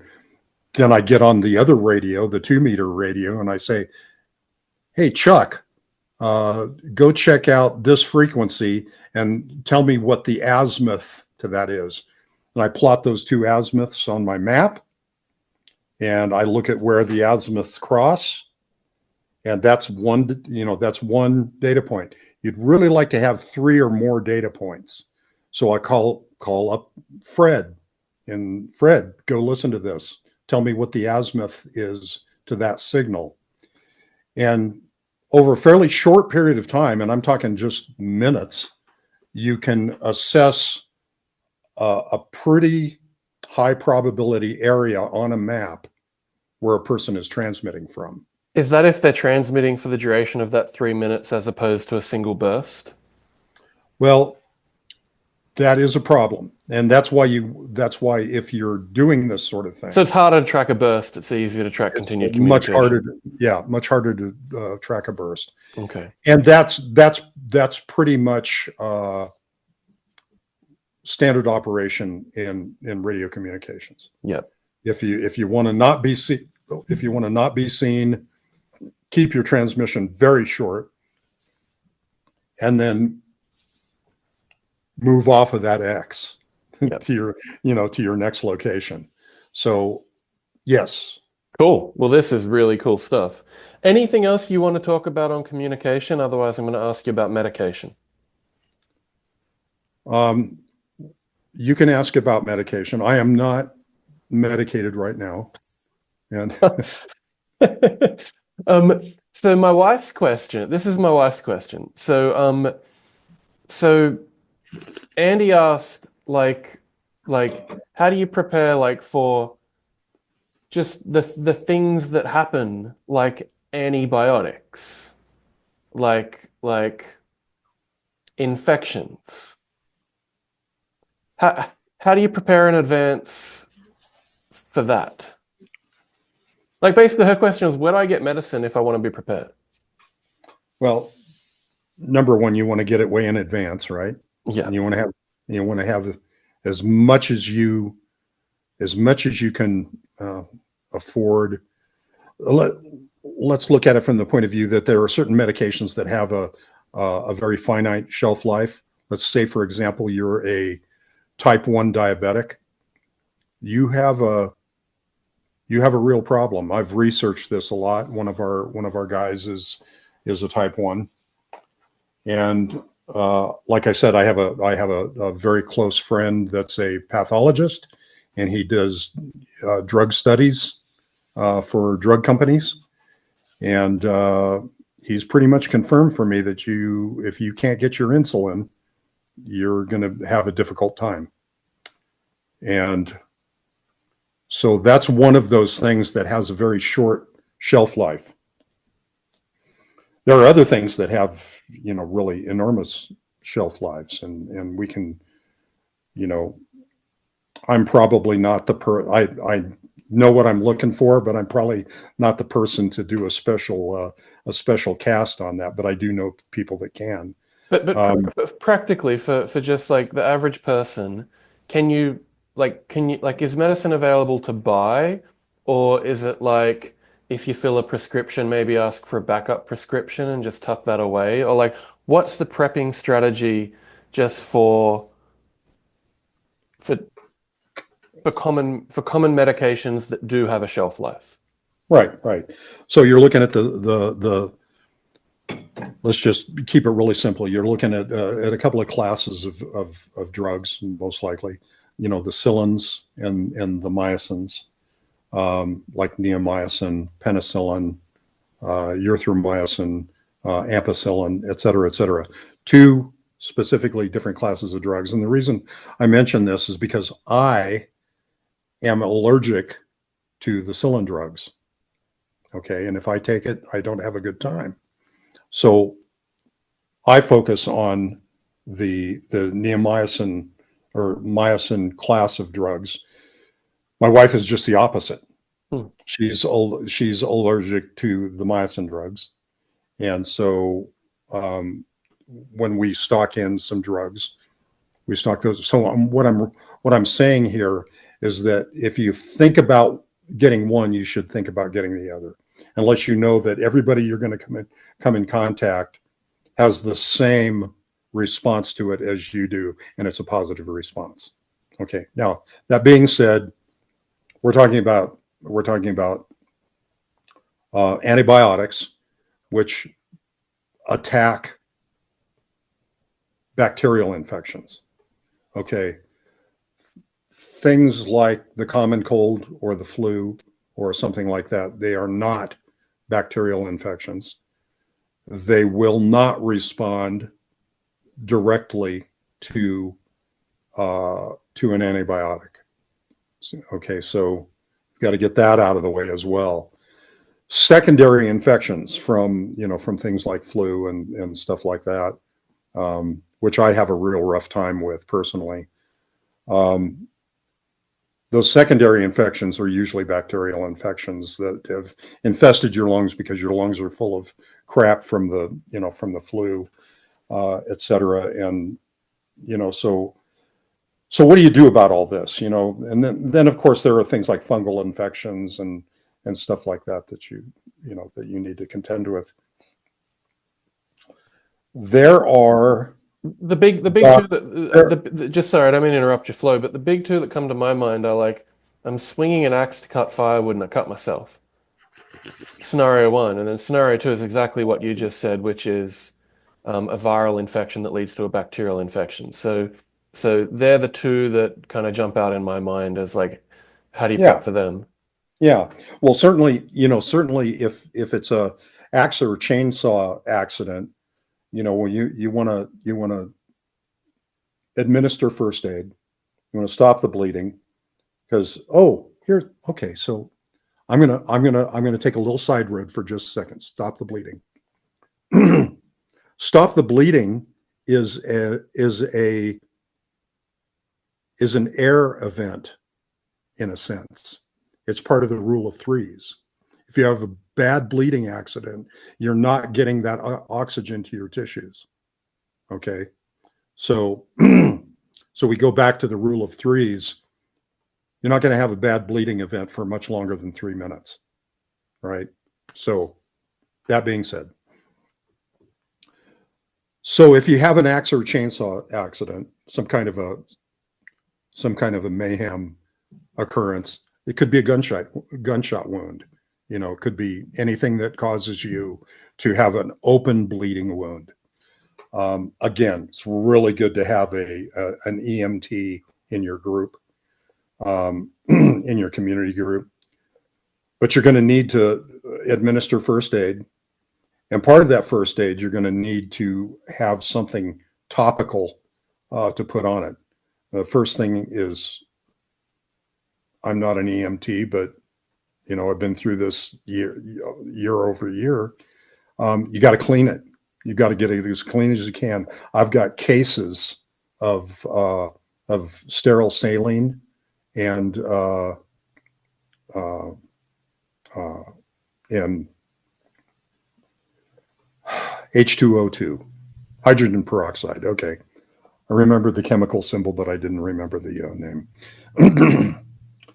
So you get in there, you get things really cleaned out. You really, if you have to debride the area of dead tissue, if it's been something that's been that way for a while, you've got to get that dead tissue out of there because it's just a place for things to go breed. So you get all that cut out, you get it washed really good, and then a topical, uh, uh, some type of topical material. And the things that come to mind is that there's a wonderful topical material that's been out there for ages, and it's called Neosporin. And Neosporin, and there's a polysporin out there as well that contains neomycin. Neomycin applied topically to a wound is pretty damn effective, and it's effect. If you get an earache, you can put some on a swab and put it in your ear. I've done that. It's surprising how many uses neomycin has. Does alcohol work? Alcohol does work topically, but you want to be careful with it because it's pretty. If I were cleaning up around a wound, alcohol would be good. Getting it in the wound, I don't know. Have to talk to an expert on that. I wouldn't, because I've gotten alcohol in an open wound before, and it's not pleasant. Okay, so once you've stopped the bleeding and cleaned it topically, now the back to sort of Andy's question around how do you prep by where do you get the medicine to be ready for a bacterial infection or a infection of the lungs? Possible. So I am so glad that I can say this. I thank God that I can say this. There are actually doctors out there, if you find the right doctor, that is good to his Hippocratic oath, and he will prescribe stuff for you that you can go out and buy in advance and then store properly. It's just a matter of finding one of those doctors. I wasn't expecting that. So relationships with doctors. Yes. And it could be your family doctor that's willing to do that for you. If you have a family doctor that is of the mindset that stuff could go sideways on us here as a society, they will probably entertain the discussion. All of these folks have DEA licenses, and these DEA licenses have various classifications. The only reason I'm talking about this is because I know a few folks that have DEA licenses, and they have. And by the way, they're not any of the people that we deal with as far as getting supplies. Those DEA licenses allow them to dispense drugs either as veterinarians or as doctors, and there are certain classes of medications that they cannot cross over with, even though the drug might be absolutely identical. I'm going to refer back to the COVID pandemic. People were saying, "Oh, you can go out and get horse paste, and you can eat horse paste because it has ivermectin in it."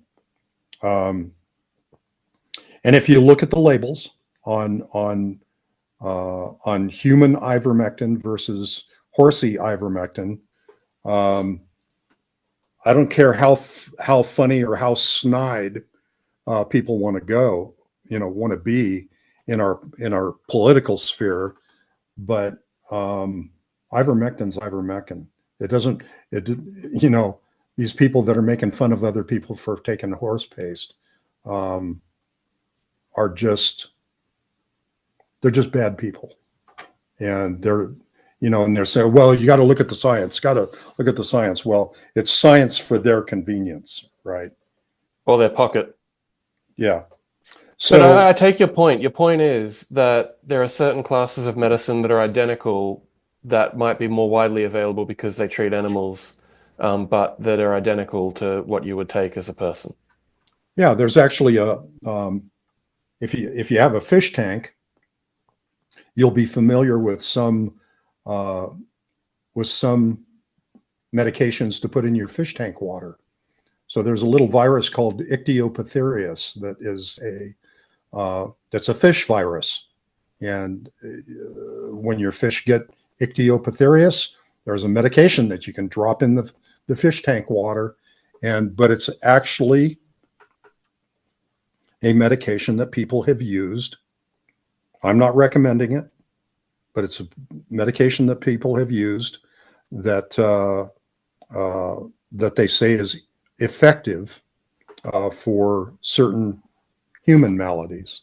So, and again, I want to be very careful and very, very clear that that we're not suggesting that any particular medication be tried. Horsey medication, fish medication, whatever. They need to make their own decisions. They need to talk to an expert about it. So, cool. That being said, there are sources out there for things. If you choose to go a horsey route, you can do that. If you choose to go the fishy route, you can do that, and your results are going to be whatever they're going to be. So, lastly, on the rule of threes and communication, medication, and sanitation. So, if the grid's down and the taps stop running, the toilets stop flushing. So, how do you think about sanitation?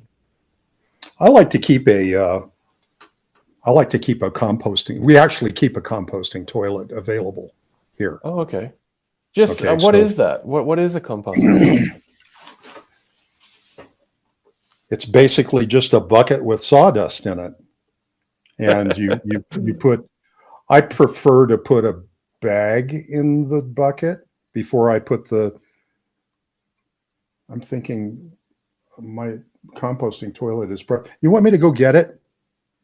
If you're willing to go get it, I'd like to see this. I think it's in my underground. Okay, so and you can edit this out if it.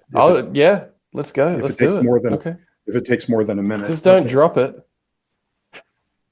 Thankfully, there's nothing in it. Okay. Yeah, well, no luck on that. No. Sorry, it's. I think it's upstairs. So I'm. Oh, okay. Yeah, it's probably. I think it's in the upper garage. Anyway, so basically, you got my hopes up on the composting toilet. Future episode. Now to a theater near you. Composting toilets by Matt and Brad. Okay, and you don't have to edit that out. Okay, so basically, what it is it's a 5-gallon bucket, and you can just go down to Home Depot, buy a 5-gallon bucket. The one that we have is called a luggable loo. And it's basically some bright and industrious individual has started manufacturing toilet seats for 5-gallon buckets. So it's really quite simple. But it's just a bag with sawdust. It's just a bag with sawdust. Okay, easy.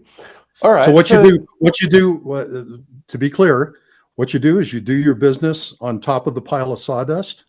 Then you pour sprinkle a little bit more sawdust on it, and that kills the odor odor, and I prefer to set it out in a place where, where if it does release an odor, I don't have to deal with it. So set it outside, bring it back in to do your business.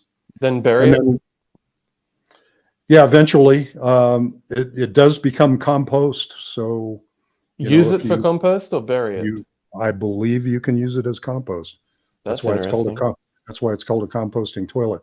If I were doing that, I would not immediately mix it, because we keep a dual bin composting tumbler here, and we keep two composting piles here. I would not put that in either one of those after it's had a chance to sit for a while, mainly because I want it to be exposed to the sunlight and the heat and cool, so that if there's anything in it, any parasites or whatever, that they're good and dead and gone. Treat it as a long-term optional compost. It's a long-term, yeah. You're playing the long game with that. Okay. And but look at what people have done for thousands of years, with things like outhouses. Yeah. I mean, outhouses aren't thousands of years old, but basically what they did is dig a hole and do their business in the hole. So yeah. Okay. So now we've covered it, and now as a systems engineer, I think a lot of people who have followed this are going to be thinking, that's more than I can do, right? That like there's a lot there. yep. So what I'd like is for you to just give the 40,000 foot version of, like, as a systems engineer, how do you think about project planning? So if someone's got all these things that they would want to do to prep at a very high level, equip them with a tool to prioritize, track, and implement them on the assumption that they don't know anything about project planning. Okay. And this is a really good one to do as another episode if you want to do it. But basically, there are two tools out there, and they can be integrated with your risk management as well, and should be. Those two tools are a Gantt chart and a PERT chart. And both of those charting styles have their pluses and minuses. Most people have seen a line item schedule. You can do a line item schedule with it to identify what you're going to do, when you're going to do it, and how long you think it should take you to do. And you can also key in financial resources required to do it. So I personally, as you've seen, like to work with big flow charts, large network flow charts. I think they are the most illustrative, especially if you put them on a calendar, or on a timeline, I should say. So what you do is that what you mean when you say PERT chart? Yeah. Okay, so what you do is the first steps is you've got to figure out two basic things. Number one, what are your known high risk, high priority items? So if you've done a risk assessment and you've decided that catching water for my garden is going to be the most important thing I can possibly do for long-term sustainability. You're in a catastrophic event. You don't expect power to come back on for maybe as much as 5 years. And you've got to be able to grow your food. Here's another PJ-ism I'll give you. The very second that you crack the lid on your first bucket of food, you click the stopwatch to your starvation. Wow. Is that an eye-opener or what? So you need to look at that in terms of risk assessment. So we need to add to the discussion of food, growing your own food. Growing your own food, right. Okay. I'm glad you mentioned that. But okay, please, continue, please. So anyway, so what you do is you find out, it could be a food priority, it could be a water priority, it could be medical priority, whatever it is. You find out what that priority is, and through doing a risk analysis. And it doesn't have to be a big formal risk analysis, but you do have to set down some basic guidelines and definitions on what's a risk and what's not a risk, and what the level of a risk is. So you evaluate that, you determine that, wow, this is a huge priority for me. That's the first thing that's going to pop up on your network or your chart. And you're going to say, okay, I'm here today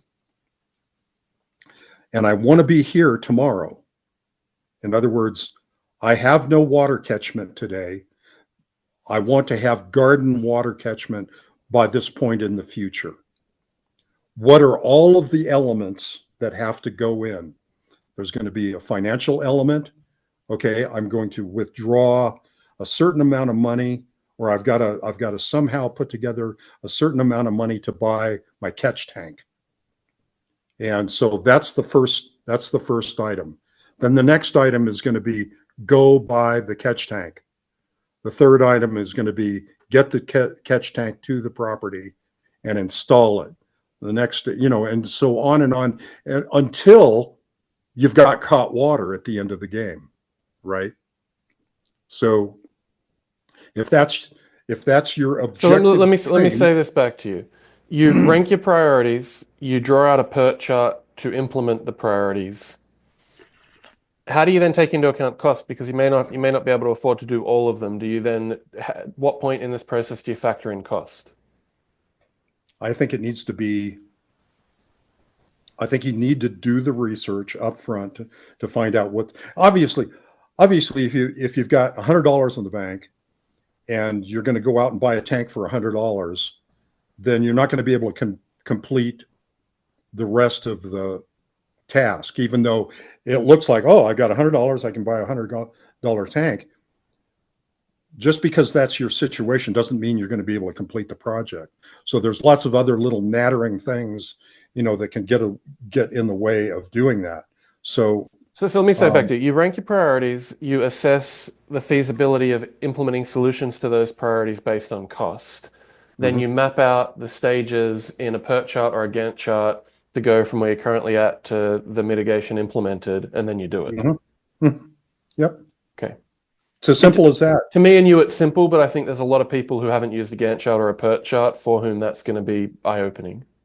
Well, you've seen the larger instances of network analysis. So I think anything that we can talk about here is going to be tiny in comparison to the charts that you and I have looked at. So yeah, I think instructionally we can do that on one of these calls at some point.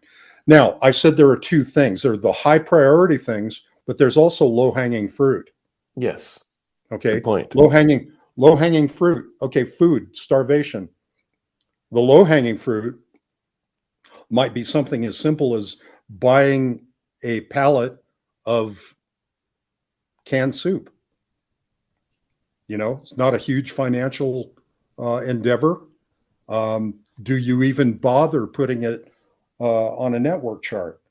Probably not, because it's going to make your network chart look way too busy, and you're going to get lost. So what you do is you just plan. Okay, every week when I go out to do the grocery shopping, I'm going to look for the best deal on this canned soup or these canned beans or whatever is going to have a really long shelf life. And you just buy one of those once a week.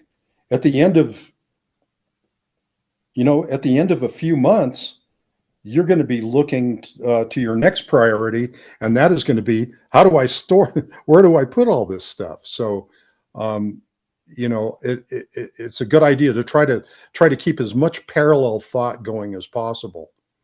Okay. So that's how you prep before the lights go out.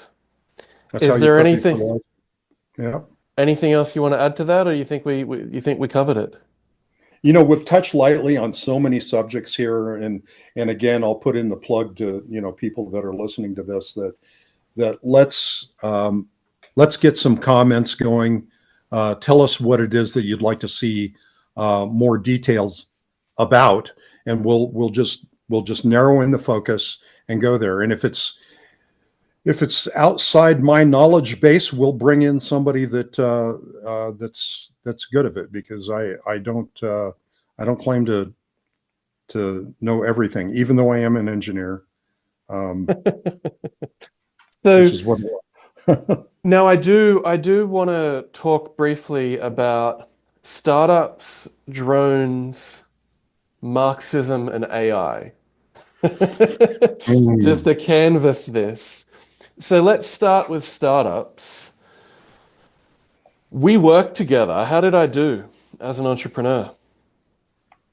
As an entrepreneur, I think you did great. Let's put it this way. I think if I haven't told you this before, I think this is an appropriate time to tell it so the audience can know. But you went out and raised capital for a business that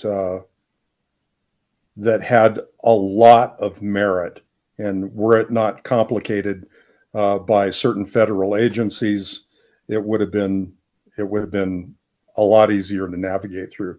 But the fact is that you were able to put together the funding for the business, and you gave some young engineers their first real job, and those young engineers went out and created families. And it's just I mean, if you look at it just from what we need to be doing in society at large, to be innovative, to push forward, to make stuff happen, your report card says you did really well on all those items. And were it not for the brilliance of our federal and obstructionist attitudes of some of our federal agencies, it probably would have gone a lot easier. And so I think you deserve a lot of thank yous from a lot of people in doing what you did and how you did it. Well, thank you. And I feel like God connected us at exactly the right time, because right as I met you, you came in the door with tools that we needed but didn't have.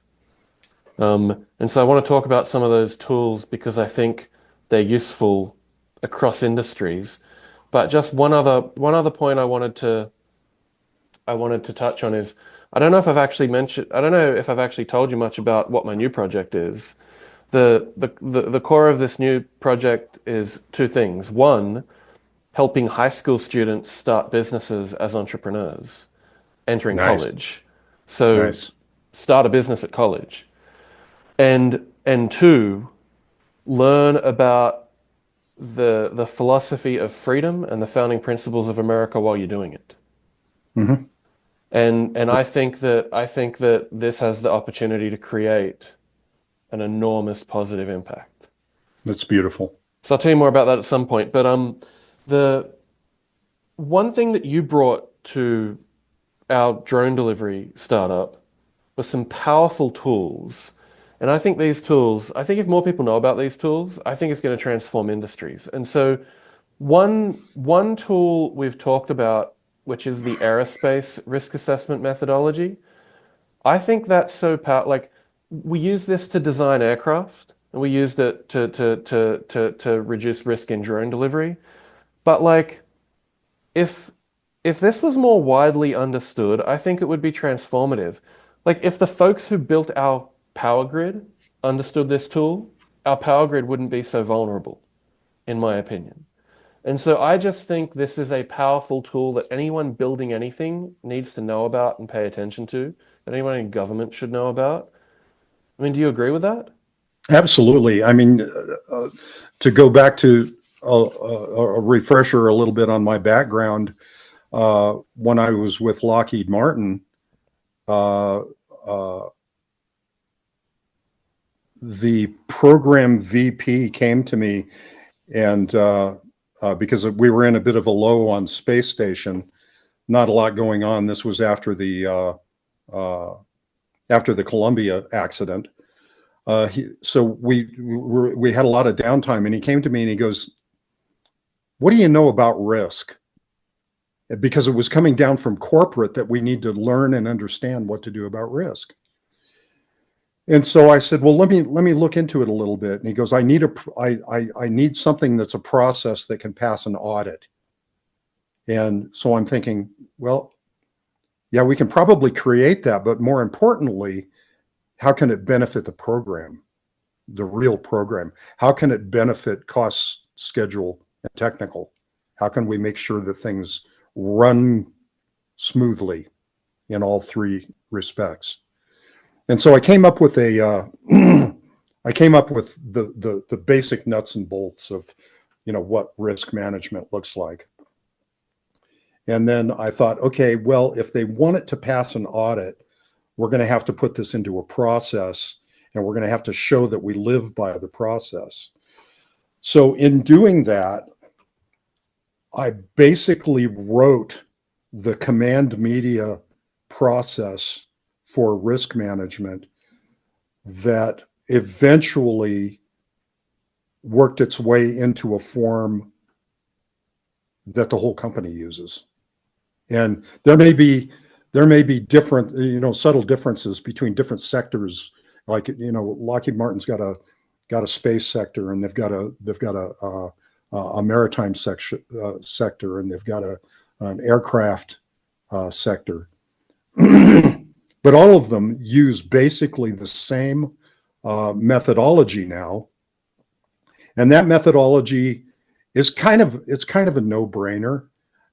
A lot of companies, Boeing, a lot of other companies use basically the same methodology to do space programs, aircraft programs, all kinds of stuff. And if you were to put it into practical use everywhere, yes, it's going to absorb people's time on the program, but it's going to save you a lot of time as well. And there's a flip side to risk that a lot of people don't realize, and that is the concept of opportunity. So let's say, for example, I see on the way a program is executing that we have an opportunity to save money or save schedule, or make something technically more reliable or easier to produce if we do this and this and this. Well, this becomes then an opportunity that's graded much the same as a risk would be graded. It's just a mirror image of the risk process. So there is that side of it as well. A lot of companies that do risk management do not do opportunity management, and it's a way to save money you didn't know you could. Sorry, I might have missed it. What is opportunity management? Opportunity management is where, instead of looking for things that can go wrong, you look for things that can go right or can go better if you implement them. Okay. So it's not looking at the rigid, at the rigid centered baseline. It's looking for opportunities that say, I can save $5 million on the program by doing thus and so. That makes sense. I understand the tool to do risk assessment is an aerospace risk matrix. What is the tool to do opportunity assessment? It's identical. It's identical. It's just the measurement system is just okay. So let's look at how just briefly how one element of risk operates. If you're on $100 million program and you've determined that if this happens, that it's going to cost us 10 million. Okay, that is a definitive point that says I am at 10% of the program value. Therefore, this rates a 5 in terms of uh, uh,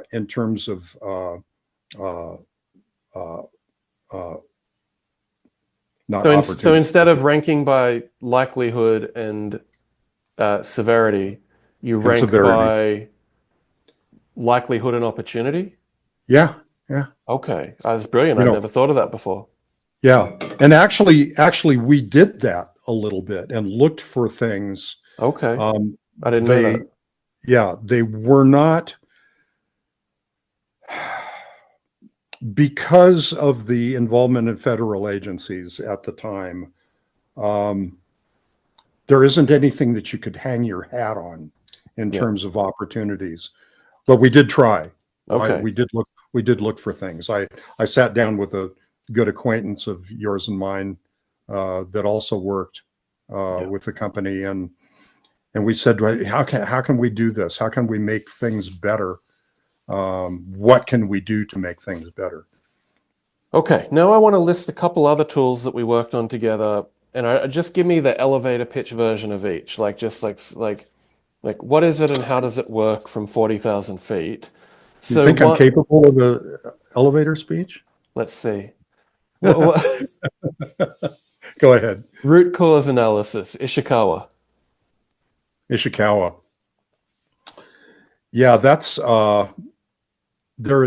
are different versions of Ishikawa that have found their way into NASA, and NASA is just, they're head over heels for for running uh, analysis like this, and they've got a big, horribly overcomplicated tool for doing it, and I just prefer Ishikawa at its most rudimentary point. But basically, what you do is you divide you look at what all the probable or possible uh, points of failure in something could be. In other words, if we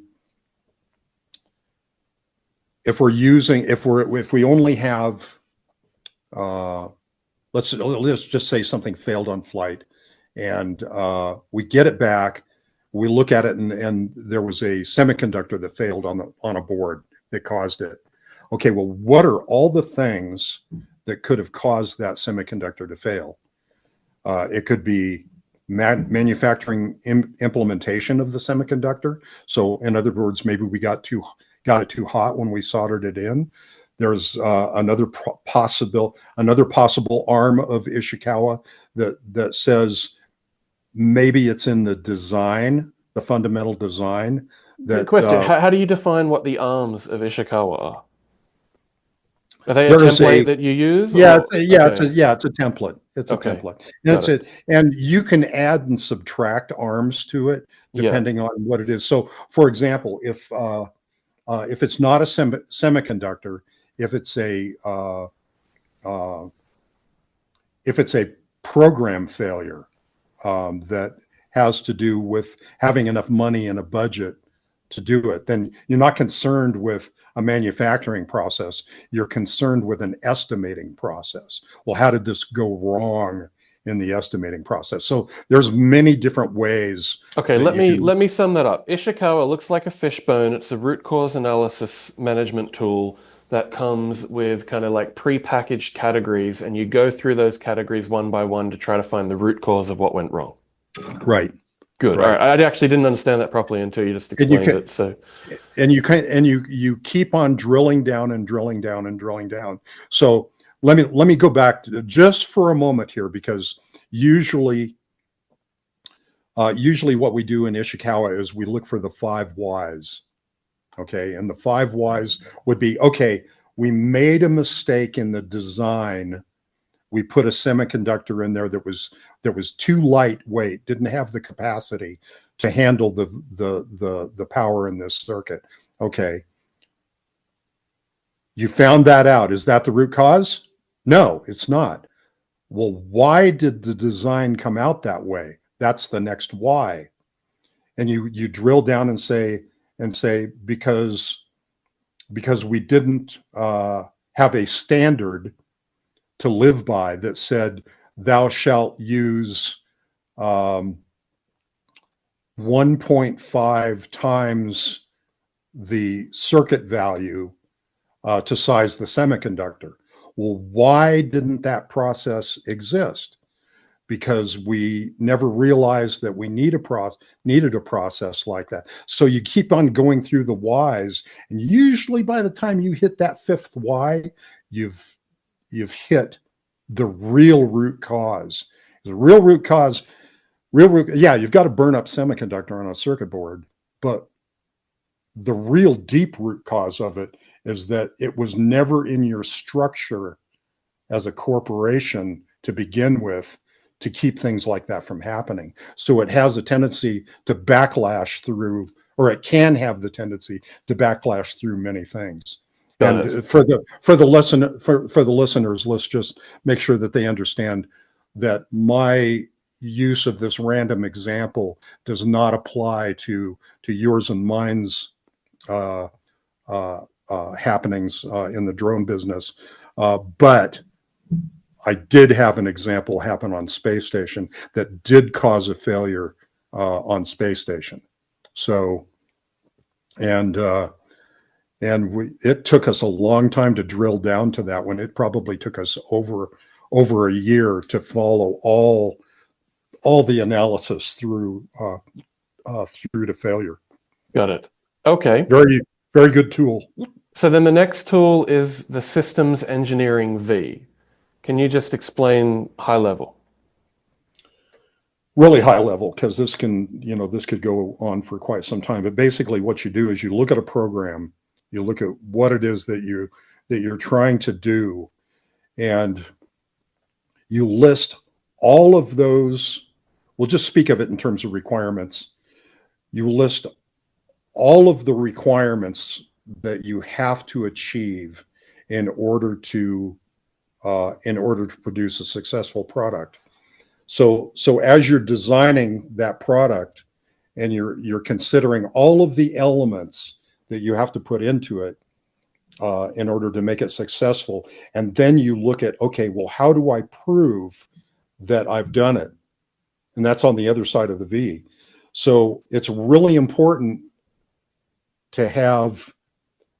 as you design a program, not the hardware, but the program, to look at, and of course you do it with the hardware once you get there, but is to define how this process is applied to the program so that you have a good path from concept through build, and then as a final output, the operation. Does that mean writing the tests at the beginning?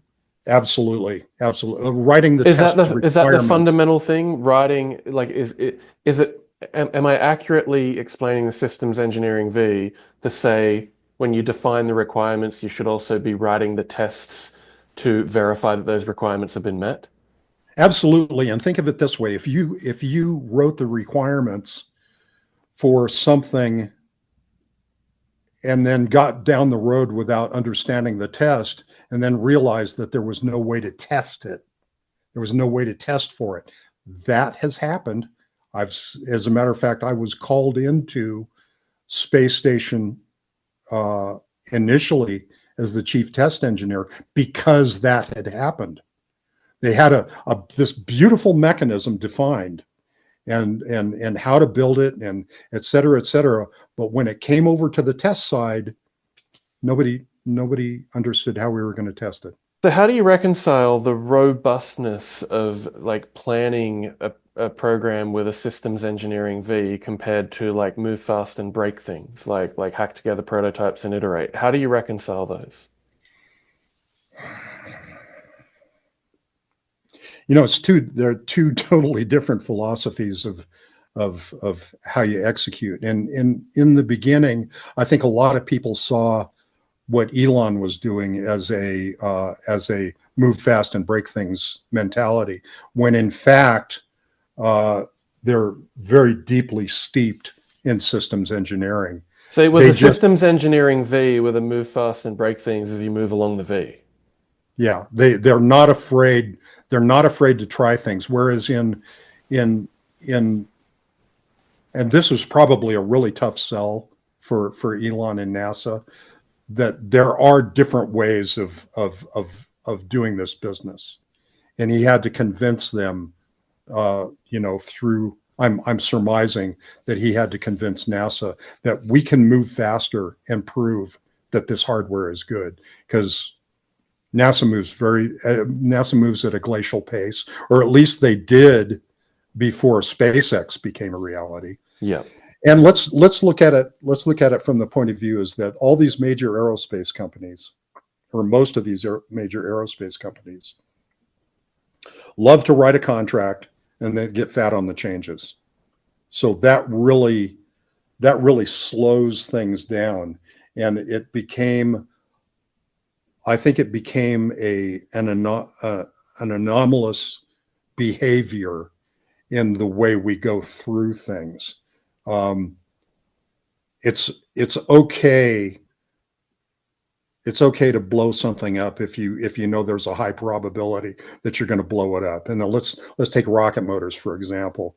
My first job in the aerospace business at TRW, which is now Northrop Grumman, one of my first jobs there was a rocket motor design, conceptual design.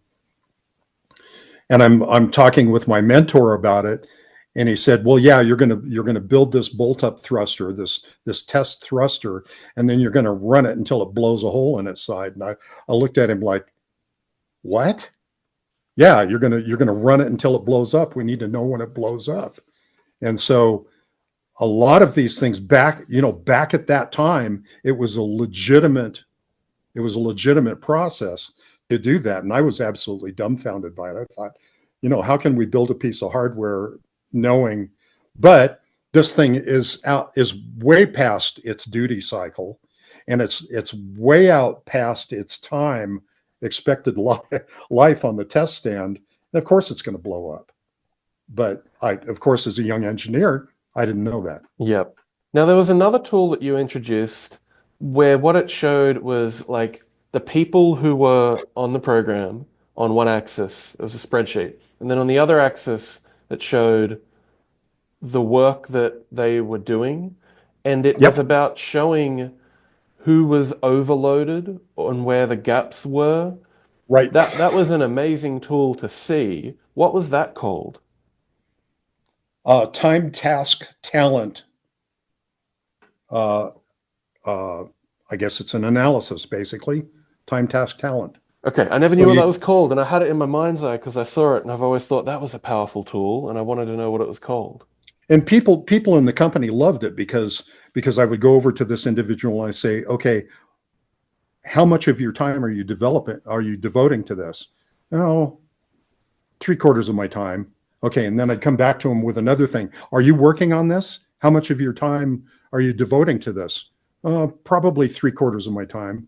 So now all of a sudden, I've got 6/4 of this poor person's time, programmed in. Things started to look like red flags because we had people overtasked, and then there'd be somebody that would just be the opposite. Perfectly capable, wonderful person, but they weren't being fully utilized. And it wasn't. There are ups and downs and crosses and crossroads all the way through doing time, task, talent.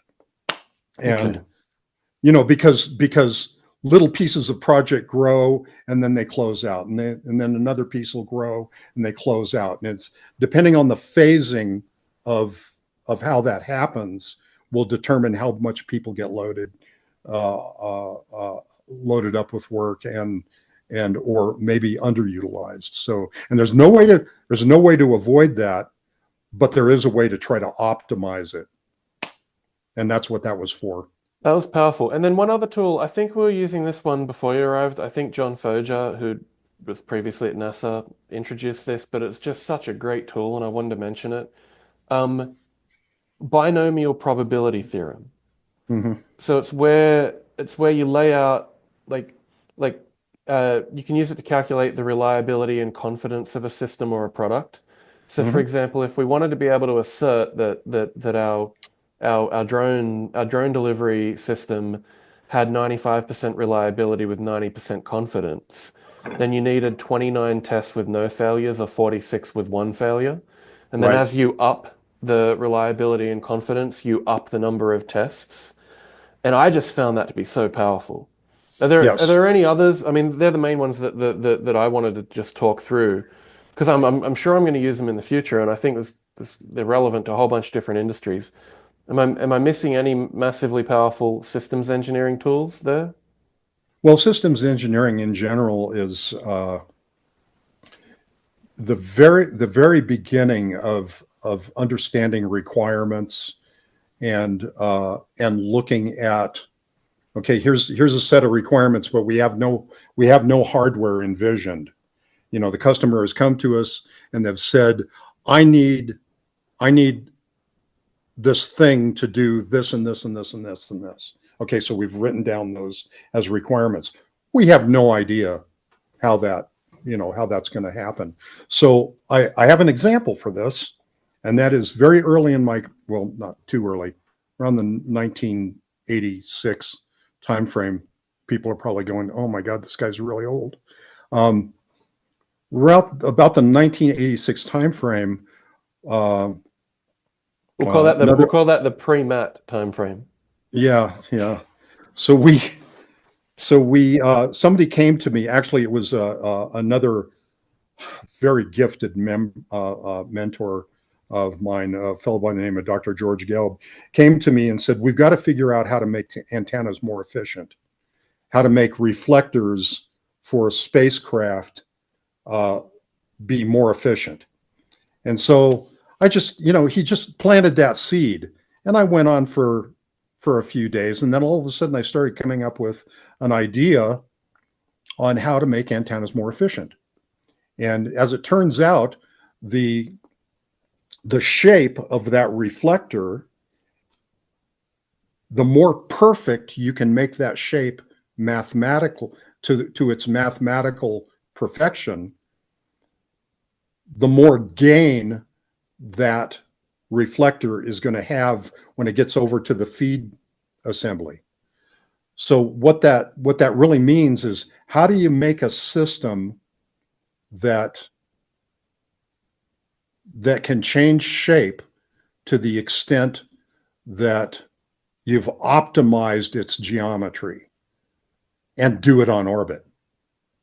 Okay, and I came up with a patent called the real-time interferometric comparator, and RIC for short, RIC.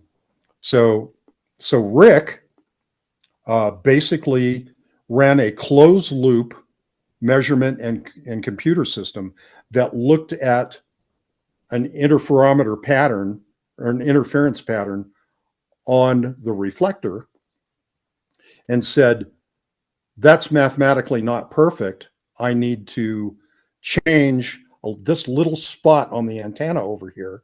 And we heated up or cooled down the backside of the antenna until it pulled itself into shape.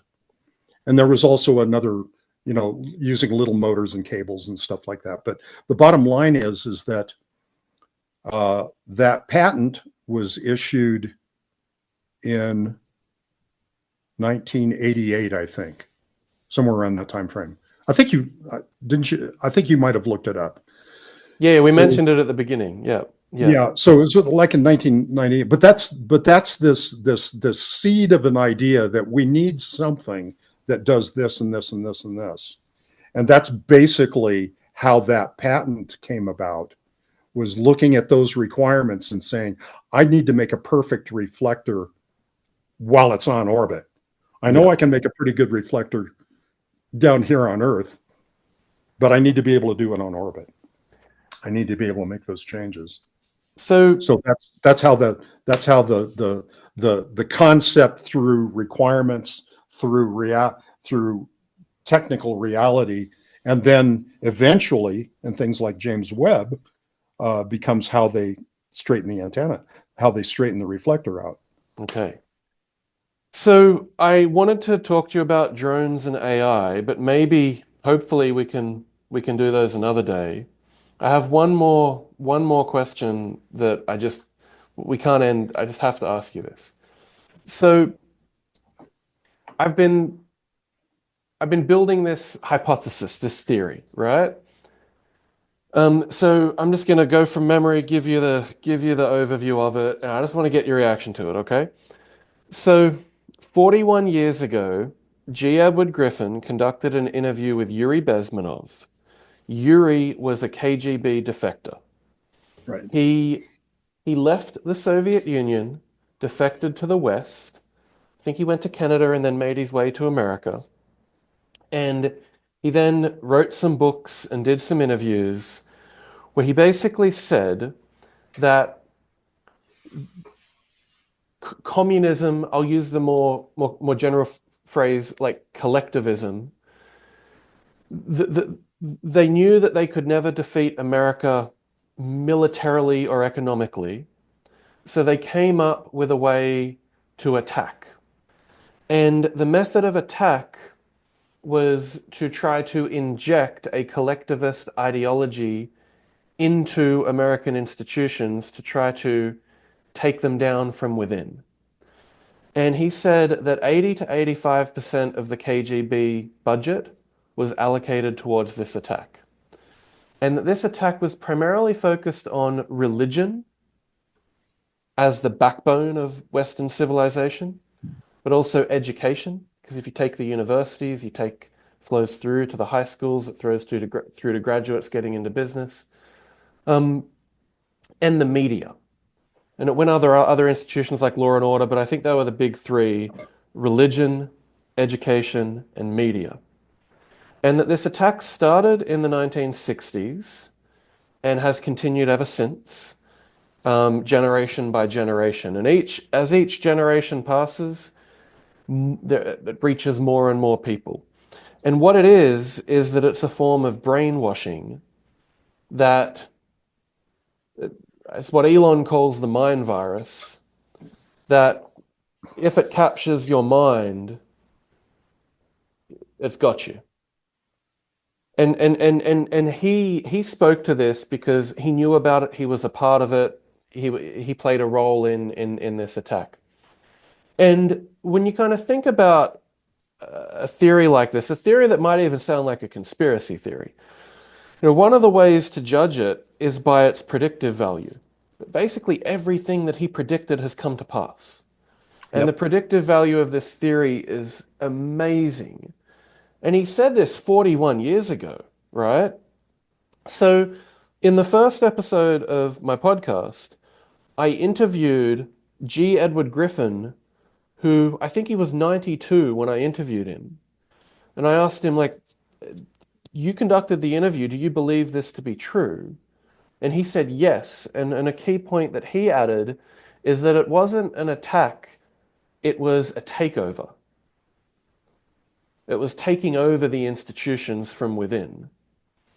And so then in the second episode of my podcast, I interviewed Brad Thompson, who teaches capitalism within the university context. And I said, what do you think of this? And he said, yes, yes, and yes. He said his understanding of it is that it's factual and that the way it came to be is initially Marx thought that there would be a revolution of the working class, but that never came to pass. So then they changed strategy and conducted a revolution of the intellectual class. And he called it the Long March through the institutions. I didn't mention it to my third guest because I was just telling his story. My fourth guest is an educator. And I asked him what he thought. And he said, well, on the one hand, it sounds conspiratorial, but on the other hand, he's been to the Soviet Union and he saw that resources were poured into the publication of books that promoted this ideology. And of course, if you subsidize it, it happens, you promote it, right? So he saw that it had in fact been subsidized. And he also saw that the people who took him on a tour of the Soviet Union were like KGB, like they were funded to try to make it look as good as possible, which is exactly what Yuri Bezmenov's job was. So, you've got some experience in the secret circles and in the defense work. And so I just wanted to, I'm just fascinated by this theory. I just wanted to ask you, had you ever heard of this? Do you believe this to be true? Have you ever heard of 15 Minutes USA? No. Okay, 15 Minutes USA is a piece of highway outside leading into Moscow. And 15 Minutes USA is made to look exactly like our freeway system here. At least it was back in the 80s.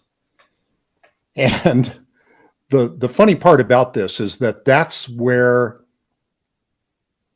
the agents always took visitors. They made sure that you took a ride on that highway so that you would see that, gee, they're just like us, but they would never allow you to go out beyond the extent of that highway. Need I say more? Yes, it is a phenomenon. And I think they've taken, I think these folks have taken some institutions that have been around for quite a long time, that started back in the 20s, that were religious in their they were fundamental religiosity, to coin a phrase. They took advantage of that and ported it into today. And we can see that today that we have a problem with how that religious sect negatively affects our society. I'm okay with people believing what it is they feel they need to believe, or that they do believe. But the way it's been used as leverage in our society is criminal, if nothing else. So if it's a group that was founded in the 1920s, it doesn't take much research to find out what religious group was firmed up in terms of a societal element that still affects us today in droves. So yes, I do believe, and I believe that that it was used in the 60s, 50s, 60s, 70s, really in the 80s. I mean, it really came to bear. And we're seeing the effects of it all over the world. So it's not just here, but it's everywhere. Its foundation is off our continent, but is still largely affecting many things that we do. The reason that I bring this up is from a systems engineering perspective. I've been trying to wrap my head around what's the root cause of a lot of the problems in our society? And this is the theory that seems to be the best description of that. And it's a form of collectivism, which may even be viewed as a religion, that puts the group above the individual. And of course, the truth is, we're made in the image of God. We have value because we're individuals. And I just have this belief that if we can promote the founding values and promote entrepreneurship, we can restore individualism and the success of the founding. Yeah, I think that I think that is true, and I think that the way our government has evolved over the past 50, 60 years, I think it can be shown that they're taking those elements and capitalizing on them. And there's this idea of of useful idiots. There are useful idiots everywhere willing to take a couple of bucks into their bank account in order to change the way they vote. People, you know, people's jaws are dropping and going, how could he possibly save that? But the fact of the matter is that's how a lot of this corruption has been built, is people willing to take a couple of bucks or take opportunities, post-elected office or whatever it is, to make these things happen in their here and now. So I'm going to vote this in because all of the little fine print in the bill indicate that we'll have to behave in a certain way. So yeah, and I don't think that former Soviet Union elements are the only ones that are doing this. I think it's fairly widespread. And as a matter of fact, I think if we could just, if we could talk straight with one another, and I'm talking about nations, that a lot of this could be solved, but they don't want it solved. They don't want it solved, just like they don't want things in the Middle East solved. I listened to a talk given by a fellow that had changed his allegiance from his religious sect under threat of death, and basically said that same thing. And it really rung with me. And what he said was, these other countries don't want a solution there because it's not in their best interest. They need things to continue to be upside down in that part of the world. And I believe that that's probably true. They keep showing us that that's probably true. And up to this point, I think our academic institutions have taken this hook, line, and sinker, and are deeply entrenched in keeping this narrative going this way. I think the present administration is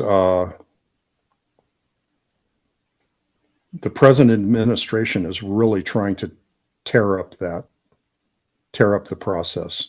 Well, my new program, effectively my new startup, the core of it is to try to save the academic institutions from within. And I very much hope that is achievable. Yeah, I hope it is too. Gracious Heavenly Father, please help us.